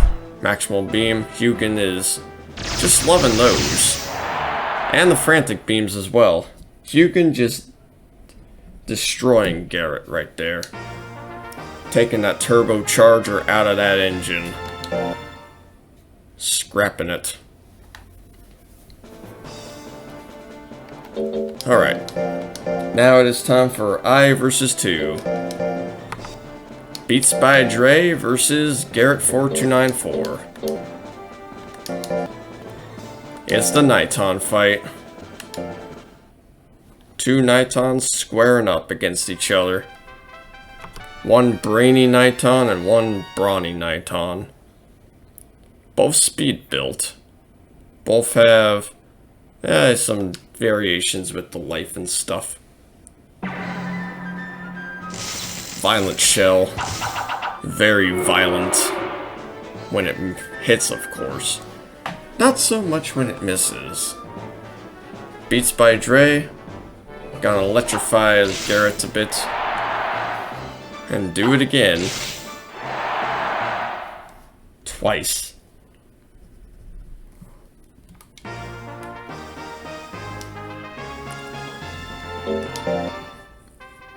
Alright, round 1 goes to Beats by Dre. Round 2, can Garrett pull it together? With a violent shell especially, now that it lands, and procs his vigor.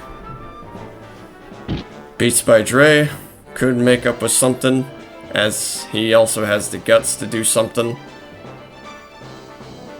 Electric stab, missing right there. Not looking so good if you miss that. Soundwave L, angering Garrett, and taking away a bit of his health as well, of course. Ooh, dodging the 92%. Probably the first 90% dodge we've seen so far in this tournament. Ooh, the electric stab though, finishing off Beats by Dre.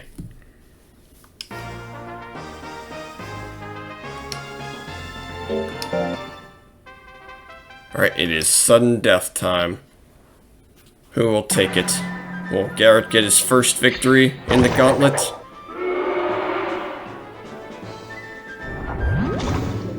Not if he gets hit by a Niton ink.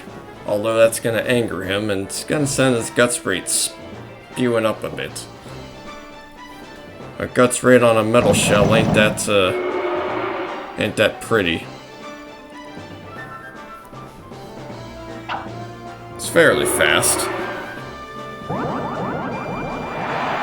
Ooh, the Soundwave L is just mind-boggling Garrett at the moment. Numbing Whip though, it does a fair, decent amount. Ooh, dodges the Niton ink this time. This could be a good thing for Garrett. He just has to use something, anything like a shell attack, and then secure a victory on his behalf. Garrett's first victory at the moment. Now it is time for I versus 3. I'm gonna do it in this order still because Brains versus Brawn. After all.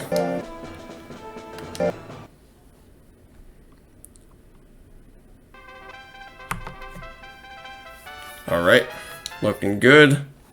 Yep, looking good, ready to go, ready to battle.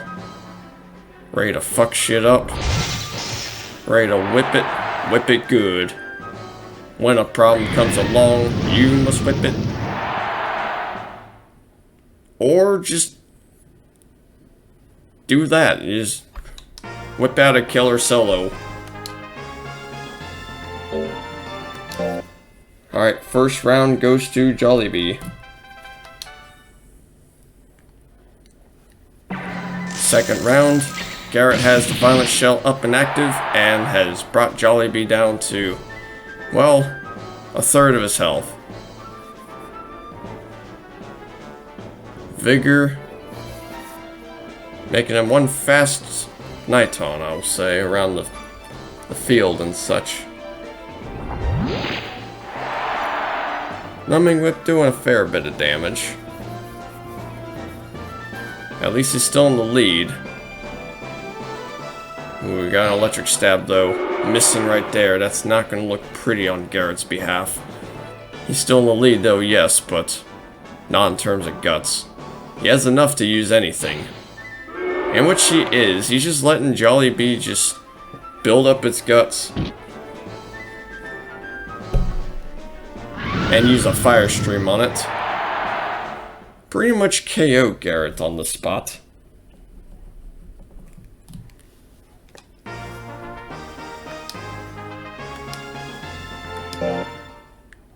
Well, there goes that round.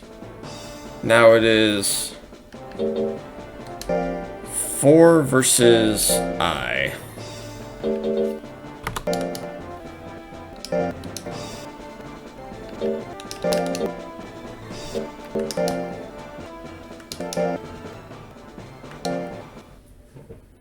Alright, got the Peter Copter all set up.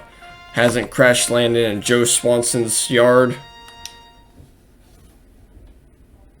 Neither has the Hinden Peter, neither has the Meg Copter. Nor has the Peter Dactyl, or the Peter Ring at the moment. During this tournament, I'll say. Oh, but it does proc out Peter Copter's Fury. And so far, Garrett is in the lead at the moment. Could use an electric stab and miss. Beam cannon, also missing. Both got pretty much more or less just same amount of guts at the moment. Well, sort of did. Until Garrett's guts just built up faster. Spike Shell. Not hitting there, neither is the Suffocation. Garrett wins that one.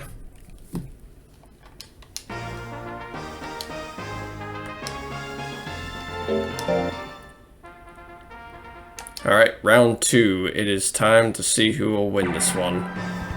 Peter Copter, straight off the gate with a Gel Copter. Taking out Garrett's health by pretty much a whole lot. Electric Stab, doing a nice bit. Angering Peter Copter as well. A few more attacks and this might not look so good for Peter Copter. Or a few more on Peter's end, and it might not look good. Might not look so good for Garrett.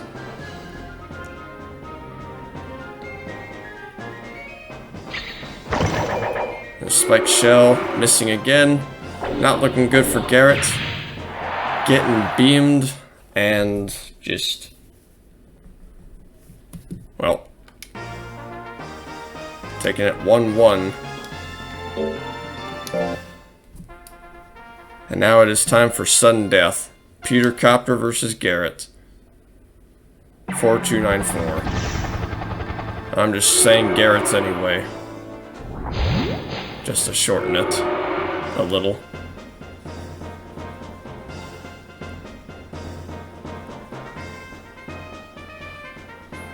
Now then. Electric Stab. Just stabbing and shocking up Peter Copter. That's gotta hurt a little. Or quite a bit, I'll say. Suffocation. Not landing. But the electric stab, though, does quite some work there.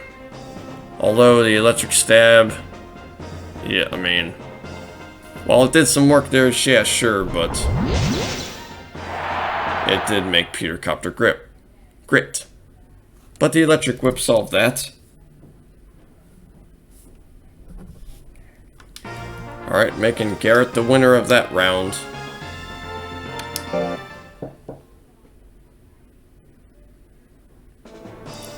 Alright, it is I versus 5. I5. And also the I3s from earlier. And the I7. The the more recommended processors to get if you're Intel.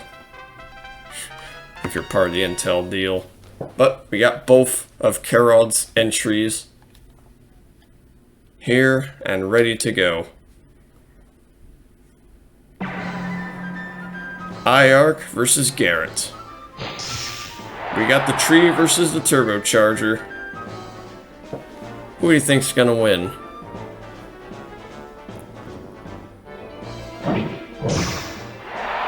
Leaf cutter.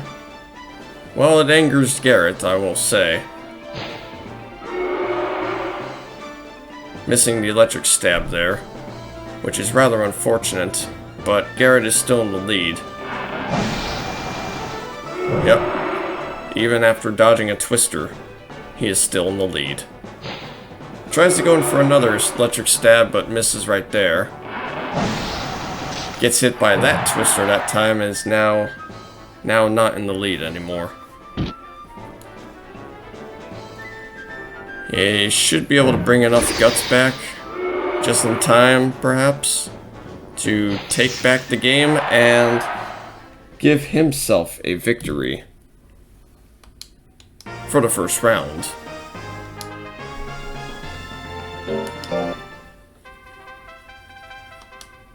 Alright, round 2. And it is time for Electric Whip to happen, which sadly missed.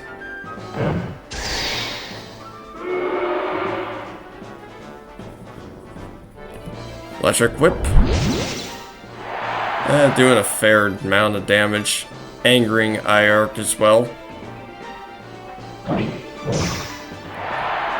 Leaf Cutter, proccing Garrett's Fury. Going for another Leaf Cutter, and Fury has been wasted. No monster just doesn't want to do the Fury. But IARC is just landing those twisters like nothing. But IARC gets hit by a Violent Shell in return from Garrett. Making Garrett probably the winner of this one if IARC has no way of getting any of those guts. Okay, yeah, especially now Garrett is the winner because he knocked out his opponent.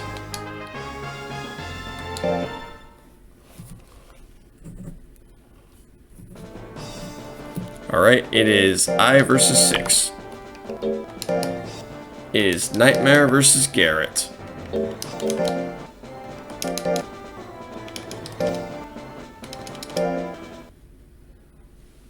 Yeah, that was quick, huh? Pretty disorienting if you just let it play like that. But, oh well. Violent Shell right off the gate, doing quite a bit of damage against Nightmare. Proccing both Garrett's Fury, or his Vigor, and Nightmare's Anger. Not Fury. Although his Fury was triggered the last round, I believe. And it was wasted. But rather than Fury being triggered, he triggers his Anger. And uses a Numbing Whip for good measure. Twice. Taking the first round for Nightmare.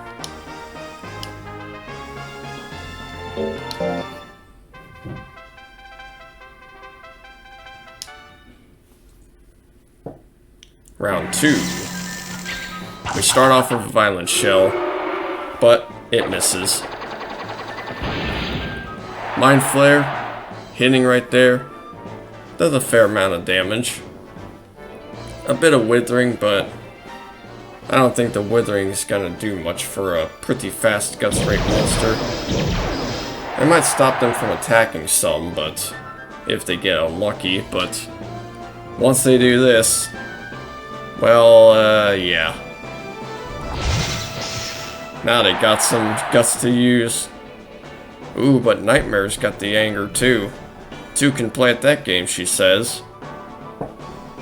As she lands an energy shot and pretty much takes the lead from Garrett.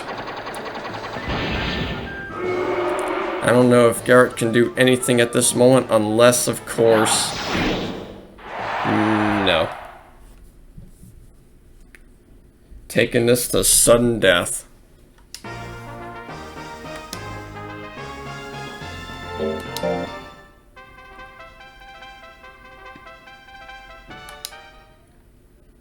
Alright, time to see who's gonna win this round.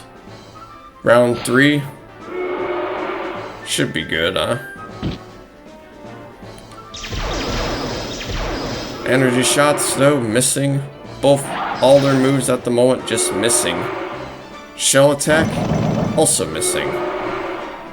Just showing off some moves without even hitting each other. Well, sometimes that just happens. Energy shot just missing and not the mind blast this time. Finally we get something to hit. And that angers Garrett. And I'd be angry too because all that time was taken up. Using a numbing whip, now Nightmare has her anger. Making her more prone to getting hit, but that didn't mean she didn't get hit there. She still was able to dodge it. Or that doesn't mean she's gonna be hit often. Or just all the time. Because, I mean, it's all RNG, but outside of that, Nightmare scores a 2-1. As we quickly now set up our next bunch of folks here. Zeus versus Garrett. And we're going to switch them out again, just to reset their moves. All the moves. Gotta do this for every gauntlet. Doesn't matter if the monster has a full 24 board of moves. I still gotta do this anyway. Because, well, people got the active slots in their stuff set, no problem. And we don't want to fuck it up. After Market Monster mashup, I don't want to make that mistake again, so... yeah. Best not to. So far, Garrett is in the lead. And, well, Zeus has the anger. Release a Thunderbolt and does nothing right there. Except for missing, of course. That's gonna suck for Zeus. Garrett takes that win. Takes the first round.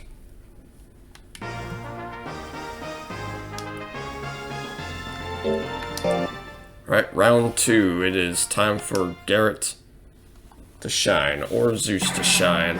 Maybe take it back in this case. Violent Shell. Oof, that's gotta hurt. That's very violent. Lightning strikes, but missed its opponent.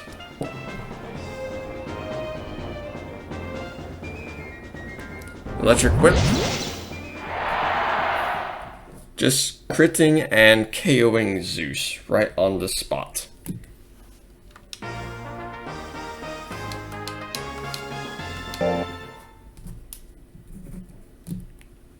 Alright, and last but not least, we have Limlan.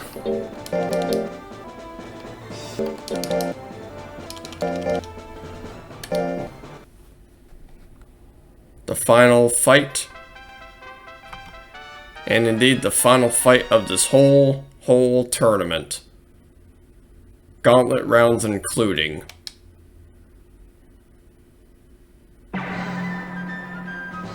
Let's see how it all goes.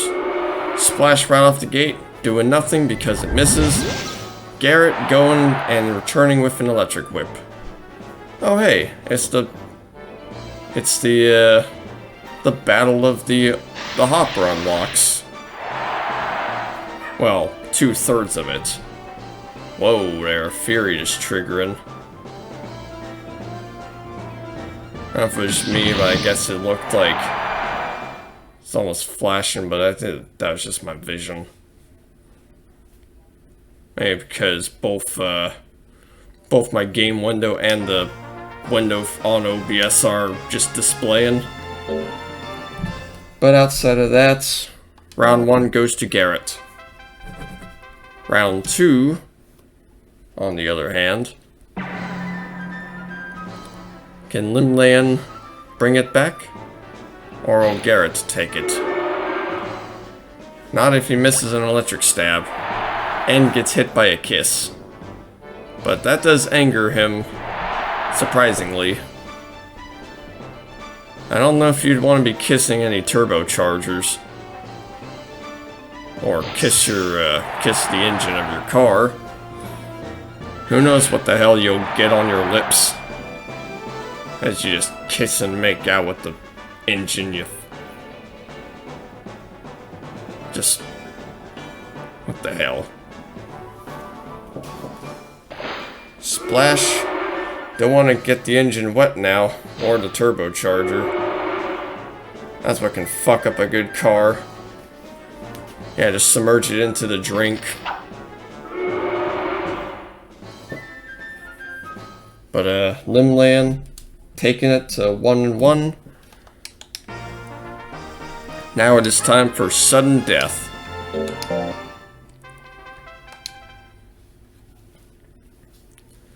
So who's gonna win this one? Garrett with the violent shell and just ending off Limlan right there. Except that she decides to grit. So she might be able to make a comeback. Not by missing Cold Fog, but by hitting it that time. Garrett has the guts to do something. And I mean anything. Doesn't have to be anything big or drastic. Just any move, really. Like electric stab, I suppose. Well, that was it for the gauntlet round. That was it for the tournament. I thank you all for watching the tournament, and I hope you all had a tremendous time with the tournament itself. It has been my pleasure hosting it, and I will catch you all for the next tournament, the next video, any of that. I will see you all later.